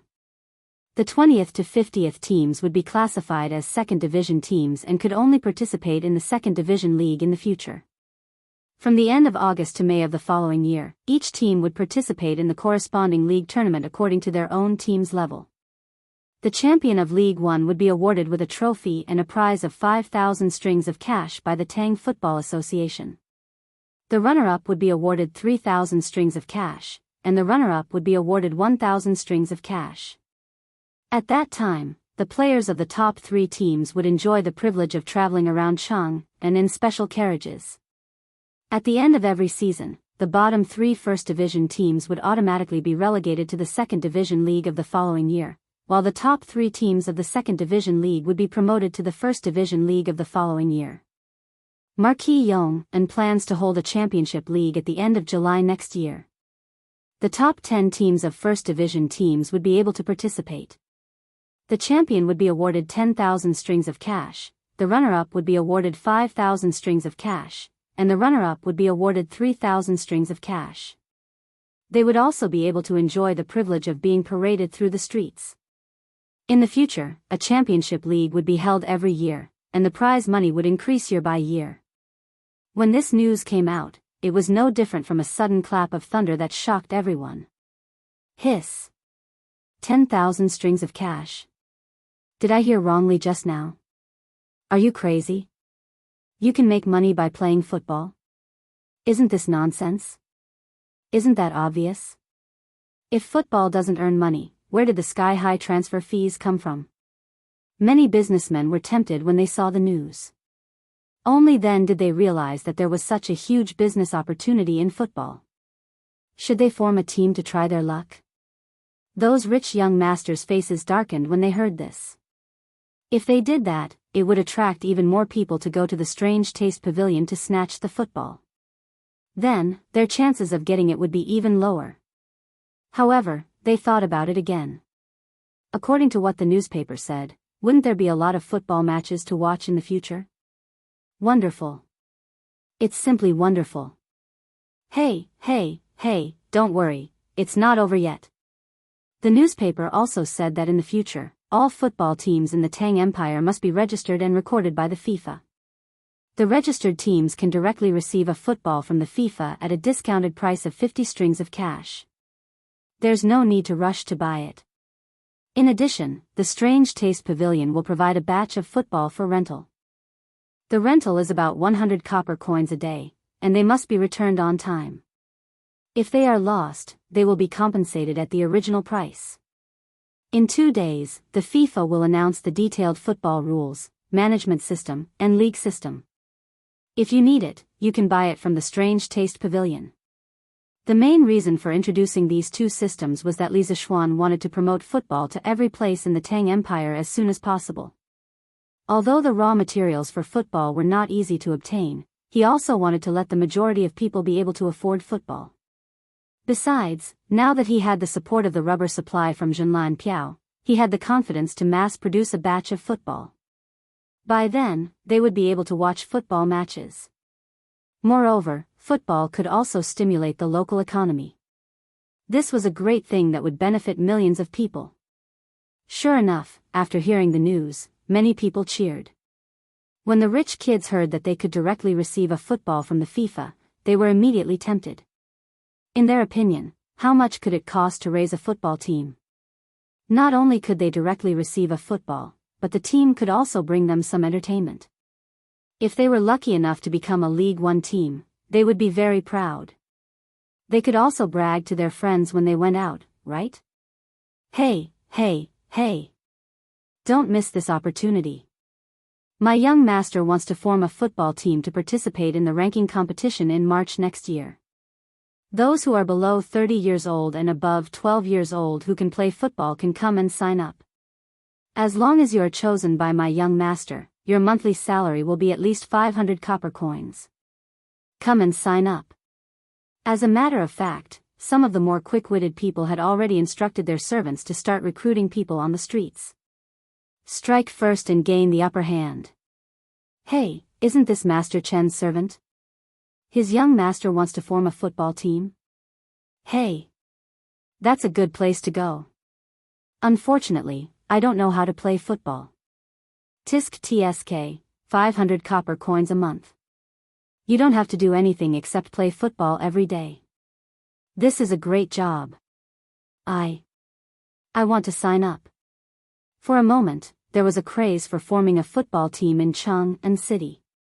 As the news spread, this wave was about to sweep across the entire Tang Empire. Chapter 886. While the people of Chang'an were talking about football, the students of Yanhuang College in Yunshan, outside of Chang'an City, finally welcomed their first class after coming to the academy. The previous 3.5 days of vacation had ended. This was also the first class of engineering after being brought to this world. It was very significant, so Li Zishuan chose to teach this class in person. The venue was the recently built auditorium of the academy. The architectural style of the auditorium was designed by Li Zishuan by imitating the Beibei building in his previous life. It was a magnificent palace-like building, and the second floor could accommodate more than 600 people at the same time. This was also the reason why Li Zishuan chose to teach here. His class was for all the students. More than 600 students and more than 70 teachers gathered together, making the newly built auditorium very lively. Li Zishuan saw that Mo Zhong had brought the tools over. He coughed lightly and said, "Okay, quiet down. The class has started." The noisy classroom suddenly became silent.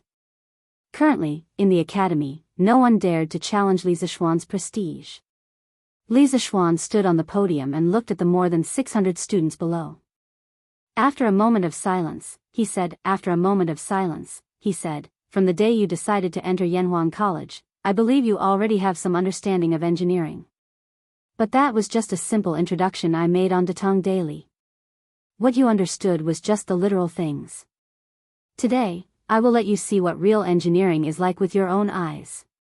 Everyone, brace yourselves and open your eyes wide. You are about to enter a new world.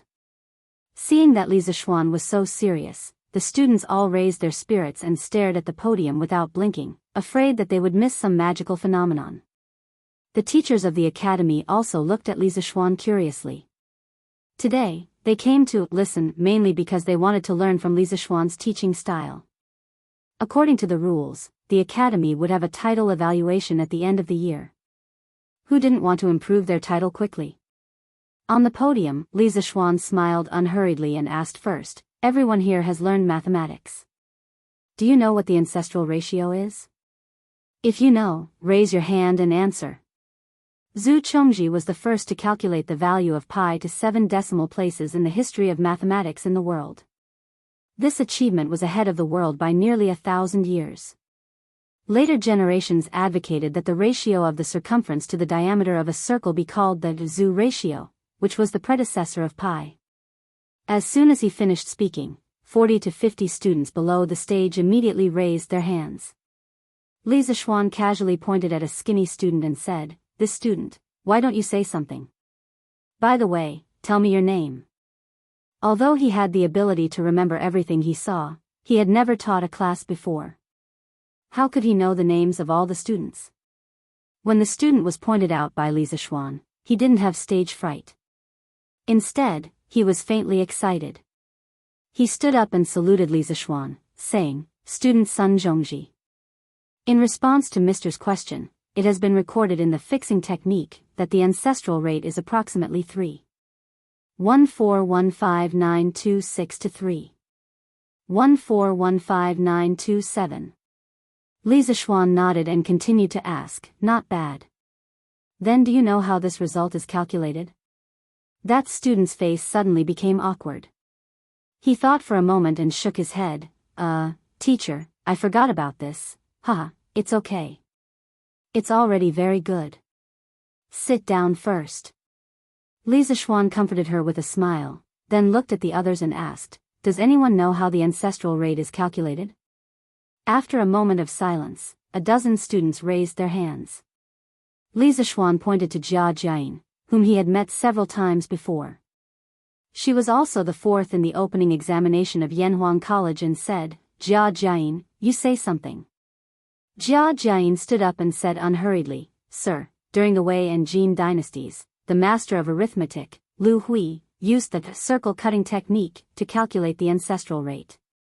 He first calculated from the inside of the circle to the inside of the circle to the inside of the circle to the outside of the circle to the outside of the circle to the outside of the circle to the outside of the circle to the outside of the circle to the outside of the circle to the outside of the circle. He once said that if you cut it thin, you will lose less. If you cut it again and again until it cannot be cut, then you will merge with the circumference and nothing will be lost." Based on his method, Ancestor Chongji went one step further and obtained an even more accurate result. Zhu Chongji once wrote a mathematical book, Pi Technique, which recorded his research and results on pi. But at that time, scholars couldn't delve into the profoundness of it, so they ignored it, and it was later lost.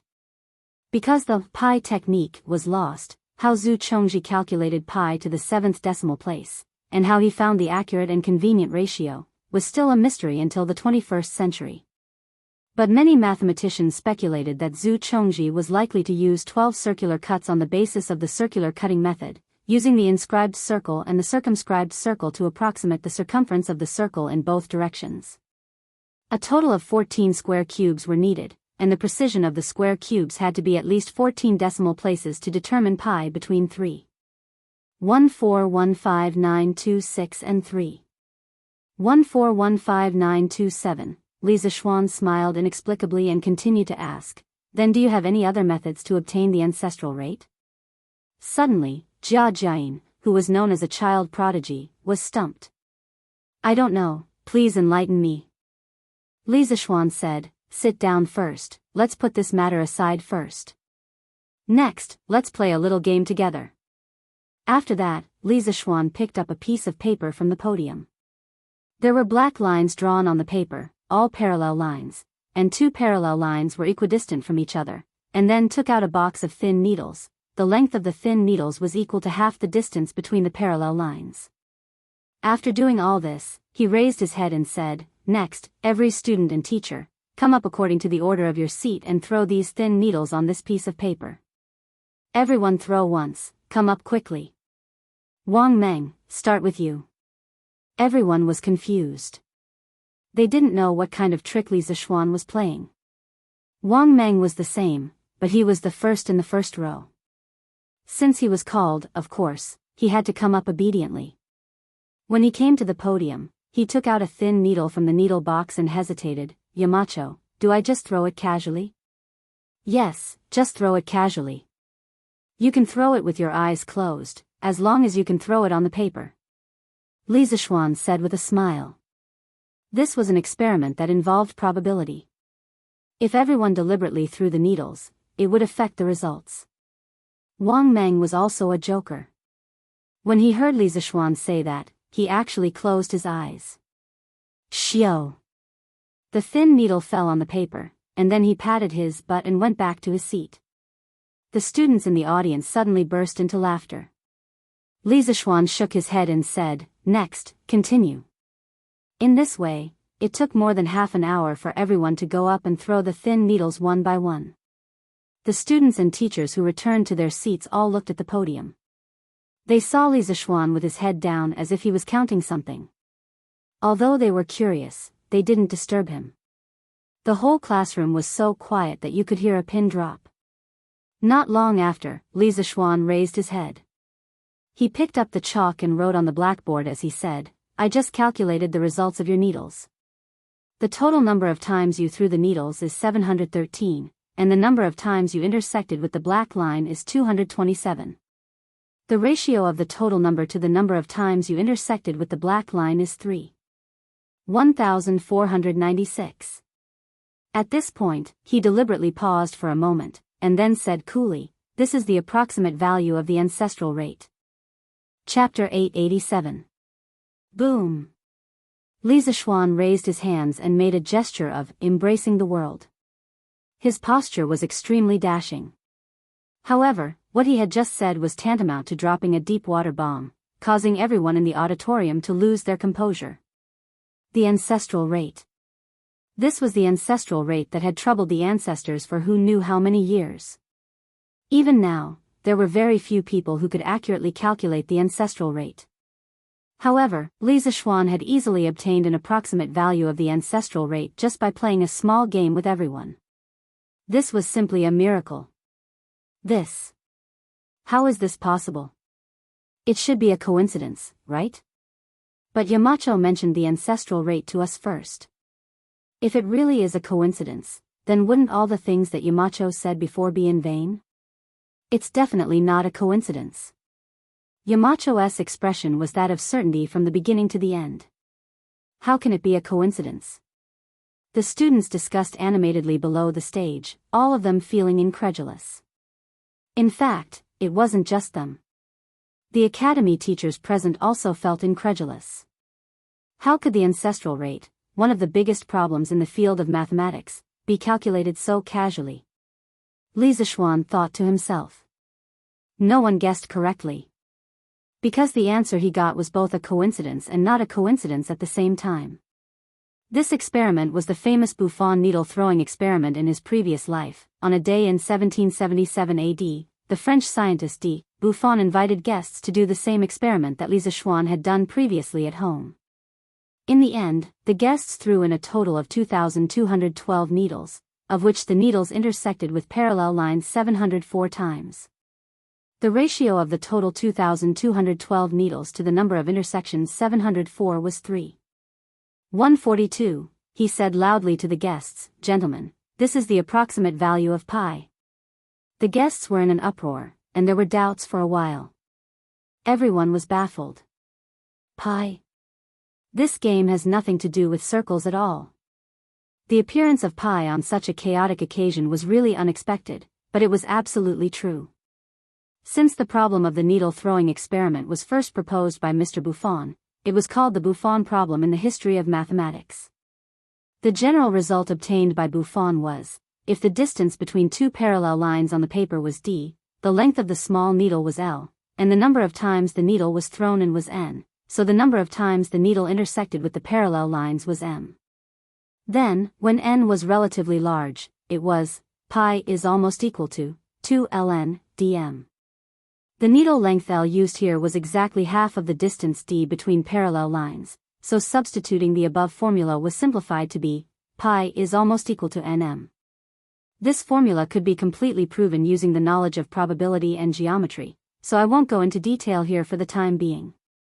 It was worth mentioning that later, many people followed Buffon's footsteps and used the same method to calculate the value of pi. The most amazing of them all was the Italian mathematician. In 1901, he claimed to have conducted many needle-throwing experiments.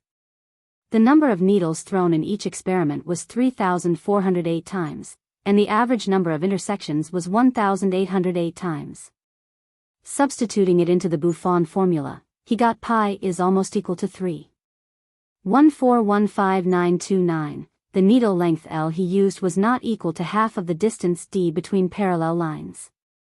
Compared with the accurate value of pi, the difference only appeared up to the 7th decimal point. Using such a simple method to obtain such a high precision value of pi, this was really a work of God, too beautiful. If Zhu Chongji were still alive, he would be flabbergasted. However, people had always criticized Lazrani's results, but it was not unreasonable to get such a result, because it could be proved in mathematics that the fractions closest to the true value of pi, but with a smaller denominator, were sad face 22, 7 almost equals 3. 14, probability, 333, 106, is almost equal to 3. 14 15, 355, 113, is almost equal to 3. 1415929, probability, 103993, 33102, is almost equal to 3. 141592653 and Lazrani actually threw the probability. For a throw within 10,000 times, it was impossible to get a better result. No wonder many people doubted, could it be such a coincidence? But most people thought that Lazrani was really lucky, because he had been diligent and cautious all his life. As for the truth, there was no way to investigate it now. Therefore, the result that Li Zishuan had just obtained was both a coincidence and not a coincidence. If he had been unlucky, the error in the result would have been slightly larger, but not by much. This was a probability problem. In the auditorium, Su Hongji, who had been studying mathematics for most of his life, was the most shocked person. At this moment, he did not care about being polite. He instantly stood up from his seat and walked directly to the podium. Halfway there, he realized that he had been rude. He quickly bowed to Li Zishuan and said, "Yamacho, can I go up and take a look?" "This. I don't mean anything else. I just want to go up and take a look with my own eyes." The second half of his sentence seemed to be a cover-up. After all, if he had not seen such a miracle with his own eyes, he would never have believed it. Li Zishuan was amused. Is this old man still suspecting that I cheated?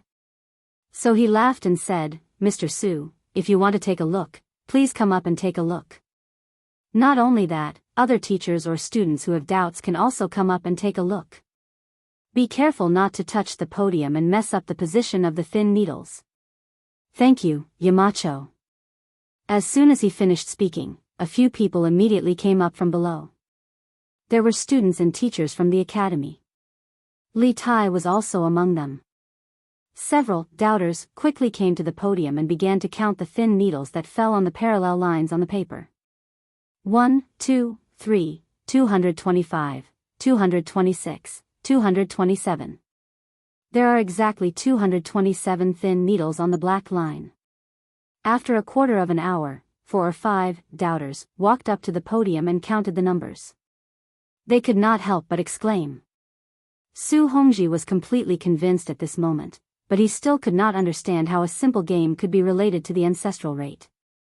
So he looked at Li Zixuan next to him and said excitedly, "A few years ago, my teacher had also used the circle cutting technique to calculate the ancestral rate. However, after 3 days of calculation, only the first 4 digits after the decimal point were exactly the same as the ancestral master's calculation. Many times, if one careless miscalculation was wrong, it would lead to a complete miscalculation. Today, Yamacho casually played a game and accurately calculated the first 3 decimal places. I am deeply impressed. I wonder if Yamacho can explain the principle to us." At this moment, everyone's eyes were on Li Zixuan.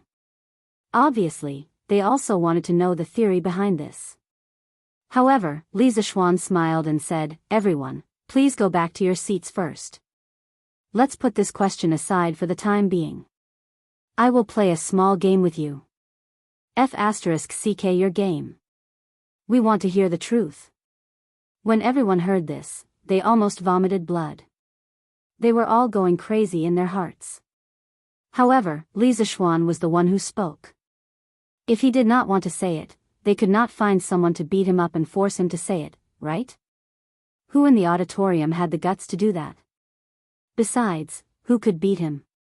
Therefore, they could only sit down obediently and wait to see what Li Zixuan would do next. Chapter 888. Mo Zhong, come here. Li Zixuan, who wanted to play a new game, didn't move immediately. Instead, he called out to the dumbfounded Mo Zhong next to him. "Here." Mo Zhong quickly recovered from his shock and ran to Li Zixuan's side. He bent his back and looked like he was all ears. Li Zixuan leaned over to Mo Zhong's ear and whispered something. Then. "Huh. Yamacho. This. You're not joking with me, right?" Mo Zhong's eyes widened. His mouth was open so wide that an egg could be stuffed in. "Who has the time to joke with you? Hurry up and go," Li Zixuan said in annoyance. Everyone was a little confused when they saw this. They didn't know what Li Zixuan had instructed to make Mo Zhong show such an expression. However, their doubts didn't last long. About half a cup of tea's time after Mo Zhong ran out, the crowd noticed something unusual, and cries of surprise rose from all directions. Mo Zhong had actually run up to the roof and started to peel off the tiles.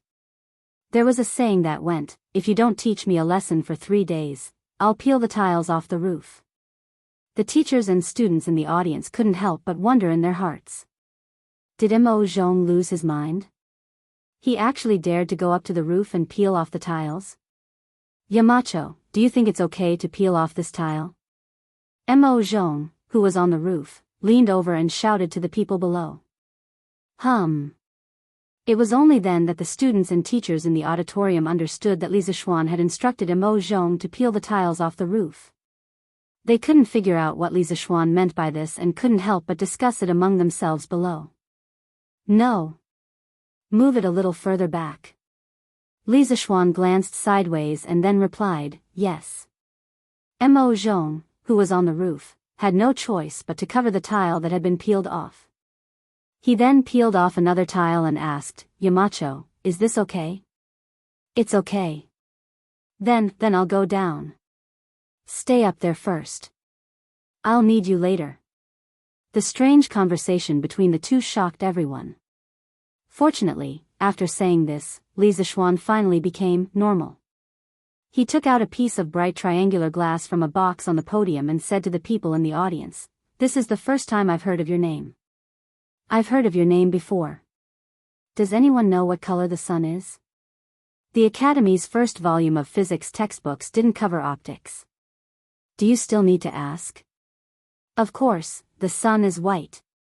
Ching Chimo couldn't help but laugh. It's obviously red. The sun in the morning, how can it be white? Another student retorted immediately. What red? It's obviously yellow. Can't you tell the difference between red and yellow? After a while, there was an uproar. Li Zixuan coughed softly and said, "Okay, quiet down. There's no need to argue. Next, I'll show you what color the sun is." The students immediately quieted down. They held their breath and stared intently at the podium. Li Zishuan first set up a stand on the podium with white paper pasted between the stands, acting as a white screen. Then, he faced the sun with the triangular glass. At this time, everyone understood why Mo Zhong went to the roof to remove the tiles. It was to let the sun in. A magical scene appeared. Okay, do you see what it is? Li Zishuan pointed at the white screen on the podium and laughed. Wow! The teachers and students were in an uproar. They actually saw a 7-colored light spot appear on the white paper. Wasn't that a rainbow? A rainbow? It's not raining. How can there be a rainbow? Yes. It's still sunny today. It's a miracle. Yamacho can actually create a rainbow? No. Yamacho must be trying to tell us that the sun is 7-colored. How is that possible? Why is the sun white when I see it? What white? It's obviously yellow. It's red. The students were amazed for a while. Then, a few of them began to argue again. Li Zishuan said, "Quiet down. Through this little game, I want to tell you that many times, what you see with your own eyes may not be true. Take sunlight for example. Some of you think it's white, red, yellow, or even transparent. But what about the truth? He was a mixture of 7 different colors.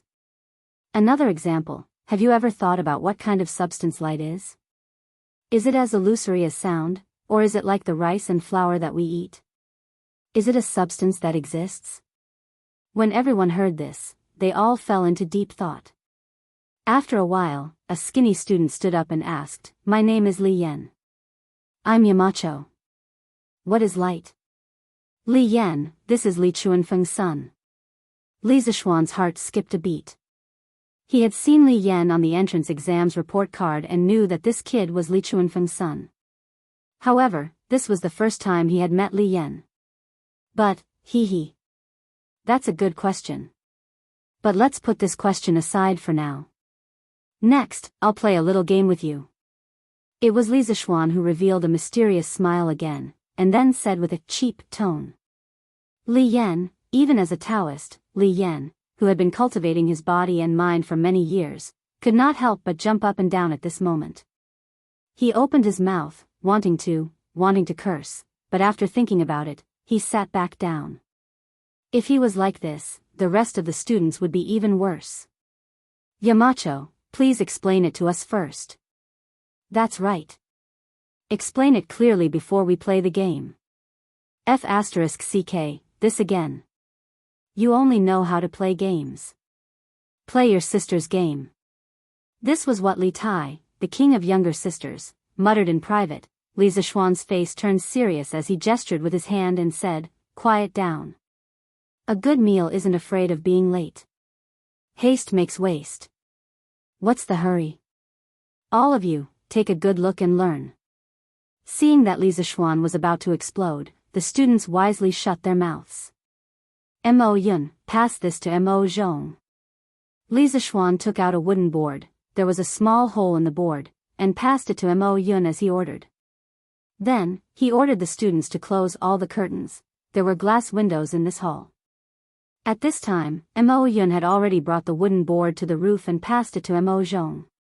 Mo Zhong used the wooden board to cover the hole in the roof. Li Zishuan ordered again.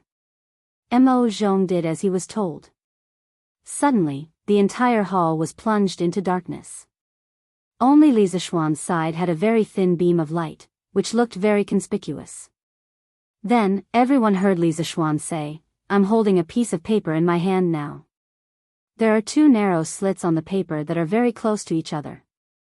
I'll put the slits under the beam of light later. See what happens." The students and teachers were all puzzled. What kind of phenomenon can there be? Isn't it just one beam of light turning into 2 beams of light? However, reality once again slapped everyone in the face. In the dark, there were bright and dark stripes on the white screen. There were more than 2 bright stripes. However, everyone clearly saw that the paper that Li Zishuan held above only had 2 beams of light. Why are there so many stripes below? Chapter 889. In the early days of the development of optics, the interpretation of color was particularly difficult. Before Newton, the Aristotelian view of color prevailed in Europe. Aristotle believed that color was not an objective property of an object, but a subjective perception. The formation of all colors was the result of the proportional mixing of light and darkness, white and black. At the beginning of 1666, Newton made a triangular glass prism and used it to study the color of light. For this purpose, he painted the room black and made a small hole in the window to let in the right amount of sunlight. He then placed the prism at the entrance of the light so that the refracted light could be projected to the opposite wall.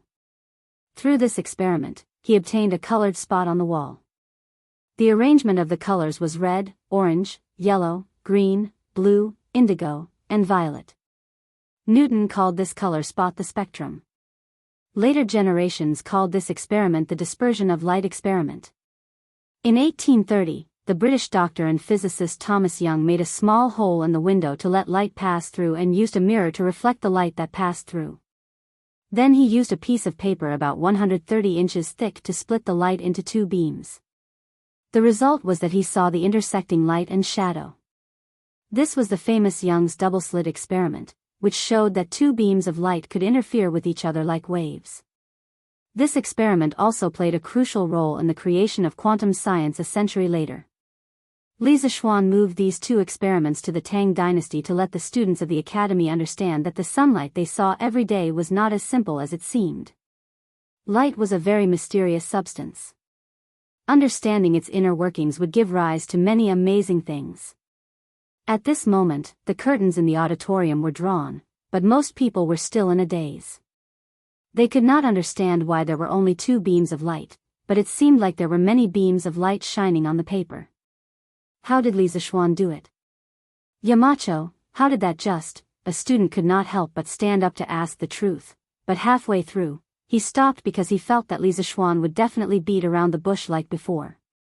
Sure enough, Li Zhishuan waved his hand and said, "Let's put this aside first, I'll take you, let's play a little game." Before the last few words could be said, all the teachers and students in the audience had already helped Li Zhishuan say it in unison. Moreover, their voices were so loud and so angry that Li Zhishuan, who was on the podium, could only feel a strong sense of resentment rushing towards him. Ahem. So you all knew. Li Zhishuan's forehead sweated and said awkwardly. Then he took out two iron boxes and shouted to the side, "Mo Zhong, Mo Yun, you two come here." The two brothers had already come down from the roof, but when they heard that Li Zhishuan had something to do again. "Both of you carry one box each. Pay attention to the string in the middle. Don't be too far away from each other. Otherwise, I won't forgive you if you break the string." "Yes, yes, yes, Yamacho." The two brothers quickly agreed and each took a box. "Now, you two stand over there." Li Zhishuan pointed to the last corner of the auditorium and said. The two brothers did as they were told. Everyone was confused, but there were two exceptions, Li Tai and Qing Chimo. Not only had they seen this thing before, but they had also played with it before. Li Zhishuan took out two more iron boxes, one contained a voltaic battery, and the other contained a telegraph. After the wires were connected, he looked up and said, "The next little game is going to be even more interesting. Have you ever thought that one day, two people thousands of miles apart will be able to send messages to each other? Sun Zifan, send a letter. Wang Meng, you can also send a letter by pigeon." Li Zhishuan shook his head and said, "How long would it take to send a letter and a pigeon over a distance of 1,000 miles?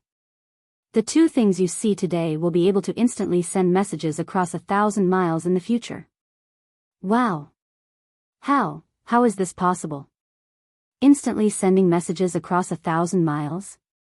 Isn't this the work of an immortal? The audience was in an uproar again. Speaking of which, the number of times they were shocked today was more than the previous days combined. Li Zhishuan was always full of surprises. Due to the limited space, let's first do a message transmission experiment with a distance of 10 feet. Next, whatever sound my box makes, Mo Zhong's box will make the same sound. Li Zhishuan opened the iron box and started to send the telegraph. Beep, beep, beep, beep, beep. 2 short sounds and 3 long sounds. Almost at the same time, Mo Zhong's iron box also made beeps. Beep, beep, beep, beep, beep. 2 short sounds and 3 long sounds.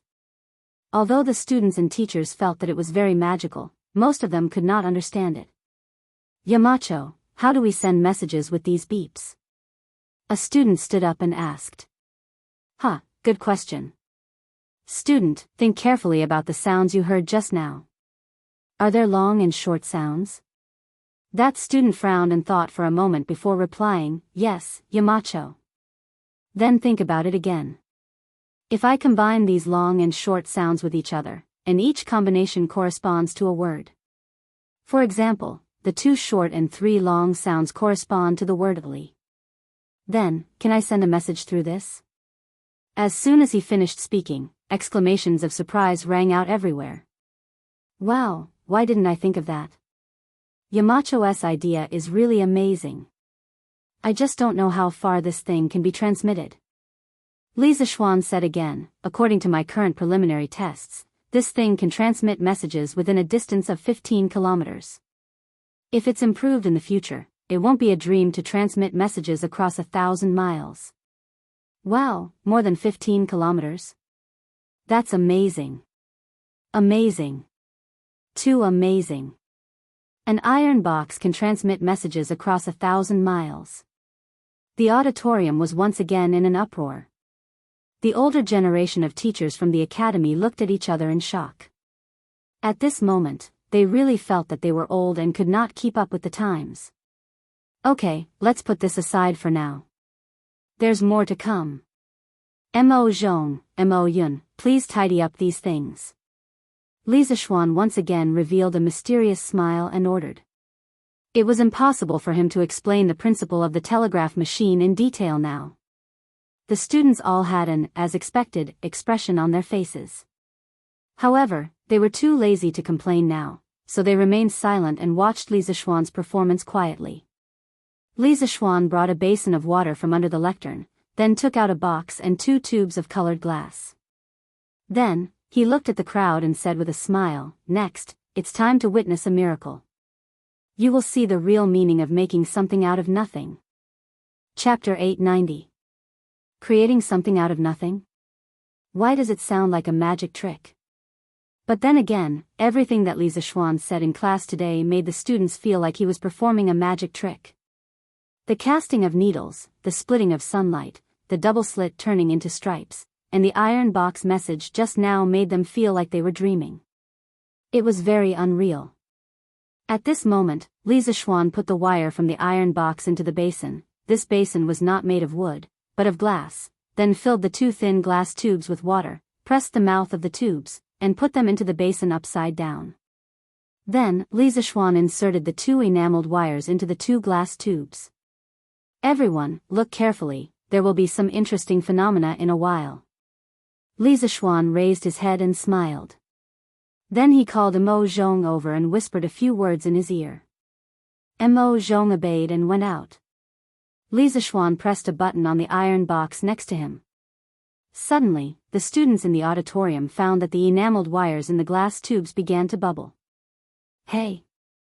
Is Yamacho performing bubble blowing for us? Chengchimo was happy when he saw this and whispered in the audience. The ancients also knew how to blow bubbles.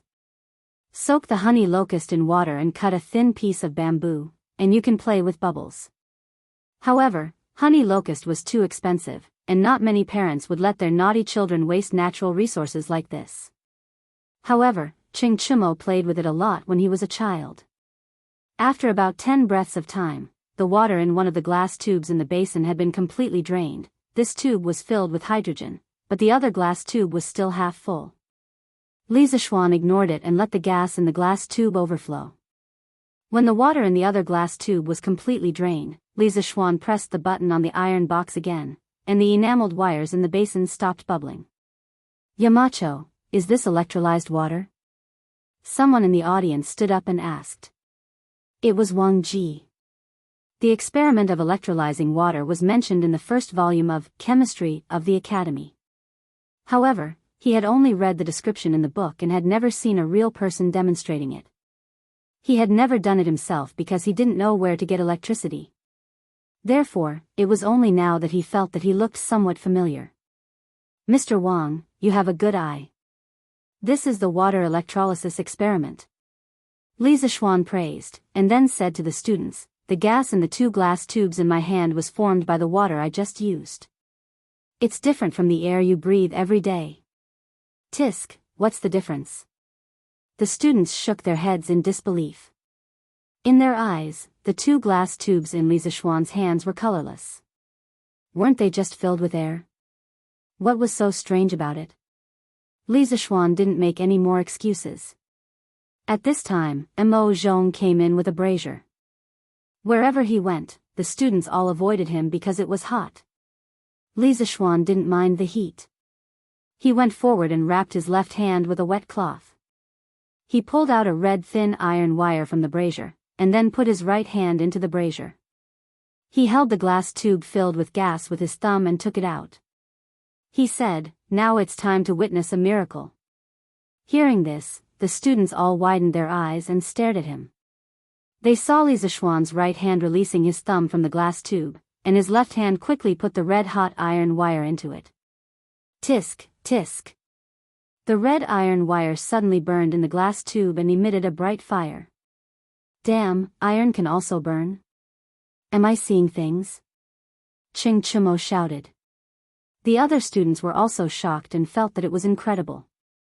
After the fire went out, Li Zishuan smiled a little mischievously, and then took out the other glass tube. His left hand took the small burning wooden stick from Mo Zhong. The students didn't know what was going on, but the teachers of the academy's chemistry department all buried their heads and covered their ears. Boom! The students saw Li Zishuan place the wooden stick with a flame at the mouth of the glass tube. Then, they heard an explosion that wasn't particularly loud, but definitely not soft either. Damn! Except for the teachers of the chemistry department who were already prepared, everyone in the auditorium was shocked. Li Zishuan put down the test tube, clapped his hands, and waited for the crowd to quiet down. He said, now do you believe that I turned water into 2 different kinds of gas? The students were speechless. They thought to themselves, how could we believe you? Why didn't you tell us in advance before playing with the explosion? So the electrolysis experiment recorded in the teaching materials is actually real? This old man is convinced. Yamacho is really a genius. Wang Ji said with emotion. Li Zishuan smiled and said, Mr. Wang, you flatter me. Then he gave Mo Zhong a look, and the latter quickly nodded and turned to go out. A moment later, Mo Zhong moved in something half the height of a person, covered with a red cloth. Mo Zhong moved this big treasure to the podium and left. Li Zishuan stood on the podium and said to the audience, well, that's all for today's games. Next, I'll show you something good. After that, he lifted the red cloth, and a big blue ball, supported by a bracket, stood on the podium and suddenly appeared in front of everyone's eyes. What is this? It's 2 times bigger than a football. Boy, you only know about football. The students were talking about it, but Xiao Dian from the geography department stood up shakily and said, Yamacho, this is, Li Zishuan nodded and said, Mr. Xiao, that's right. This is the Earth.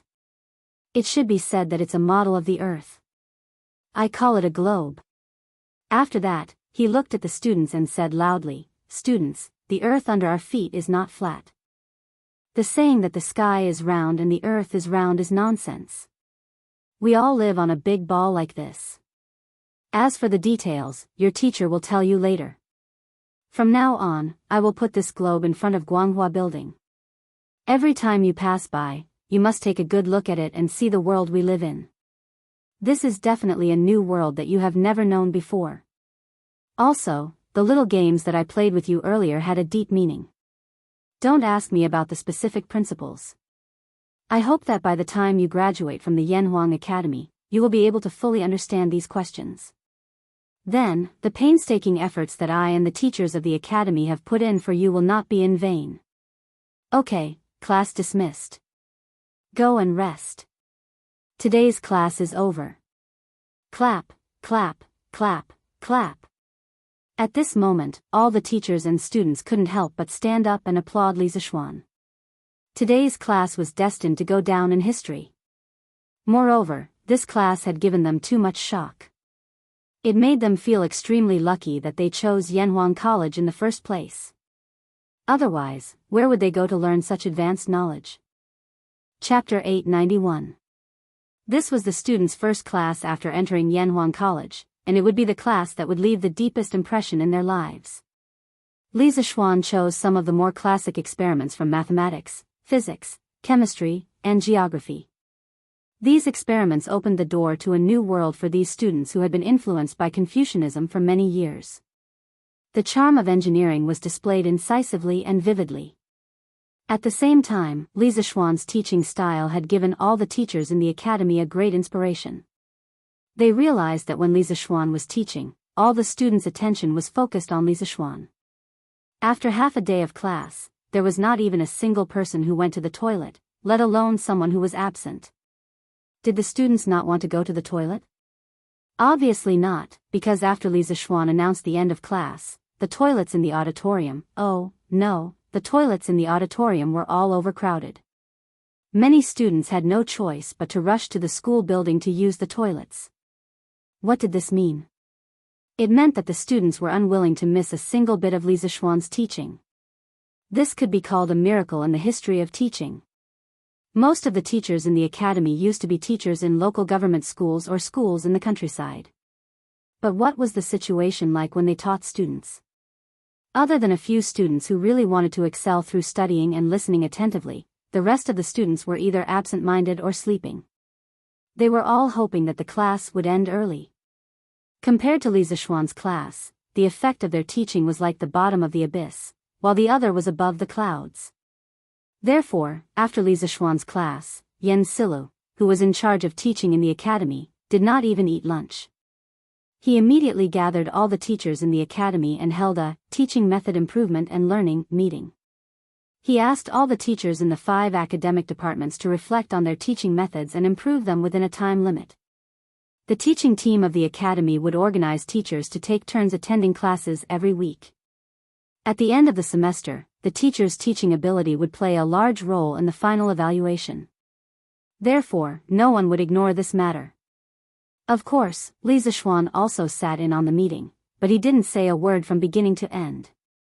He was quite impressed with Yan Silu's ability to discover the problem and react quickly. At the end of the day, Yanhuang College couldn't be supported by him alone. He needed all the teachers to exert their subjective power. After the meeting, many of the teachers who had classes in the afternoon didn't even bother to eat lunch and hurriedly went to prepare for class. It had to be said that the competition for teaching in Yanhuang College was really great. There was the most awesome teacher in the Tang Empire, Li Gang, as well as famous people like Yan Silu, Wang Ji, and Xiao Dian. When working with such outstanding people, one would feel embarrassed to slack off. Li Zishuan didn't have any classes. In fact, he didn't substitute for any classes in the past 2 semesters because there were enough teachers in the academy. As the principal, how could he roll up his sleeves and compete with others for a job? When the next batch of students enrolled next year, if there weren't enough teachers, he might consider substituting for the students if he had time. Therefore, he went straight back to the courtyard for lunch. In the afternoon, he still had to go to Chang'an City. Previously, someone from the Ministry of Personnel sent him a letter to collect the official seal of the Ministry of Shipping. It was said that this thing couldn't be collected by others, so he had to go personally. After lunch, Li Zishuan brought Pang Feiji and 2 other bodyguards. The 4 of them rode down from the Cloud Mountain and headed straight for Chang'an. It was now late autumn, and the weather wasn't as hot as before. He didn't like to take a carriage when he went out. Although "Don't Touch Me" was comfortable, he still liked the carefree feeling of riding on a horse. Hiya! Make way! The people in front, please make way! The 4 of them quickly arrived at Chang'an City and entered the city from the east side of Yanqing Gate. Li Zishuan could gallop on his horse outside the city, but he deliberately slowed down the moment he entered the city. The four of them walked on the main road between Xinchang Square and Qingdao Square. Not long after, they heard the rumbling sound of carriages and horses behind them, and a man's request. Li Zishuan heard that the man behind them sounded polite, so he brought Pang Feiji and the rest to the side of the road. Then, he narrowed his eyes and looked at the huge group of carriages that rolled past them. There were about 40 to 50 people in the group, all dressed in black armor. They were all tall and strong, and their hair was disheveled. They looked ferocious. The leading carriage had a large flag hanging on it, and a majestic, Feng character was written on it. The caravan whizzed past, and in the blink of an eye, it had left Li Zishuan and the others far behind. Feng? Is there a family of generals with the surname Feng near Chang'an City? Li Zishuan looked in the direction where the carriages disappeared and asked softly. Pang Feiji thought for a moment and answered, Marquis, although there are generals with the surname Feng in the family of generals, I have seen most of them before. From the way they are dressed, they don't seem to be from around Chang'an City, and they are not even from the Central Plains. Li Zishuan raised his eyebrows. Not from the Central Plains? Then why was there such a big group of people traveling? Since he was not in a hurry to go to the Ministry of Personnel, he ordered, Feiji, go to the city gate and ask around. Find out where these people are from. Yes. Pang Feiji accepted the order and rode his horse towards Yanqing Gate, which they had just passed by. After about the time it took to brew a cup of tea, he turned around and returned. Marquis, I have just asked the general at the city gate. The group of people just now came from Lingnan. It is said that Duke Gung of Lingnan sent his second son to meet His Majesty. The person in the leading carriage should be Duke Gung's second son, Feng Zhidai. Pang Feiji cupped his fists and answered. Duke Gung? Who is Duke Gung? Li Zishuan frowned and asked. He had heard of the few dukes in Tang dynasty, but he had never heard of one called Duke Gung. Pang Feiji was sweating. He looked around and explained to Li Zishuan softly, Marquis, Duke Gung is the chief of Lingnan, Feng Ang. Feng Ang, chief of Lingnan. Li Zishuan muttered and suddenly realized. His expression changed slightly and he asked softly, do you know why Feng Ang sent his son to Chang'an? Although Pang Feiji was no longer working in the Wuhou government, he still frequently looked for his former colleagues to drink. Thus, he was still relatively well informed. He looked around, then went to Li Zishuan's side and whispered, Marquis, in April this year, the provincial governors of Lingnan accused the chief of Gaozhou, Feng Ang, of gathering troops to rebel. Duke Gung must be sending his son to the court to show his loyalty to His Majesty. Chapter 892. At the beginning of the new year, Feng Ang was fighting with Tan Dian and hadn't entered the court for a long time.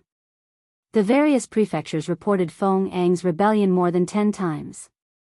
Li Er planned to send the general of the Right Guards, Lin Mu, and the others to the Jiang and Ling provinces to suppress him. Wei Jing advised, the Central Plains has just been pacified. Lingnan is far away and the terrain is dangerous. There is miasma and plagues, so we can't station a large army there. Also, Feng Ang's rebellion hasn't formed yet, so it's not good to mobilize a large army.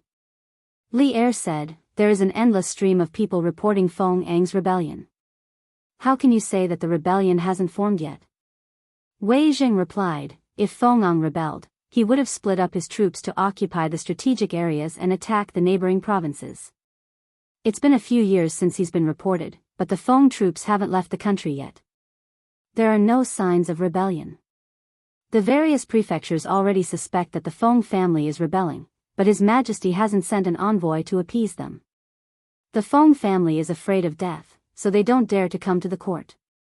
If His Majesty sends an envoy to show his sincerity, the Feng family will be happy to avoid trouble. This way, they won't have to use the army to make him obedient. Thus, Li Er ordered the troops to withdraw. At the same time, he sent Wei Shushuan and Li Gongyan to Lingnan to express their condolences to Feng Ang. At the end of the 10th month, as Wei Jing expected, Feng Ang sent his second son to the capital to show his loyalty. In essence, he used his second son as a hostage to express his intention to surrender. After asking about the cause and effect of the incident, Li Zishuan mounted his horse and slowly moved forward. He fell into deep thought. Li Zishuan, who had read a few transmigrating Tang novels in his previous life, knew a little about Feng. This person was the undisputed king of Lingnan. The so-called Lingnan referred to the 5 ridges, Yueqing Ridge, Dupang Ridge, Mengzhu Ridge, Qitian Ridge, and Daiyu Ridge, in southern China. It included all of modern Guangdong, most of Guangxi, southeastern Yunnan, and northern Vietnam. Feng's father used to be the governor of Gaozhou. At first, he used his ancestors' merits to become the county magistrate of Songkang. In the second year of Rinshou's second year, Chao, Qing, and the other provinces rebelled. At that time, Feng personally went to the capital to ask for an imperial decree. Emperor Wen summoned his left servant Yang Su to discuss the enemy situation with him. Feng's analysis was clear and logical. Yang Su was very surprised. Thus, he ordered Feng to lead the Jiangling troops on a crusade. After the rebellion was quelled, he was given the title of Golden Purple Guanglu Daifu and Hanyang Prefect. In the 7th year of Dai, Feng followed Emperor Yang to Liaodong and was later promoted to general of the left Wuwei. In the 2nd year of Yi Ning, the Sui dynasty was destroyed. Feng and his second son, Feng Zhidai, fled back to Lingnan. They gathered the chiefs of the various tribes and had 50,000 soldiers to guard the land and prevent chaos. Not long after, Feng used Jianghu, Gaoliang, Zhuya, and Panyu regions to rely on Lin Shihong, who had set up a separatist regime in Lingnan. In the 3rd year of Tang Wuda's reign, Gao Facheng and Xian Baoche of Panyu and Xinzhou rose up and killed the officials of the imperial court. Feng led his troops to quell the rebellion of Gao and Xian. Later on, Xian Baoche's nephew, Xian Jichen, gathered his troops at Xinzhou and refused to fight. Feng led his troops on an expedition.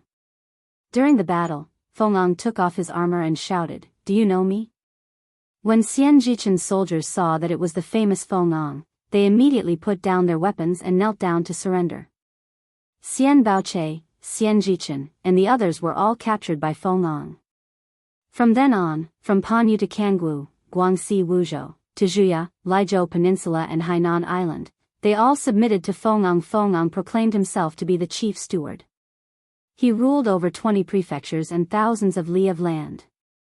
His territory was even larger than Zhao Tuo's, martial emperor of South Yu, Qin dynasty's southern sea dragon Chuan commander, founder of South Yu Kingdom, and former Qin dynasty general. He was the undisputed king of Lingnan. Not simple. This matter shouldn't be as simple as it seems on the surface. Li Zishuan sat on his horse and muttered softly. Heroes were born in troubled times. For Feng to be able to rule Lingnan and govern it well, he was definitely not an easy person.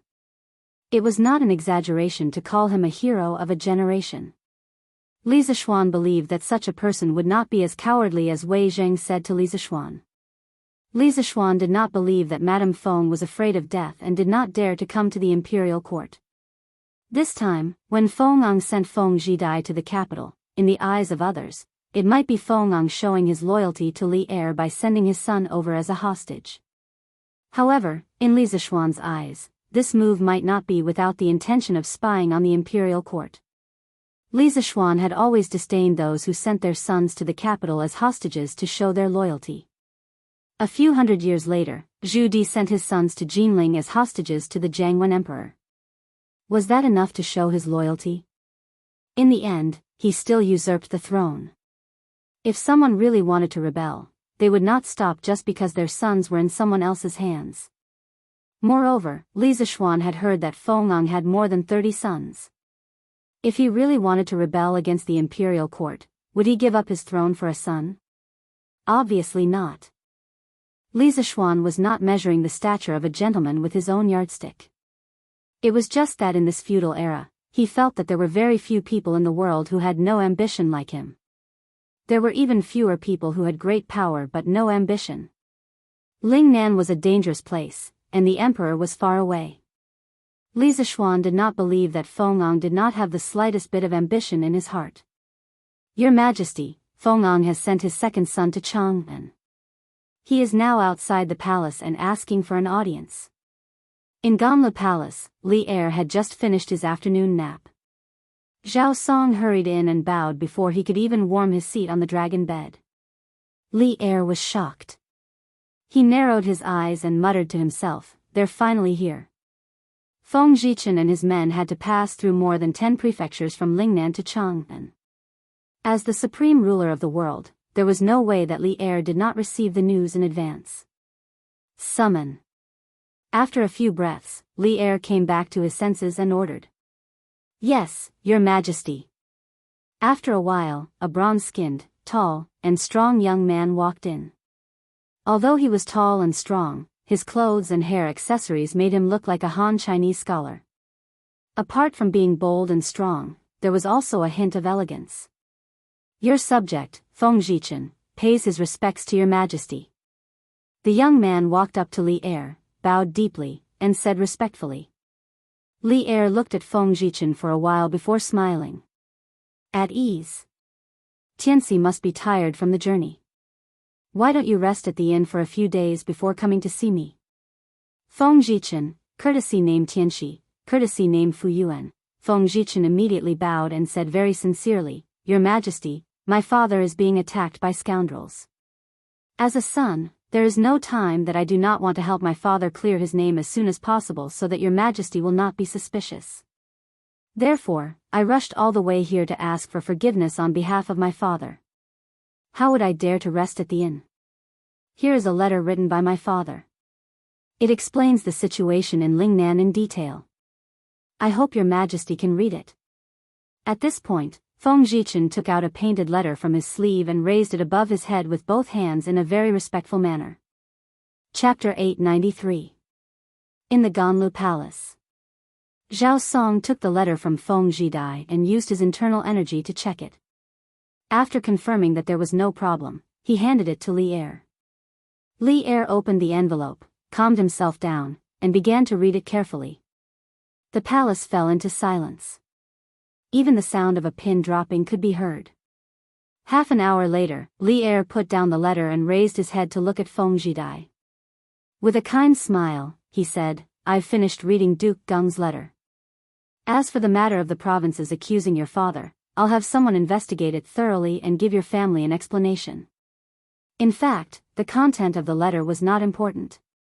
It was enough that Feng Ang was willing to send his son to Chang and to show his loyalty. The rumors of rebellion would be dispelled. Feng Zhidai cupped his hands and said, "Thank you for trusting my father, Your Majesty." Li Er waved his hand and smiled. High Duke Geng is loyal to the country. He guarded Lingnan for many years and made hundreds of thousands of people in Lingnan live in peace. His contributions cannot go unnoticed. I'll remember all these. Tianxi, you must be tired from your long journey. Go to the post house and have a good rest. I'll arrange a position for you tomorrow morning. Feng Ang's letter clearly stated that Feng Zhidai would stay in Chang and accompany Li Er from now on. Feng Zhidai did not show any surprise.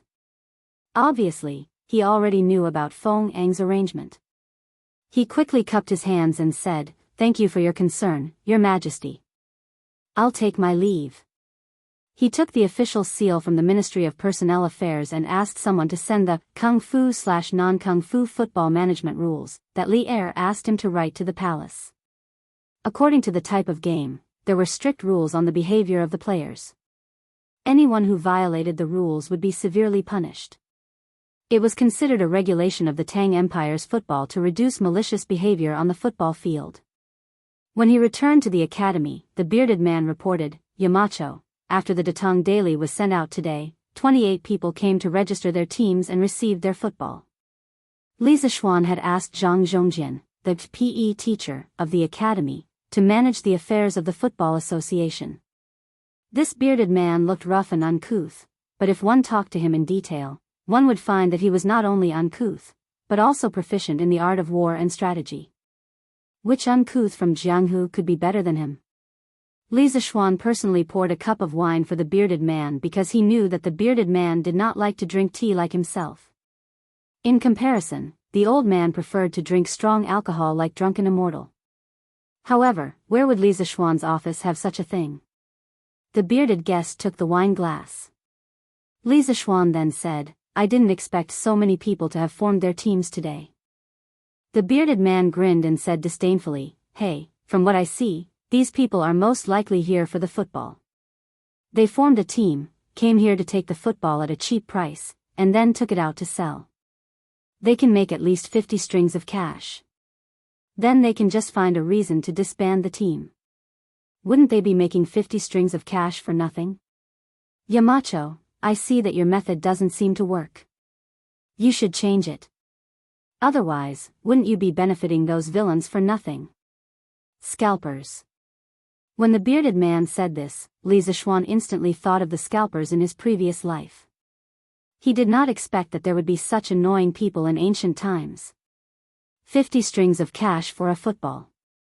The workshop would still make a lot of money, but Li Zishuan did not want these scalpers to make his money and thus disrupt the market. Then in Mr. Zhang San's opinion, how should we prevent these people from maliciously reselling the football? Li Zishuan asked modestly. Recently, when he had nothing to do, he had chatted with the bearded man many times. He was mainly asking the bearded man for advice on the art of war and strategy. The master of this body, spiritual master Ling Su, had taught him some military tactics, but it was not comprehensive. The bearded man, who was once all-powerful and wanted to compete with Li Er for the world, had entered the academy. Of course, he had to seize the opportunity to get some useful information from the bearded man. Although he did not intend to go to the battlefield, who knew what would happen in the future? One must know that in the face of war, the role of individual bravery was very limited. Even if he became a great grandmaster, he could not rely on his own ability to determine the outcome of a war. Besides, there was no harm in learning more skills. Of course, it was not only him who learned from the bearded man. As a person of two lives, spiritual master Ling Su had also taught him some military tactics in this life. Sometimes, the bearded man felt that his views had benefited a lot. Therefore, the bearded man was usually very willing to ask Li Zishuan for advice on the art of war. At this moment, when he heard Li Zishuan's question, the bearded man seemed to have been prepared. He answered without thinking, in my opinion, Yamacho, you should add a clause to the original notice. Any team that comes here to register and collect the football must ensure that the team has been maintained for more than a year. If there is a violation, the Football Association will cooperate with the government to pursue the responsibility. Li Zishuan raised his eyebrows and said, cooperate with the government? Mr. Zhang San, we have no way to mobilize the government. The bearded man chuckled and said, Yamacho, His Majesty personally issued a decree for the Football Association to manage all the affairs of the Tang Empire. The local government naturally has the responsibility to cooperate. Even if they don't cooperate, with Yamacho's current imperial favor, it is easy for you to go to the palace and ask for an imperial edict. Besides, I don't think that the government will deliberately offend you for such a small matter. After that, he rolled his eyes and said in a low voice, since ancient times, the people have been afraid of the government. We can scare away most of the businessmen who want to speculate by just saying that.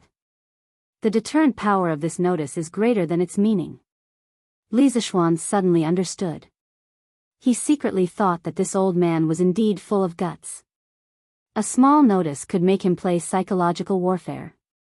It was a waste of his talent to be a pirate at sea. Mr. Zhang San is very talented. This junior admires you. In a while, I will have someone modify the original notice according to your meaning. Li Zishuan cupped his hands and said politely. Haha. Yamacho, you flatter me. This is just a small trick. Besides, the people who came to pick up the football are not purely speculating.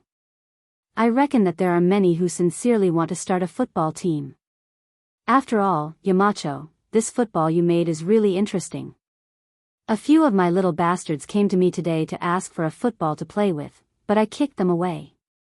The bearded man stroked his beard and laughed. Mr. Zhang San, you don't have to be like this. If your brothers want to play football, you can just give them a few. It's not worth much. Li Zishuan persuaded. The bearded man waved his hand and said resentfully, I can't give it to you, I can't give it to you. When these little bastards heard that I was going to be a teacher at the academy, they almost wanted to slit their own throats. They felt that I had embarrassed them, and now they want to ask me for a football? No way. Chapter 894. Back then, the bearded man had agreed to Li Zishuan's request to stay in the academy as a private individual, so he was the only one who stayed in the academy. Most of his subordinates were still at sea helping him manage his family business, while a small number followed him to Jianghu, wanting to stay behind to take care of him. It was impossible to say that all of these people agreed to let the bearded man stay at the academy as a guard for a year. There would definitely be voices of opposition. However, the bearded man had been at sea for so many years and had long been infamous. Even if they didn't agree in their hearts, they didn't dare to say it out loud. However, later on, these pirates heard that the bearded man had become a teacher at the academy. Moreover, they had stayed in Jianghu for so long and had heard a lot about Yanhuang College. As a result, they weren't so opposed to their boss staying at Yanhuang College. Moreover, the bearded man had told them that as long as they stayed at the academy for a year, they would be able to obtain detailed sea maps of all the seas. At that time, the world was so big that they could go anywhere. Recently, they heard about the new sport of football.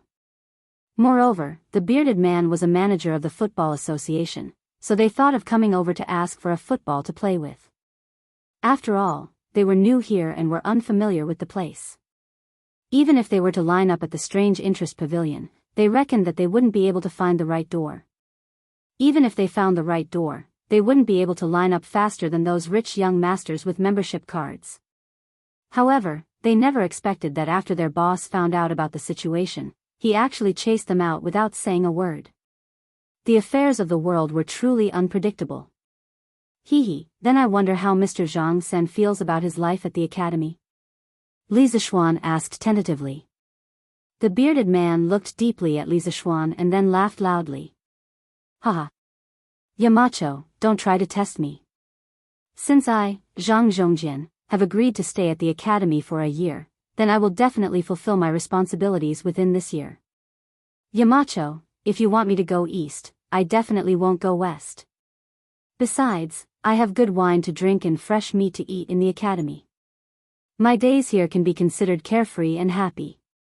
If it weren't for the fact that I still want to wander the sea for a few more years, I'd rather retire on the Cloud Mountain. Li Zishuan's expression did not change when his thoughts were seen through.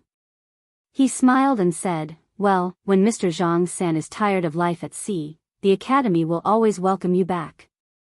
Haha. Then I would like to thank Yamacho. The bearded man's eyes flashed.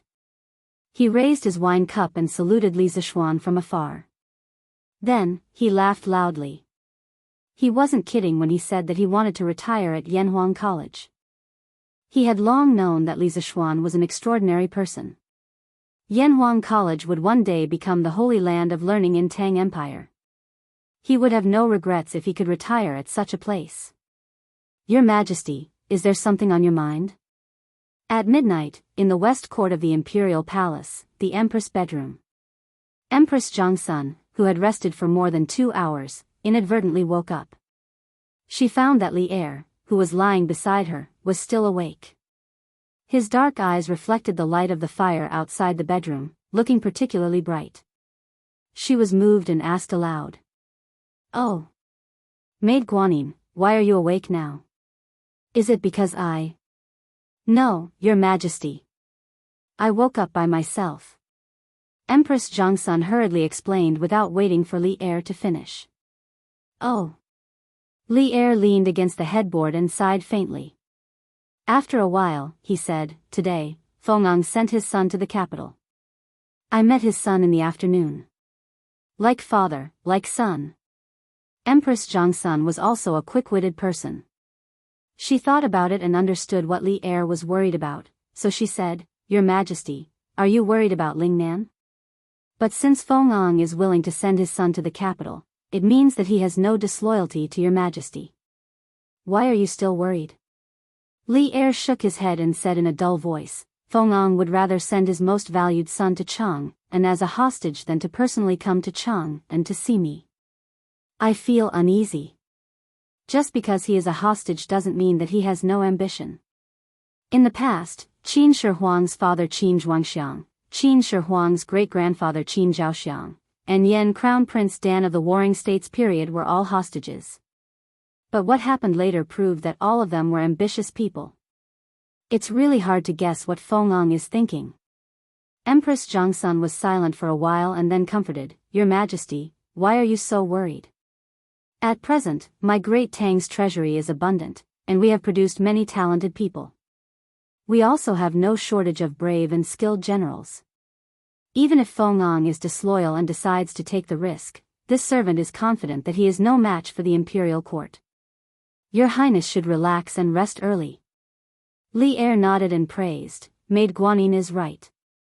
I only hope that Feng can understand the current situation.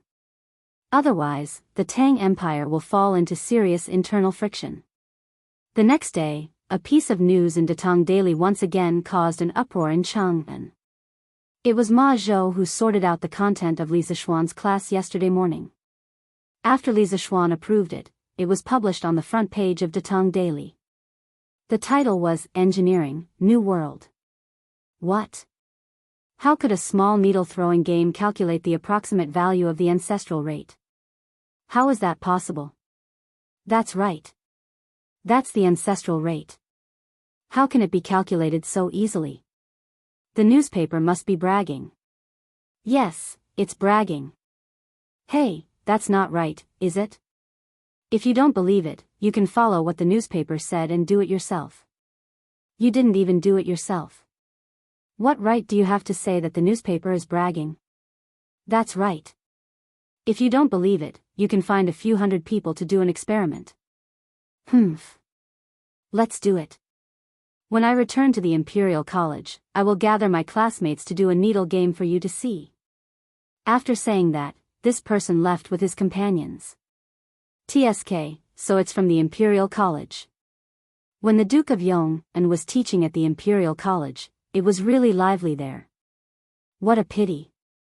Now, our Hongwen Library is still using the blackboard chalk invented by the Duke of Yong'an. Sigh, we still use the dictionary of Tang Dynasty compiled by the Duke of Yong'an. Many people reminisced about the time when Li Zishuan was teaching at the Imperial College. Hey! Look, this news isn't over yet. The Duke of Yong'an can create rainbows. There's even a metal box to send messages. The Duke of Yong'an said that this thing can allow two people thousands of miles apart to communicate. Hiss. That's too magical.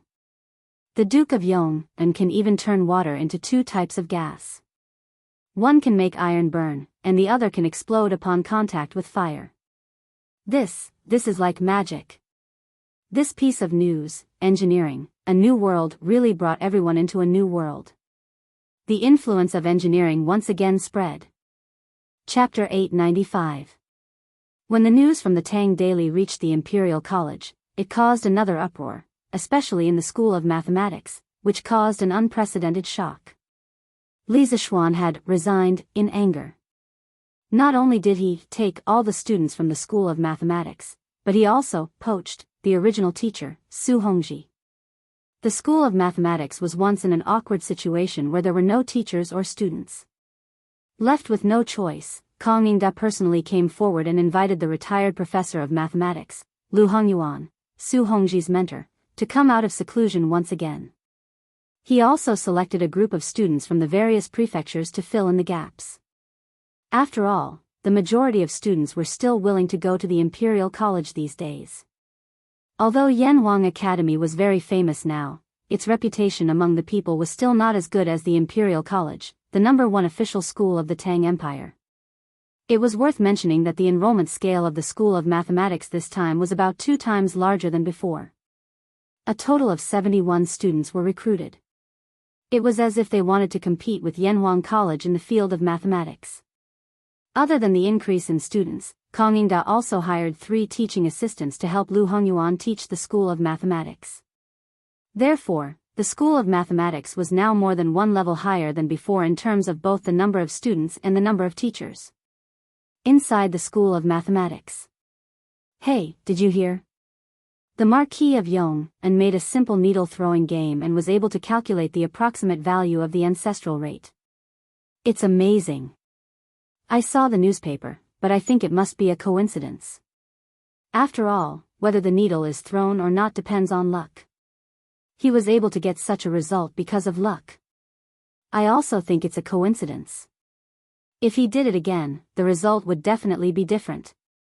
I don't think so. Since the Marquis of Yong and dared to announce this experiment on Datong Daily, he must be prepared to be questioned. This means that this experiment can be questioned. Speaking of which, why isn't Mr. Lu here yet?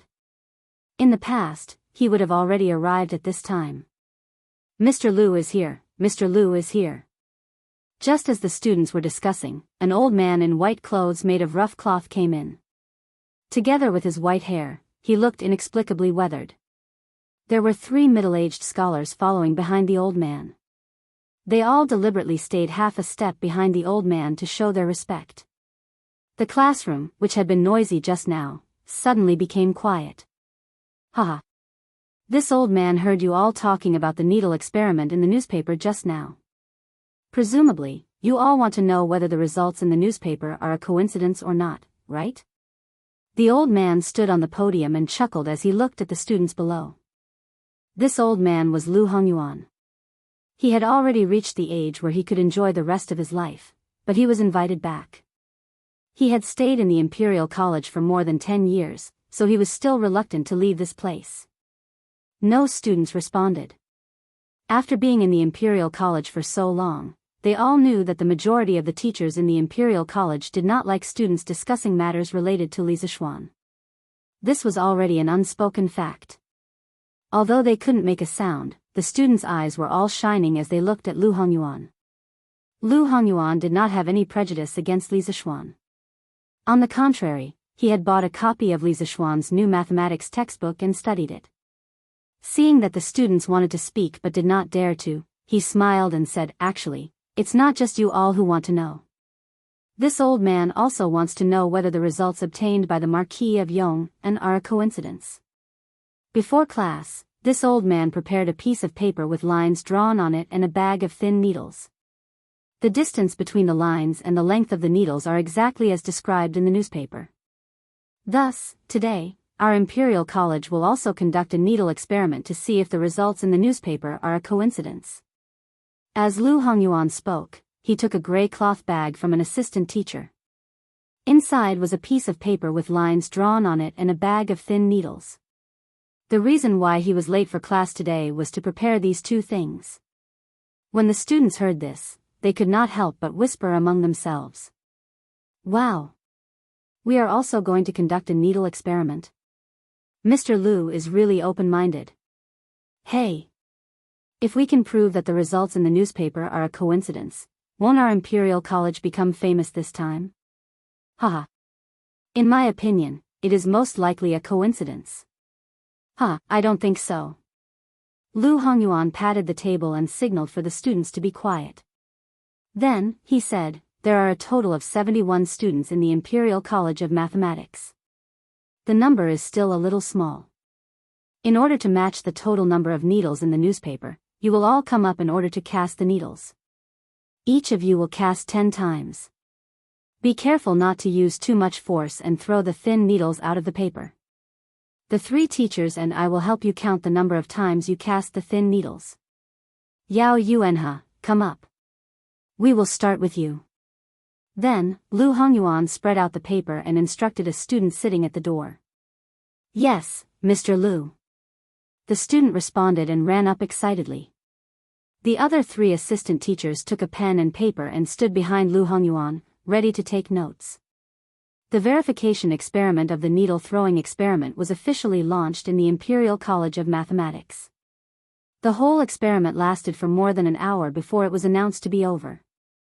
Since it was a real-time count, the assistant teachers immediately counted the number of needles cast by the students each time they cast the thin needles. Therefore, the final results were tabulated not long after the experiment ended. Lu Hongyuan checked his own statistical results with the 3 assistant teachers. When he found that the results were the same, he turned to the students and said, "We have a total of 71 students. Each of you cast 10 times, which means that you cast 710 times in total. After the 3 teachers and I tabulated, you cast the thin needles in the center line a total of 226 times." As soon as his voice fell, a student with a slightly better memory immediately exclaimed, 710, 226, the results on the newspaper are 713, 227. Our results are so close to the ones in the newspaper. Wow! All the students in the hall were in an uproar. The 3 assistant teachers on the podium were also stunned. This was because at this time, they also recalled the data in the newspaper. Lu Hongyuan's expression didn't change. He turned around, picked up a piece of chalk, and started calculating on the blackboard. When the students saw this, they hurriedly stopped their discussion and quietly watched Lu Hongyuan calculate. 710,226 is equal to 3.14159292. When he reached the 7th decimal place, everyone's expressions became interesting. Lu Hongyuan, who had always been calm in the face of changes, was no exception. At this moment, the old teacher was so excited that he was trembling all over. He didn't even notice that the chalk in his hand had fallen to the ground. A miracle. I actually calculated the 6th decimal place of the ancestral rate. This. Chapter 896. The results of the Institute of Mathematics and Mathematics shocked the entire Imperial College. The professors, teaching assistants, and Confucian scholars who were unhappy with Li Zishuan and mocked Li Zishuan for getting such a result were all slapped in the face by the results of the Institute of Mathematics and Mathematics. Didn't you say that Li Zishuan was lucky to get the approximate value of the ancestral rate to 3 decimal places? Then Lu Hongyuan used the same method to get the ancestral rate to 6 decimal places.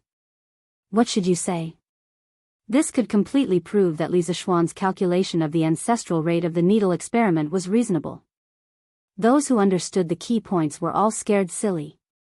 One of the biggest problems in the history of mathematics, ancestral rate, was actually able to get the approximate value through a simple needle game. The circle cutting technique was simply too weak in front of this. Perhaps if Zhu Chongji was alive, he would be shocked speechless for a long time after hearing such a seemingly absurd method of calculating ancestral rate. It was terrifying to think about. If even a needle could be used to calculate ancestral rate, then wouldn't it be true that Li Zishuan used a glass mirror to create a rainbow, double slit to create stripes, iron box to communicate, and water to create 2 gases? What kind of knowledge was engineering? How could it be so magical? At this moment, even the Confucian scholars who had been influenced by Confucianism for more than 10 years were a little shaken in their hearts. They felt that engineering seemed to be more advanced and useful than Confucianism. But they didn't dare and didn't want to say these thoughts out loud. Because they were the disciples of Confucianism, they were also the defenders of Confucianism, and they were also the beneficiaries of Confucianism. But just because the Confucian scholars didn't dare to say it, it didn't mean that the other students didn't dare to say it. In the Institute of Mathematics and Mathematics. As soon as class ended, Lu Hongyuan and the 3 teaching assistants stepped out of the classroom, and the students in the classroom immediately went into an uproar. Too magical. This experiment is too magical. Even with the circle cutting technique, it is very difficult to accurately calculate the ancestral rate to 6 decimal places. But this simple needle experiment actually did it. Yes. At first, I thought that the results recorded on Datong Daily were a coincidence. But not only did we do it, but the results we obtained were even more accurate. How is this a coincidence?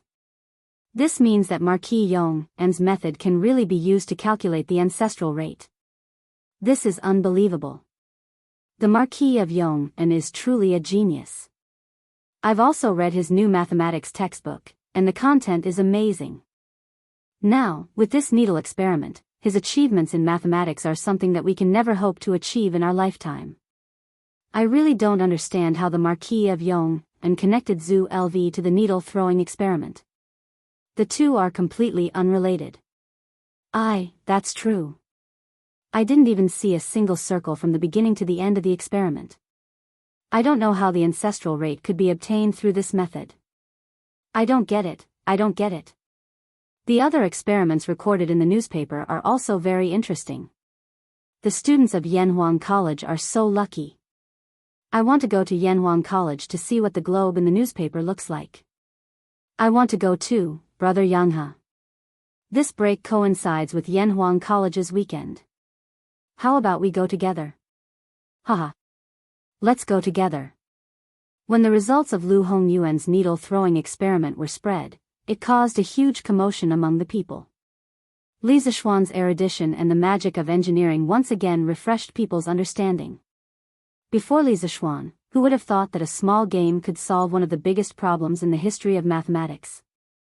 Who could create rainbows? Who could obtain two types of gases from water, one to burn iron wires and one to cause explosions? Li Zishuan, who had been quiet for more than half a month, once again created a big piece of news, pushing him, Yanhuang College, and engineering to the forefront of the storm once again. However, Li Zishuan had already expected this effect. The reason why he agreed to Ma Zhou's release of this news was because he wanted this effect. Confucianism had been developed for nearly 1,000 years and was deeply rooted in people's hearts. Wanting to shake its position was tantamount to a fool's dream. Li Zishuan also didn't want to shake the position of Confucianism in a short period of time. He wanted to let engineering appear in people's sight once in a while to make its presence known. As time passed, more and more people would naturally know about engineering. This was a process where dripping water could penetrate a stone. Li Zishuan wasn't very anxious. He was currently recruiting people for the Football Association. Until now, there were only 2 people in the Football Association, him and the bearded man. This wouldn't do.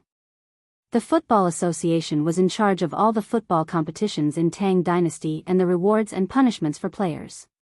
In the future, it would be necessary to set up a Football Association branch in various places. The number of people needed was far from what he and the bearded man could handle. Moreover, the bearded man was only temporarily helping the Football Association. This old fellow would have to run away after a year. First of all, we need to recruit scholars. It doesn't matter if their articles are good or not, but they must be upright, hardworking, and not greedy. In the principal office, Li Zishuan found the bearded man and Ma Zhou and was explaining the Football Association's recruitment principles to them. Why did he call Ma Zhou over? The main reason was that Li Zishuan trusted Ma Zhou's ability to judge people. Previously, the scholars that were recruited by the editorial department of Datong Daily were all recruited by Ma Zhou. Moreover, until now, there hadn't been any major problems. Therefore, now that the Football Association was recruiting people, Li Zishuan asked Ma Zhou to help the bearded man check. Lord Marquis, I can understand the first part, but is there a need for you to not be greedy? After listening to Li Zishuan's request, Ma Zhou was somewhat speechless. Li Zishuan answered without thinking, of course it's necessary. Brother Ma, you don't understand now, but in less than a year, you will understand why I have such a request. Now, very few people could see the huge market wealth behind football. Why was there endless corruption in football in modern society? Wasn't it because of the money that could be made from football? Ma Zhou could only nod and agree. Then, he thought for a while and said, previously, when the editorial department was recruiting people, there was a group of good scholars that were not recruited because of the limited quota. Why don't I let them come over again to solve Marquis' urgent need? Li Zishuan nodded and said, sure. As long as they can pass Brother Ma's eyes, then recruit them. Otherwise, how inappropriate would it be to leave such a big football association to Mr. Zhang San? Being trusted by Li Zishuan so much, Ma Zhou suddenly felt a lot of pressure. He secretly thought to himself that he had to check again later. He couldn't let evil people sneak in and ruin Li Zishuan's big plans. The bearded man laughed and said, Thank you for your understanding, Yamacho. Brother Ma, get them to come over as soon as possible. I've been so busy these 2 days that I don't have time to drink with old Wang Ji. When Li Zishuan and Ma Zhou heard this, they immediately laughed. Speaking of which, when these 2 drunkards got together, it could be said that they had met a bosom friend. Chapter 897. Brother Ma, after you recruit them, you must immediately organize them to undergo training on the rules of football and select a group of people with excellent training results to be their coaches. Let's first set up the headquarters of the Football Association, and then find a way to set up the Football Association in the various states of the Tang Empire. In the office, Li Zishuan continued. Ma Zhou nodded and said, Marquis, don't worry. I understand what you mean. After that, he suddenly thought of something and smiled. Oh right, Marquis, after the content of your class yesterday was spread by Datong Daily, it caused a huge reaction in Chang and City. Especially your needle-throwing experiment. It is said that Dr. Liu from the Imperial College of Mathematics did it himself. He threw the needle 710 times and pressed the line 226 times. When the two are divided, it is equal to 3. 1% 1. 25 92, 92. It is even more accurate than the result you got last time. Li Zishuan was a little surprised. Density rate, this Dr. Liu actually got the density rate. Back then, Buffon proposed the needle-throwing experiment, and the Italian mathematician Lazzarini coincidentally used the needle-throwing experiment to get the density rate. Now, he proposed the needle-throwing experiment, and Dr. Liu got the density rate. It had to be said that history was always surprisingly similar. There were many coincidences in the unseen world. Oh. Then this Dr. Liu is really lucky. Li Zishuan sighed with a calm expression. Ma Zhou continued excitedly, Marquis, after Dr. Liu's result was spread, the scholars among the people were more convinced by the other content in the newspaper. Now, the reputation of our Yanhuang College will be even more prosperous. After Ma Zhou finished speaking, the bearded man looked at Li Zishuan thoughtfully. No one knew what he was thinking. Marquis. At this moment, there was a knock on the door and Pang Feiji's voice. Ma Zhou and the bearded man looked at each other and found an excuse to leave.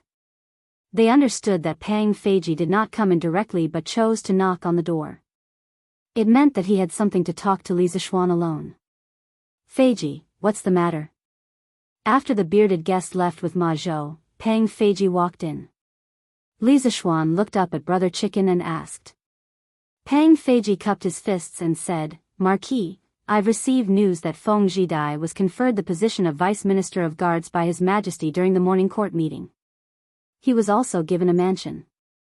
It seems like he's really going to stay in Cheng and for a long time. Vice Captain of the Imperial Guard? Li Zishuan searched for relevant information in his mind and said softly, it seems that he really is here to be a hostage. The guard office was one of the 9 temples. Northern Qi established the guard office, and the guard was renamed the Minister of the Guard Office or Minister of the Guard.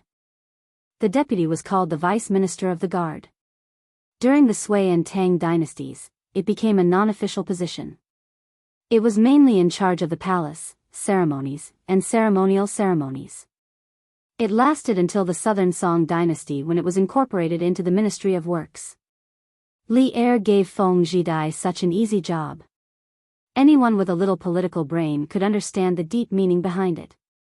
There's no need to pay attention to this person anymore. All we need to do is to take care of our own land. Li Zishuan recovered from his thoughts and said to Brother Chicken. Li Er was definitely not a stupid person. Li Zishuan believed that if he could think of something, Li Er would be able to think of it as well. Hence, he felt that there was no need to worry about it. Pang Feiji replied, Yes, Marquis. Outside the palace. After the morning court meeting, Feng Zhidai came out of the palace. The guards who followed him to Cheng and quickly greeted him. Second young master, are you all right? The leader of the black-faced guards hurriedly asked. Ha! What can happen to me? Ah Mu, aren't you making a fuss over nothing? Feng Zhidai chuckled disapprovingly. The black-faced guard said seriously, Young master, we're in Cheng and now. It's not like Lingnan. I have to ensure your safety. Feng Zhidai helplessly waved his hand and said, All right. Go to the inn and pack your luggage. We have a new mansion. The black-faced guard cupped his hands and agreed. On the way, Feng Zhidai sat in the carriage and inadvertently heard that the pedestrians on the road seemed to be discussing the same thing. He opened the window and shouted to the guard outside, "Mu, come here." "Young master, what's the matter?" The black-faced guard called Mu came to the window and asked. Feng Zhidai said, "What do the people on the road mean by the needle experiment? Why do I feel like everyone is talking about this?" Mu frowned and replied, "Young master, I've asked them earlier. They're talking about the content of today's Datang Daily. It seems like the Duke of Yong and has made an incredible discovery again." Datang Daily? Oh, isn't Chang and the origin of Datang Daily? Along the way, Feng Zhidai had seen the Datang Daily in other states. This was also thanks to the help of the Wang family of Taiyuan. Otherwise, he could only read the newspaper in Chang'an. Mu, send someone to buy today's Datang Daily for me. Go now. Feng Zhidai ordered again. Yes, young master. After Mu agreed, he sent someone to buy the newspaper. After a while, he returned with a copy of the Datang Daily. Feng Zhidai took the newspaper, and the carriage started moving again, heading in the direction of the post house. Feng Zhidai, who was in the carriage, read the headlines of today's news and thought about the content of the passers-by's discussion. His eyes narrowed instantly. Li Zishuan, I've heard some of your deeds in Lingnan. Now that I'm in Chang'an, how can I not take this opportunity to understand you better? Feng Zhidai's eyes were deep as he muttered to himself. Young master, we've arrived at the post house.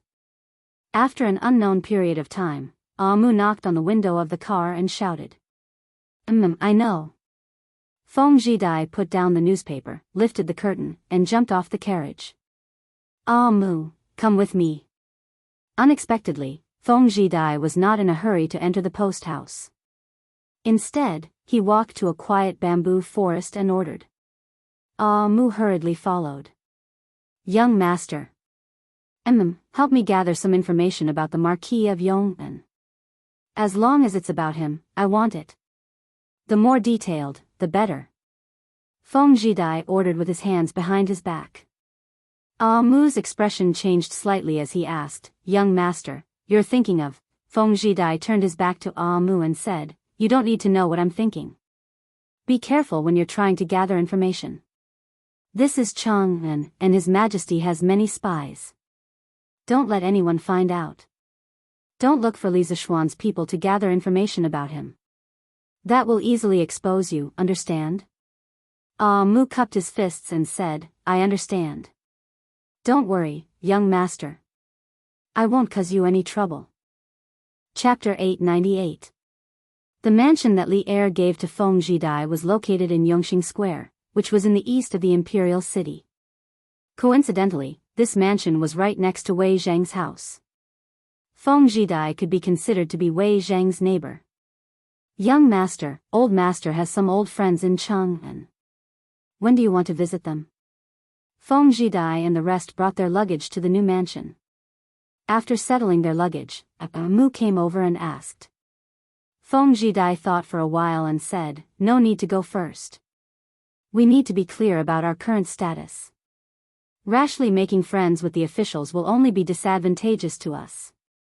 Furthermore, isn't there a ready-made one right next to this mansion?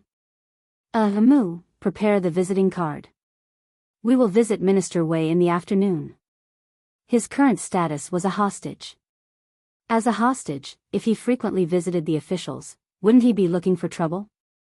Furthermore, this would also expose his father's connections in Chang'an. If Li Er knew, wouldn't he be even more suspicious of his father? Young master is wise.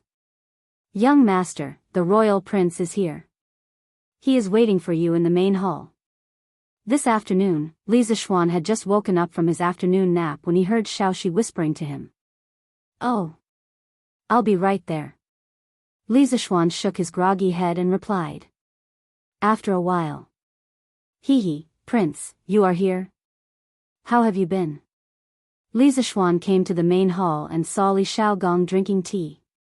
He smiled and greeted him. Li Xiaogong put down his teacup and pointed at Li Zishuan.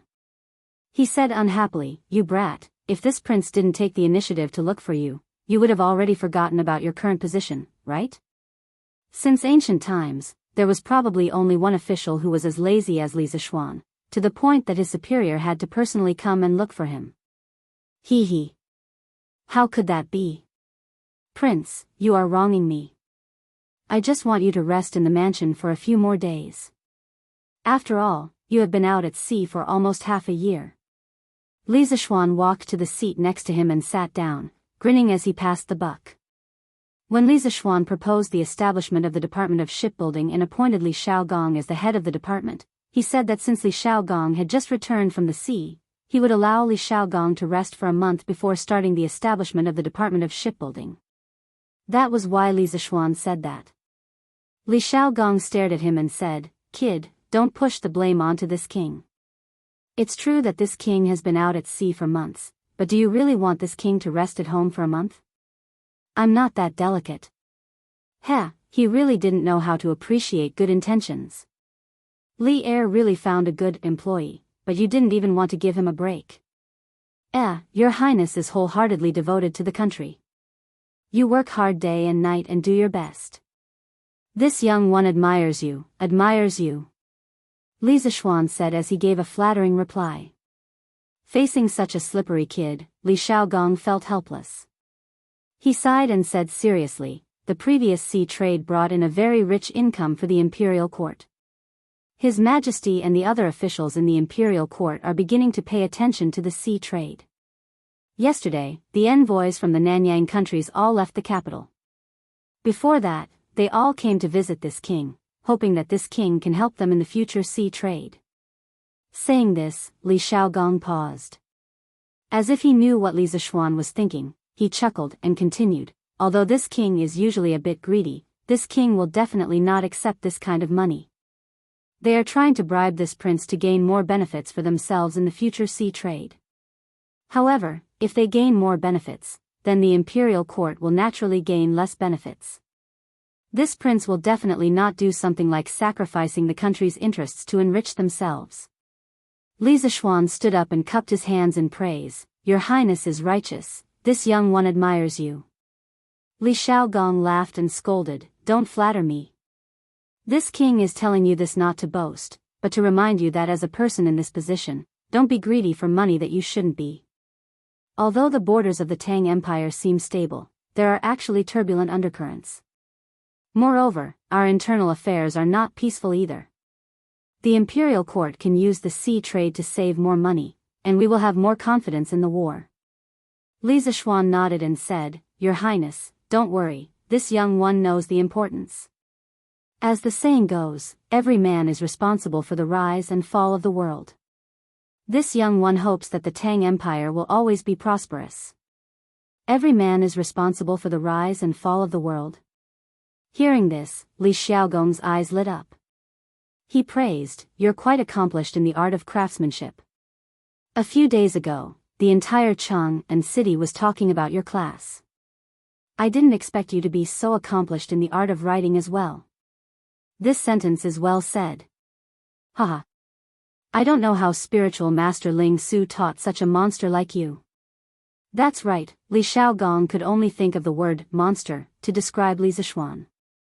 He was well versed in both the pen and the sword, and was proficient in too many things. Your Highness, you flatter me. This young one's ambition is not in writing. Li Zishuan shook his head and said. Oh. Why? Li Zishuan thought for a while and said in a deep voice, In this young one's opinion, writing can only be used to arm a person's thoughts, but not to strengthen a country. Engineering is enough. Li Xiaogong narrowed his eyes and smiled mysteriously. If those rotten scholars heard this, you will be in big trouble. Alright, this topic is off topic. Now that the envoys of the various countries have left, we should start to establish the Department of Shipping. To be honest, it's fine if you want this king to lead troops to war, but to let this king manage a yamen is too difficult for this king. This Department of Shipping is now a blank piece of paper. Xiao Xian, you have many ideas. First, think of the regulations of the Department of Shipping, then write a copy for this king. If there are no problems, we will show it to His Majesty for a look. Strive to have the Department of Shipping open before the end of the year. Li Zishuan was helpless. He had not finished the matters of the Football Association, and now he was asked to establish the Department of Shipping. It was really one wave after another. However, this was something he had promised Li Er before, and he could not go back on his word now. Yes, this young one will draft the regulations of the Department of Shipping as soon as possible. Your Highness, please wait for the good news. Although he was complaining in his heart, he still had to do what needed to be done. Haha. This king knows that you are unwilling, but you are being loyal to the country. In the future, this king will personally go to Guangdong. In comparison, the burden on you is still light. Li Xiaogong seemed to have seen through Li Zishuan's thoughts and could not help but laugh. Li Zishuan inexplicably shuddered. Li Xiaogong was right. He was only giving ideas in Chang, and it was far better than Li Xiaogong going to Guangdong for a long time on a business trip. To Li Zishuan, in this era where there were no trains or planes, he was not willing to go far even if he was beaten to death. Chapter 899. By the way, Xiaoxian, the football you've been working on seems to be quite interesting. I heard that His Majesty even came to Yanhuang College to play a game. If I didn't have to go south soon, would probably form a team to play too. In the main hall of the Yunshan residence. After Li Xiaogong finished talking about business, he suddenly talked about the recent football. His face was full of regret. Obviously, he should have heard a lot about the 2 football games of the academy. Li Zishuan smiled and said, since your highness likes football, I'll give you 2. You can take them to the south to play. Besides, when everything is settled there, His Majesty will definitely summon you back. As a prince of the Tang Empire, Li Er would not let Li Xiaogong stay in the south for a long time. At most, he would be summoned back by Li Er after the business of the shipping department in Guangdong port stabilized. This was something that everyone could see clearly. Haha. Then this prince will accept your kind intentions. You don't know that my subordinates have been drooling for this football for a long time. Li Xiaogong laughed heartily. He had an expression of disrespect, which made Li Zishuan feel that he had been deceived. When Li Zishuan first started to make football, he just wanted to play with it for himself. He did not intend to mass-produce and sell it because there was no stable rubber supply at that time. The rubber in his hands was used up little by little. Later, after reaching a trade agreement with Zhenla and Piao, Li Zishuan had rubber supply. In addition, Li Zishuan also intended to promote football. Li Er then established the Football Association and decided to mass-produce football and promote it to the whole Tang Empire. Therefore, football now was not as precious as it was in the beginning. Li Tai had already asked for football from him. Qing Chimo, Li Qingxian, and Iron Egg also got football as they wished. They did not have to wait until the top 3 in the monthly exam to get football. Seeing Li Zishuan's gloomy face, Li Xiaogong stood up and smiled. Haha, okay, you should hurry up with the shipping department. I won't disturb you anymore. Hey, your residence is built well. When your construction team finishes, lend it to me for a few days. The residence is old and needs to be renovated. Li Zishuan was speechless. It was not like he had never been to the Duke's residence. It was magnificent inside. How did it look like it had been in disrepair? Li Xiaogong obviously wanted to renovate his residence according to the architectural style of the Yunshan residence. He had to admit that in terms of personal enjoyment, he and Li Xiaogong. Yes, the construction of the academy has basically been completed. If your highness needs manpower, you can choose from the construction team at any time. I'll give you a few sets of furniture furnishings. Since Li Zishuan wanted to give him a favor, then he would give him the full set. Li Zishuan had a good impression of Li Xiaogong. Haha. Good. You're the right person. Li Xiaogong laughed heartily and left with a gratified expression. At night, in the new residence of the Feng family. The study was brightly lit, indicating that the owner of the residence was still awake. Curved Yuan Plow, Immortal Drunken Wine, Soft Village, Datong Daily, Yanhuang College. Li Zishuan built such a huge foundation in Cheng, and in less than a year. He is indeed different from ordinary people. Feng Zhidai muttered to himself in the study under the candlelight. There was a thick stack of documents on the table in front of him. It was the information about Li Zishuan that his guards had gathered. Ling Nan was relatively uninformed. He had heard of Li Zishuan's name and had used Li Zishuan's items, such as Datong Daily and Immortal Drunken Wine. But after reading the information, he realized that Li Zishuan had done a lot of things in the past year. The more he read the information, the more shocked he was. The speed of Li Zishuan's rise was beyond the scope of ordinary people's understanding. Li Zishuan descended from the sky and wiped out the 7 cultivators of true virtues sect with his own strength? After turning to the next page and seeing the note on it, Feng Zhidai's eyes narrowed and his face turned solemn. He quickly read it carefully. The study was terrifyingly quiet. Only the sound of insects and the sound of Feng Zhidai turning the pages could be heard occasionally. After a quarter of an hour, Feng Zhidai put down the documents and raised his head. His eyes were deep and his face was very ugly. He muttered, "Immortal lamp, true qi iron ball? How is this possible? Ah Mu. Young master." Feng Zhidai was in a daze for a while. Then, he called Ah Mu and asked in a deep voice, "Do these immortal lamp and true qi iron ball really exist?" Ah Mu bowed and replied, "Young master, these immortal lamps do exist." During the Mid-Autumn Festival, the Marquis of Yong and brought his wife and sat on the immortal lamp to tour around Cheng and city. Countless people saw it. As for the true qi iron ball, it was only passed down from the imperial court. As for whether it is real or not, this subordinate has no way of knowing. There really is a divine object that can take people to the sky. Feng Zhidai's face showed a trace of disbelief. Suddenly, he seemed to have thought of something and asked anxiously, "How many of these true qi iron balls does Li Zishuan have?" Ah Mu was stunned and then replied, "According to the Marquis of Yong, there is only one true qi iron ball. His master, spiritual master Ling Su, poured all his strength into it before he passed away." Feng Zhidai's face turned ugly. Nonsense. This young master has never heard of true qi that can be stored for a long time. Li Zishuan must be lying.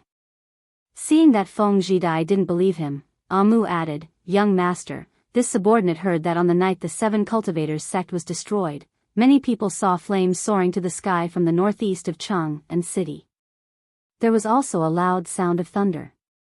A few days later, some villagers went up the mountain to check and found that the entire mountain peak had turned into ashes. If the Marquis of Yong didn't use the true qi iron ball, this subordinate really can't think of any weapon that could have such terrifying power." Hearing this, Feng Zhidai couldn't help but become absent-minded. Flames? Thunder? How could such a divine method be in the hands of a mortal? After a while, he came back to his senses and ordered, "Ah Mu, find an opportunity to send a message to my father. Tell him not to move. He can't be defeated." After saying this, a trace of loneliness suddenly appeared on his face. "Young master, this. Why? No matter how powerful the Marquis of Yong is, he is only one person. The terrain of Lingnan is dangerous and we have thousands of warriors. What is there to be afraid of?" Ah Mu glared at him, somewhat unconvinced. Feng Zhidai angrily said, "Shut up. Do as I say." Seeing that the usually gentle Feng Zhidai was angry, Ah Mu didn't dare to say anything else. He quickly cupped his fists and replied, "Yes, young master." Chapter 900. The reason why the imperial court isn't willing to easily send troops to Lingnan is because of the steep terrain and dense forests. As long as our men hide in the forest, they can rely on their familiarity with the terrain to make it impossible for others to find them. If the imperial court insists on sending troops to Lingnan, it will definitely consume a lot of money and soldiers. At that time, the northern Turks won't let go of the Great Tang. This is also the main reason why the imperial court has always ignored the conflicts between the various tribal chiefs of Lingnan. But now, the imperial court is in control of the immortal lamp, as well as weapons of mass destruction similar to the true Qi iron balls in Li Zishuan's hands. The imperial court can send an army to destroy any place in Lingnan from the air at any time. If we dare to make any moves, we will very likely become the next 7 cultivators of true virtue and be annihilated overnight. Thus, Lingnan can't be touched and the imperial court can't be an enemy. Inform father to end the conflict with Prince Tan as soon as possible and stop testing the imperial court's patience. The Great Tang's current strength is not something a trifling Lingnan can provoke. In the study of the Feng residence, Feng Zhidai was silent for a while before speaking. The Prince Tan he spoke of was a tribal chief in the western part of Guangdong during the Sui and Tang dynasties. He was active in the northwestern part of Gaozhou and the northeastern part of Huazhou. He was a tribal chief on the same level as Feng'ang in Gaoyang. In the first year of Zhenguan, due to the issue of territory in the northern part of Gaozhou, the Lingnan tribal chief Feng'ang and Prince Tan repeatedly attacked each other and did not enter the imperial court for a long time. The various prefectures reported that Feng'ang was plotting rebellion dozens of times. Only then did Li Er become suspicious and decide to send troops. In the study, after hearing Feng Zhidai's analysis, Mu's face was full of shock. The fate of the 7 cultivators sect was right before his eyes, so he had to believe that what Feng Zhidai said was very likely to happen. At that time, the imperial court would send a group of divine soldiers to descend from the sky on the back of the celestial lamp and throw some of them down. Li Zishuan was able to destroy the 7 cultivators sect with 2 Grandmaster realm experts by himself. If the imperial court's army could imitate Li Zishuan's method of attack, it would be too terrifying. Thinking of this, Mu's back couldn't help but be covered in a layer of cold sweat. Young master's foresight is truly admirable. Mu bowed and cupped his fists. Feng Zhidai nodded. After a long while, he sighed softly and said, "Go." Based on the current strength of the imperial court, we are definitely not their match, so we cannot act rashly. Find a chance to pass the news to my father as soon as possible. The situation in Lingnan must be stabilized as soon as possible. Yes.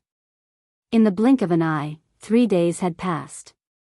In these 3 days, in addition to the increasingly heated discussion about Li Zishuan's engineering enlightenment class, the influence of football had further expanded and had begun to affect the states and counties near Chang'an. As of now, there were more than 100 teams registered with the FIFA, including 11 states and counties including Chang'an.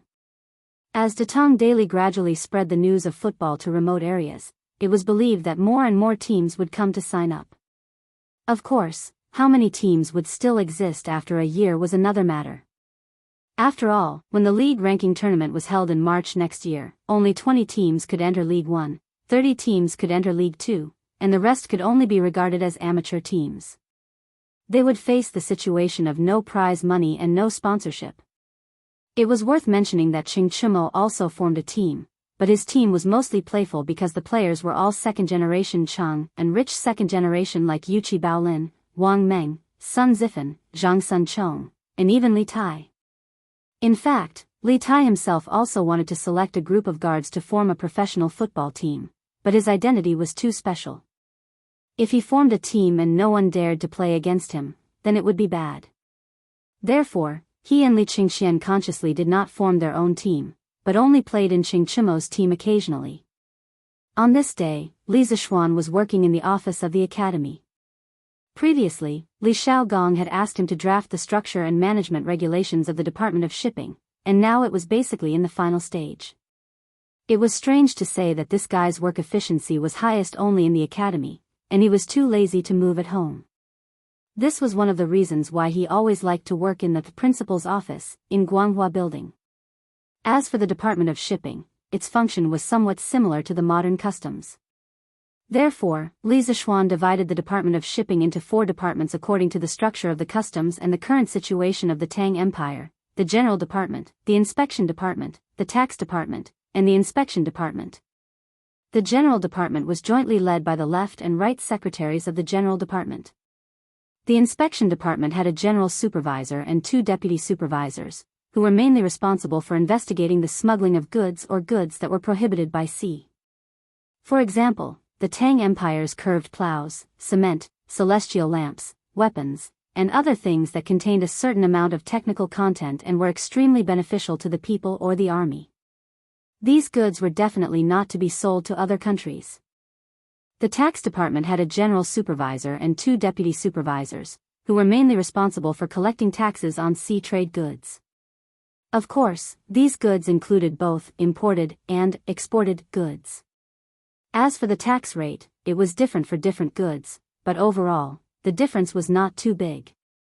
Excluding the tax, the merchants were still very profitable. As for the inspection department, it was mainly responsible for supervising the daily behavior of all the officials in the Department of Shipping and whether they were honest or not. It was directly responsible to the left and right secretaries of the Department of Shipping, which was a bit similar to the modern Commission for Discipline Inspection. In addition to building the framework of the Department of Shipping, Li Zishuan also sorted out some details, such as the list of prohibited goods, the import and export tax rate of various goods, and so on. He wrote down a voluminous 70 to 80,000 words, which was enough to fill a short story. Yamacho, Mr. Su is looking for you. At this moment, Mo Zhong pushed the door open and came in. Mr. Su reported, and then he hesitated to speak.